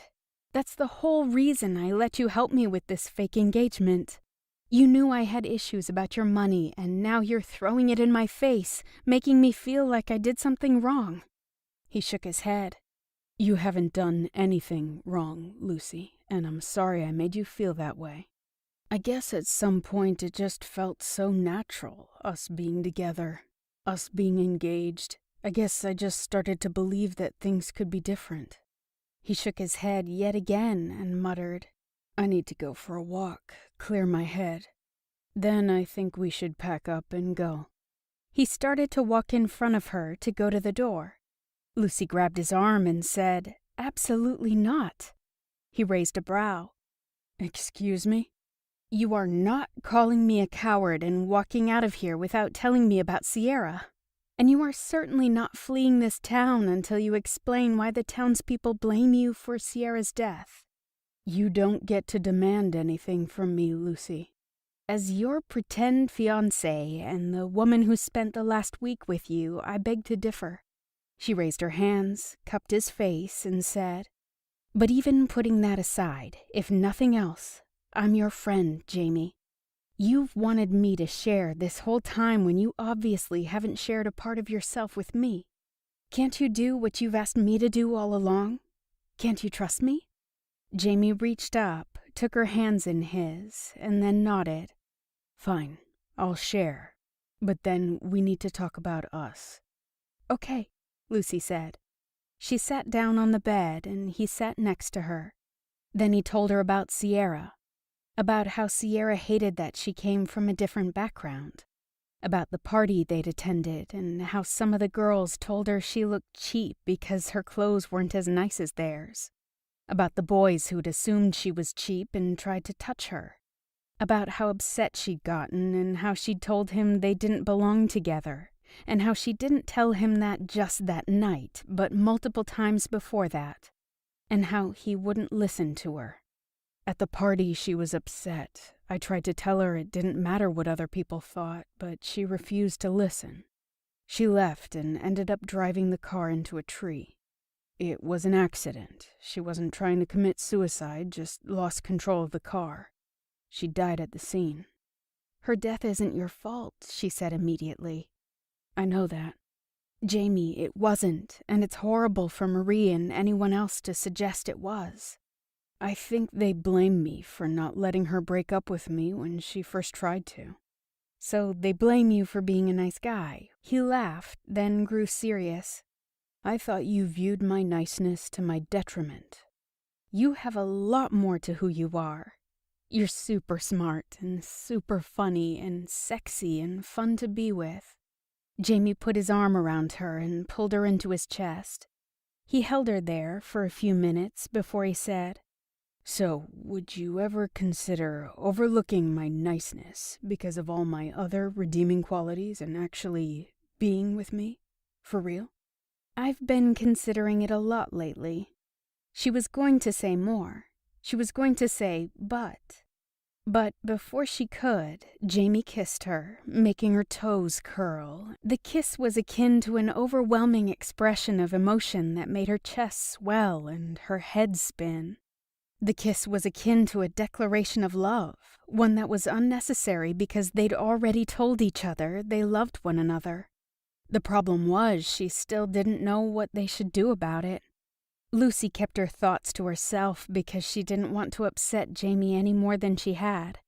What he'd said had struck a chord for her. She was being cowardly, afraid to commit herself completely to him because she wasn't willing to take on anyone or anything that would dare to try to come between them. Yet she was strong, stronger than Sierra, she told herself, if only because she was older and more experienced. And bottom line, Jamie was, well, Jamie. If ever there was a man worth fighting for, a man worth making compromises for, it was him. She knew that. She knew it, but she still couldn't get the words out to tell him that. After a few minutes, likely sensing the internal struggle she was having, he said, "You hungry?" "I am," she said, hooking her arm through his. There's a really cute little restaurant on Main Street that has the best hamburgers I've ever tasted. Sounds good, she said. Let me change. Lucy put on a pair of jeans and a Harley-Davidson t-shirt she'd bought when they were in Vegas. It was fitted, red, and showed just a hint of cleavage. They walked hand in hand through the little town. As they strolled past the town library, Lucy glanced in the window. Oh my goodness, look! There was some kind of reading circle going on, with kids ranging anywhere from 2 to about 7 or 8 years old. Standing in front of them was a man that looked like he'd just walked in from the outback. He was holding a giant yellow boa constrictor, and there were multiple cages behind him with various other animals inside. "Let's go in," she told him. "I thought you were hungry." Lucy rolled her eyes and said, "I'll live. Come on." Lucy's enthusiasm was contagious. They stood in the back of the room behind the parents of the children and listened to the man talk in a strong Australian accent. He told the kids about the snake and answered their questions. When he finished his talk, he said that if anyone in the audience wanted to hold the snake, he or she should raise their hand. Jamie wasn't the least bit surprised when Lucy raised hers. After the difficult talk they'd had back at the inn, he felt light years better.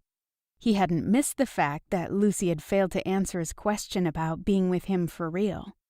But it was definitely a topic he planned on raising again. Lucy didn't know it yet, but she was going to be his in every way there was. Lucy joined the children and held the boa and a baby python and even a baby alligator.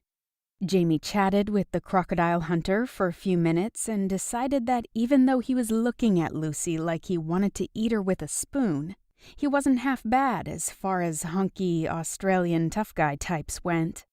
The best thing in his favor, he seemed to know Lucy was with Jamie and didn't even try to hit on her. Big points for that. Lucy was giddy and chatty on the rest of their walk to the restaurant. When they got there, her eyes widened once more. Standing guard outside was a stuffed 8-foot-tall grizzly bear. He was in a glass case, but his teeth and nails were bared as if he was about to pounce. The name of the restaurant was Kodiak, and the entire theme was bears. It even had a gift shop filled with teddy bears and collector cups and t-shirts. "This is so cool," Lucy said. Jamie smiled, loving how she seemed to take the same pleasure in holding snakes and visiting bear-themed restaurants that she did in taking a private jet ride to New York. "Before we leave, I want to look around and get something for the baby," Lucy told him. Jamie gave her an indulgent smile as they were shown to their table. He watched her eyes flit from one big bear to the next. Once they were seated and the waiter had taken their drink orders, Jamie said, "First the aquarium, then the snakes, now the bears. You really like animals, don't you?" "I love them. When I was a kid, I used to tell my dad I wanted to own a zoo when I grew up." Jamie caught himself just before he did something stupid like offer to buy her one. But honest to God, that was his first instinct. He'd do anything, pay anything to make Lucy happy. Instead, he jokingly said, "Oh, I see now why you chose the zoo as our next day trip with Millie." They enjoyed their lunch together and then continued their walk around the little town. They walked through the park where there was a baseball game going on, and they stopped to watch. One of the guys choosing teams saw Jamie sitting behind the backstop and said, "Hey, we need one more player. Are you up for it?" Jamie shook his head and Lucy said, "Aw, come on. I'd love to watch you play some baseball." She made her pouty face, and a minute later he was jogging out to the field. It wasn't buying her a zoo, but it was still a pretty big deal for him. Even as a teenager, Jamie hadn't been all that good at baseball, but he was decent enough not to embarrass himself. At one point, he was actually applauded for catching a ball and scoring the last out. The various men thanked him for playing. When he strode back to Lucy, she high-fived him and said, "Go, Jameson! What? You kicked baseball booty." He leaned closer. "Did it impress you enough to—" "Jamie Whitcomb?" a man called from behind him. Jamie turned. "Yeah," Jamie told him. "That's me." Lucy stepped closer toward him, practically pasting herself to his side, and he smiled down at her. She looked ready to tear anyone apart if they dared say a bad word to him. I'm Garrett Hawk. Your family wants to open that airplane parts plant? Yes, Jamie said, bracing himself. A couple of guys stopped next to Garrett. I heard the town council was putting a stop to that, one of them said. They have concerns. I'm here to address them. A few of the men still glared at him, and another one of them said, We have kids here, families. We may not have billions like you and your family does, but our families are important to us, and we love them. We like our town the way it is, and we don't need outsiders coming in and ruining things any more than they already have. I understand your concerns, Jamie said. I'd just like the town to hear what we can bring to the table, to your tables. When there was more grumbling, Garrett said, Well, thanks again for playing, Jamie. Never any harm in hearing people out and learning all the facts, is there, boys? He stared at the men around him until they finally nodded or verbally agreed. Jamie put his arm around Lucy and guided her away from the others. Enjoy the rest of your weekend. They walked silently for a while. Finally, she said, Are you angry with me? He stopped walking and looked at her. Why would you think that? I goaded you into playing, and then those guys. I had a great time playing, and they have a right to speak their minds. If I'm going to win them over, Lucy, it's not going to be with avoidance. I have to know their concerns to address them. Lucy hugged and kissed him. You're a good man, Jamie Whitcomb. I love you, Lucy, Jamie said. I love you too, she said. She smiled. In spite of all the energy I've expended trying not to. Whoever said nice guys finish last never met you. Chapter 20. Lucy and Jamie spent the rest of the weekend exploring the town, sitting in the hot tub and overall having a great time. Monday morning came, and after a hearty breakfast at the inn, Jamie met with the town council while Lucy had coffee in the courtyard. There seemed to be quite a bit of press accumulating, but that seemed par for the course, given the situation. She was sending a text to Grace and didn't notice reporters surrounding her until one of them said, Ms. Conrad, John Steuben of the Los Angeles Tribune, do you have any comment? Lucy looked up at him, confused. Comment on what? She said. The photos that were released this morning by the Golden Inquirer. I have no idea what you're talking about, Lucy said. The reporter handed a copy to Lucy and she glanced at it. She gasped, horrified at what she was seeing. The other reporters and cameramen were snapping photos and yelling questions. There were at least 6 of them now. Lucy felt lightheaded and she thought she was going to throw up right there in front of these people. She swallowed the bile down, not wanting to give them the satisfaction. Looking at the reporter who'd given her the paper, she said, I have no comment. She pushed her way through the reporters and instead of going back into the courthouse, she headed for the inn. The whole way there, she cursed herself for being the coward Jamie had said she was. Jamie discovered that Garrett, the man he'd met at the baseball game, was the chairman of the town council. The meeting didn't take long. Jamie told them of the company's offer to help repair the damage committed by the previous company's waste system. When Garrett asked what Whitcomb Enterprises wanted in return, Jamie simply said, We hope you'll view our efforts as a genuine desire to help this town. Afterwards, if Summitville wishes to do business with us, we can talk. But we won't be asking for anything in return. Garrett and the council seemed stunned by Jamie's offer and, as expected, had several questions. Jamie patiently answered them. Then, after shaking hands with every person in the room, Jamie left to find Lucy. As soon as he got outside, he was confronted by the press. When he got the gist of what they were saying, he almost panicked. But he managed to stay cool in order to deal with the reporters. I have no idea what you're talking about, and I have no comment, he told them. As he started to walk away, one of the female reporters held a copy of the Golden Inquirer out in front of him. Across the front were the words, Jamie Whitcomb, heir to the Whitcomb fortune, engaged to marry a stripper? Underneath, there was a picture of Lucy in her bra, backstage at the nightclub, talking to Jamie. He remembered when she'd torn off her wig and mask in her anger after he'd carried her off the stage at Divine. Apparently, someone had taken her picture. But who? There were more pictures as well. He knew immediately the pictures had been altered. His friends had told him Lucy hadn't returned to strip after he'd carried her off the stage. But it didn't matter if the photos were fake. Everyone would think they were real. He felt sick. Not because he cared about the pictures, but because he'd guessed the reason Lucy had disappeared was because she'd seen them. He had to get to her right away. He shoved the paper in the closest recycle bin and jogged down towards the inn. By the time Jamie got there, Lucy was already gone. She'd left him a note and the engagement ring. The note said, "I'm sorry. I obviously can't do this. I've screwed up my chances to get the baby. I've embarrassed you and your family. How can I ever be accepted into your world after this? I'm sorry, Jamie. I do love you, but this will never work." Jamie took out his phone and tried to call her. It went straight to voicemail. He sought out Marie, who said that Lucy had asked her for directions to the bus depot. "She seemed upset," she said.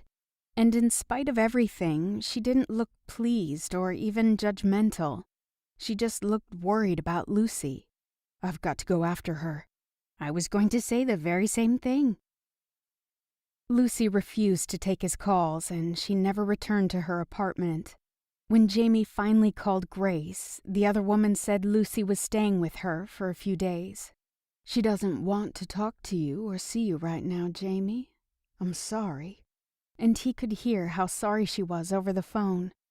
When he called back on Tuesday, Grace told him that Lucy's in-laws had tried to deny her upcoming Saturday visit with Millie, but apparently Lucy had called her own lawyer, who'd taken care of that matter by producing a court order granting Lucy visitation rights. The fact that she'd called her own lawyer and hadn't allowed Mason's family to bully her had given Jamie renewed hope. But when he tried calling her again, she still refused to take his call. A few more days went by. Then a week. By that time, Jamie was pissed. How dare she shut him out like this? She'd told him she loved him, and this was how she treated him when he'd done absolutely nothing wrong. He jerked when his phone rang, and his eyes widened when he saw the caller was Lucy. Despite his anger, he picked up immediately. "This is Jamie," he said. "I'm not angry with you," she said quickly. "I'm not angry with anyone but myself. I'm the one who got on that stage and stripped, and I'm the one who pretended to be your fiancé so I didn't have to deal with the messy consequences of my previous choices." He wanted to hold on to his anger, he really did, but he found himself reassuring her instead. "First of all, that striptease may have been a poor choice, but who hasn't made poor choices in Vegas? Second of all, you are that baby's aunt, her flesh and blood, and you love her. Whether you actually took your clothes off in front of others doesn't speak to that at all. Anyone who knows you, and I mean the real you, knows that. And I know you. I love you, Lucy." She sobbed, and he closed his eyes, wanting to ease her pain, but knowing he couldn't do that for her completely. "I can't do this," he said quietly. "I can't hear you say you love me, and yet still worry that when something upsets you, you're going to run away from me. The past week has been devastating." "It's been devastating for me too," she said. "I'm sorry for running." "I know you are," he said. "I want nothing more than to be with you. I love you with all my heart. But I have to trust that when you commit yourself to me, you're going to give me all of you, and that, come what may, good or bad, you'll stand by my side so we can deal with whatever happens together." "I want to give you that. I want to promise you that." "I know, but like I told you before, it's not a matter of just saying it, Luce. It's a matter of proving it." "So, that's it? I ran. I disappointed you, and now you don't want me anymore?" "I can never not want you." "But I can hear it in your voice. You're walking away just like before." All those months ago, you never called me. You never came after me. I was giving you time, hoping you'd come to me. Then why won't you fight for me? Because I need you to fight for me. The silence that followed his words told him he'd stunned her almost as much as he'd stunned himself. But it was true. He needed her to fight for him, whether it was today or tomorrow. If she wasn't willing to do that... "I don't ever want you to be embarrassed of me or regret being with me," she finally said. "I don't want to screw up your life." "Then don't walk out of it," he said. "Stay with me. Come to me. But do it only if you can commit and fight for what we have. I've got to go now, but think about what I've said, sweet thing, and take care of yourself." "You too," she whispered. And even though it was the hardest thing he'd ever had to do, Jamie hung up the phone. Chapter 21. "The people of Summitville want to thank you and Whitcomb Enterprises for your generosity, Jamie. And we want to apologize, unfortunately not for all, but for some of us, for the initial mistrust we laid at your feet. I'm just glad we're moving beyond the past, Garrett," Jamie said into the phone. "and that we're working on solutions to heal the town." He hoped the healing would apply to both the land surrounding the old automotive factory and some of the lingering grief over Sierra's death and any anger directed at Jamie because of it. But Jamie had finally accepted he could only do so much, and that the speed and degree of one's healing had a lot to do with the attitude of the person grieving. As it always did, his mind found a way to divert his thoughts to Lucy. He had no doubt she still grieved her sister's death, but was she grieving Jamie's absence from her life? He liked to think so, given how terribly he missed her. "We'll see you in a few weeks," Garrett said. Jamie said goodbye, hung up the phone, and turned his chair so he was staring out his window. Instead of seeing the impressive cityscape, however, his mind was filled with memories of Lucy on her pink bike. Lucy petting a stingray and holding a snake. It had been 2 weeks since he'd asked Lucy to come to him with her heart fully committed, and it still hadn't happened. He'd missed being with her, talking with her, and enjoying her sassy sense of humor. Maybe she'd never come to him. Maybe Lucy's prejudices and fears about his wealth and privileged background weren't something she'd ever be able to overcome. He didn't want to accept that, but at what point did hope have to give way to realism? Someone knocked on his door and he turned his chair around again. "Come in."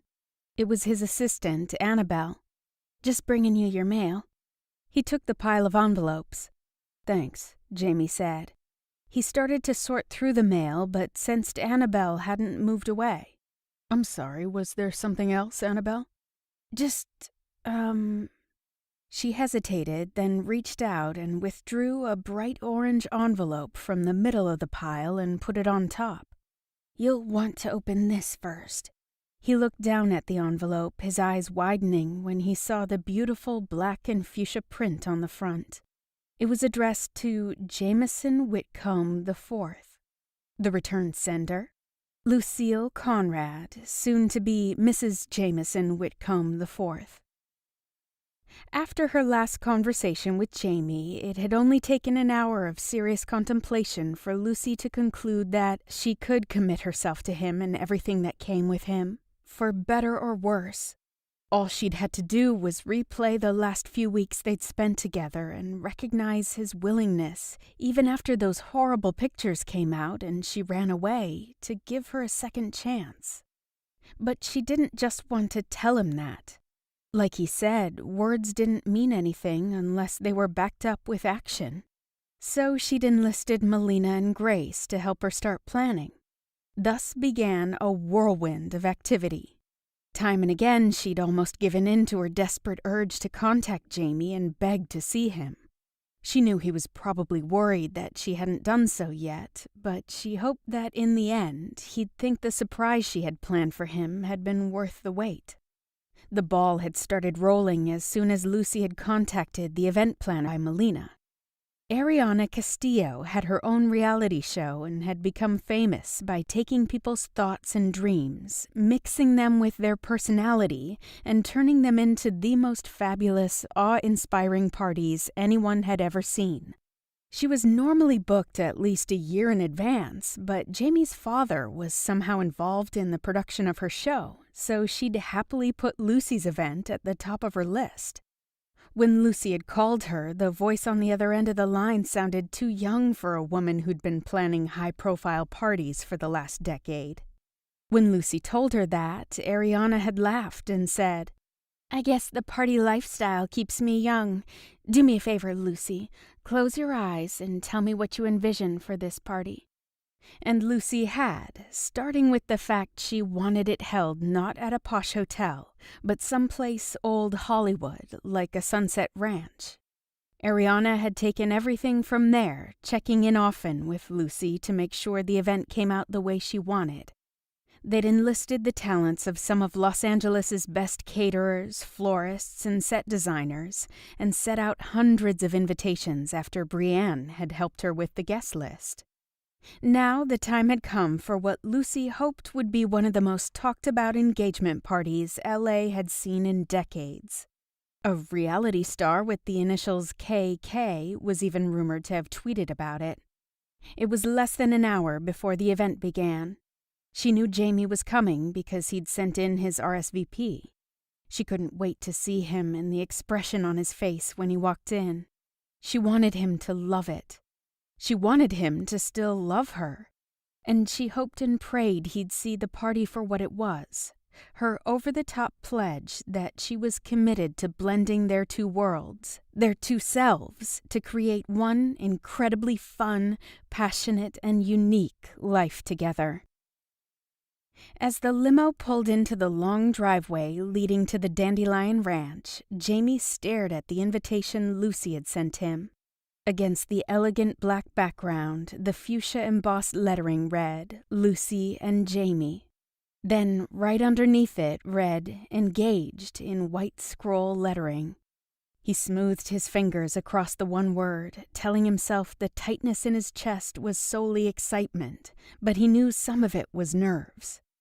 Not because he doubted Lucy, her commitment, or her ability to put on a spectacular event, but because after talking to Brienne, he knew who else had been on the invitation list, and he didn't want anything or anyone to put a damper on the joy of the evening. Lucy had invited not only his immediate family and her mother and father, but their families, family and friends. Even Gretchen made the list. And Rachel and Michael, when, as far as Jamie knew, the only time she'd met them was at that one disastrous encounter at the cafe on Coronado Island. The driver pulled up front and Jamie stepped out of the car.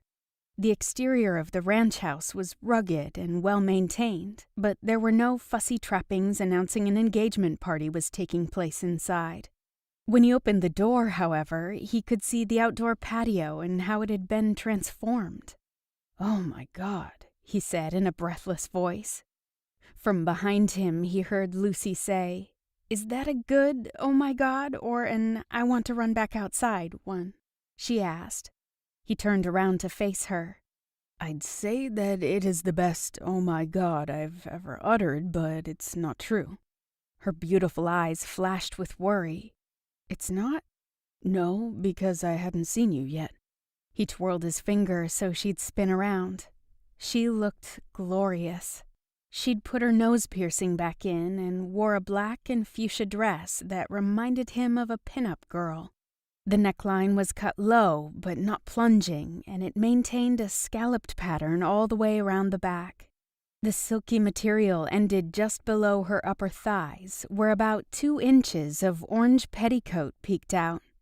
Her shoes were orange, and her bag was a plaid of black, orange, and fuchsia. She'd colored her hair red again, and she'd pulled the sides back and pinned it with a bright orange flower. Jamie didn't know much about fashion, but he suspected most women couldn't pull off such a dramatic, intensely colored look. His Lucy did it beautifully. "Now that I've seen you," he said. "Oh my God. Words can't express how wonderful you look to me right now. And I'd say that if you were wearing a raggedy tarp." The worry left her eyes, and they sparkled with joy. "Right back at you, Professor. Now," she held out her arm. "The guests haven't arrived yet because I wanted you to see it all first, but they'll be here soon. May I escort you outside?" As Jamie hooked his arm through hers and they walked outside, she saw the party decorations as if for the first time through his eyes. The colors around the room matched the invitation: black, white, fuchsia, and bright orange. Market lights had been strung up, and at sunset they would transform the party from an evening cocktail party into a magical nighttime dance in the wilderness. All the linens and chairs were black, grounding the vibrant outdoor space. The cardboard vases used to create the centerpieces were also black and blended in with the tabletops so that the color of the vibrant pink and orange roses, dahlias, and daisies popped right off of the table. There was a fully stocked bar and waiters in black uniforms and orange and fuchsia ties passing appetizers on trays. The appetizers were classy but playful. Things like dirty martini skewers, crackers with pesto tapenade, spicy stuffed mushrooms, and French fries served with spicy ketchup. One table was covered with orange paper cones filled with strawberry cotton candy, and the bar was serving a special drink made of vodka and orange cream club. The dessert table was filled with handmade cookies decorated in matching colors, with some even bearing the monogram JL. There were orange and pink cupcakes with sugar flowers that matched the fresh ones on the tables. A wooden dance floor had been set up in one corner with orange and pink planks interwoven into the brightly polished wood. The band had set up on a black stage adorned in orange and pink flowers and ribbon. "Will the fairies be coming out when the sun goes down? Because this is all so magical, I wouldn't be surprised at all. But there's two things missing." "What's that?" He slipped his hand in his pocket and pulled out the engagement ring. She immediately held out her hand and he slipped the ring on her finger. She stared at it for a moment, admiring the beauty of the ring that Jamie had picked out for her. Because she knew without having to be told that he'd picked it out for her specifically. He took her hand, lifted it to his mouth, and kissed her palm. Then he said, "You haven't kissed me yet, sweet thing." "Well, we need to take care of that." Lucy stood on her toes, threw her arms around his neck, and kissed him, putting every drop of love and happiness and excitement she felt into the act. By the time she pulled away, they were both breathing heavy. Jamie's hands wandered her back and the top of her ass, and he leaned his forehead against hers. "You sure the guests will be here soon?"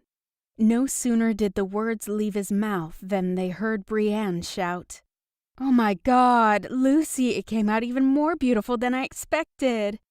They turned to see Brienne, Jamie's parents, Gabe, Ryan, Cole, and Luke stepping onto the patio. Brienne had insisted she send Eric an invitation, but he'd never even RSVP'd, which worried Lucy. From everything she'd heard about him, neither his actions on his wedding day nor the ignored party invitation fit who he was. But she wasn't going to bring that up now. Maybe later. After that, the guests began arriving in droves. Lucy greeted them warmly whether she knew them or not, or whether she liked them or not. Tonight was about celebrating her and Jamie, but it was also about proving to him that she was willing to do whatever it took to fit into his world without changing who she was. At one point, she looked up to see Rachel and Michael approaching. Jamie didn't look at her, and he didn't say a word, but the way he squeezed her hand let her know that he was 100% there for her if things got ugly. "Quaint little place to have a party. Was this your—" "No, Rachel, the party was all Lucy. She did an amazing job." Rachel scanned Lucy from top to toe and said, "Oh, hi, Lucy. You blended into the background there, so I didn't even see you at first." She laughed. When no one else did, she said, "Oh my goodness, I was kidding. Can't any of you take a joke?" Was that what that was, Rachel? Jamie asked. Because it sounded more like a put-down, and if it was, you can leave right now. Rachel's eyes widened and her face turned red. No, it really was a joke, Jamie. She turned to Lucy. I'm sorry, Lucy, if I offended you. Lucy just smiled. Have a good time, Rachel. Let's go find a seat, Michael said, dragging her away. Jamie squeezed her waist. I appreciate all this more than I can say, Luce, but you have to know. Life with me isn't about you having to hang out with jerks and take it. If someone hurts or insults you in my presence, I certainly won't let it go. And if I'm not there, you're free to go all spunky pants on whoever you need to. Lucy giggled. Honestly, while she'd been tempted to roll her eyes at Rachel's failed attempt at humor, it hadn't bothered her beyond that. It was as if, with Jamie by her side and his ring back on her finger, she was made of Teflon. A few minutes later, however, Lucy saw her own mother and father approaching and felt that old, familiar tickle of apprehension building in her stomach and chest. It settled when her mother grabbed her in a hug and held her tight. When she finally let go, she had tears in the corners of her eyes. Thank you for including us, Lucy. This is beautiful. You're beautiful. Lucy felt tears fill her own eyes. It had been over 15 years since her mother had told her she was beautiful. Thank you for coming, Mom. We're so glad to have you. Lucy's father stepped up next. He didn't look at her dress or her shoes or her hair. He looked directly into her eyes and said, Thank you, Lucille. You have no idea what this means to us. Lucy stepped forward and hugged him, and after a few seconds, he relaxed and hugged her back. There were over 200 people in attendance by the time the guests stopped arriving and the party got into full swing. Mason's parents and his sister never showed, and Lucy hated that Millie wasn't there, but Jamie's entire family, Grace and Max, Melina, Reese and the twins, most of Jamie's friends and coworkers and their dates or significant others, and at least 100 others, both rich and not so rich, mingled together beautifully. When the sun went down and the pink, orange, and white lights came on over the dance floor, the band fired up and the real fun started. And that was when Jamie took her into his arms and danced the night away with her. Epilogue. Jamie stood at the altar waiting for his bride, his best man and groomsman by his side. Across from him stood Brienne and, Jamie still couldn't believe it, Rachel, who, shock of all shocks, had become one of Lucy's good friends during the past year. Jamie looked across the expansive grounds of his father's estate to the spectacular ocean view and marveled at how far he and Lucy had come. After things between him and Lucy had settled, she'd turned her focus on Millie. Since Mason's family had continued to be rude and uncooperative, she'd taken them to court. Standing in front of a room full of people, including several who'd made her feel less than for a lot of years, she told the judge how much she wanted to honor her sister's wishes by taking care of Millie. She argued she'd make a great guardian. She told the judge how much she had accomplished since she'd emancipated at 16 years old, including putting herself through college to earn advanced degrees. She detailed her teaching achievements and provided letters of recommendation from almost 100 coworkers, friends, and family, including Lucy's mother and father.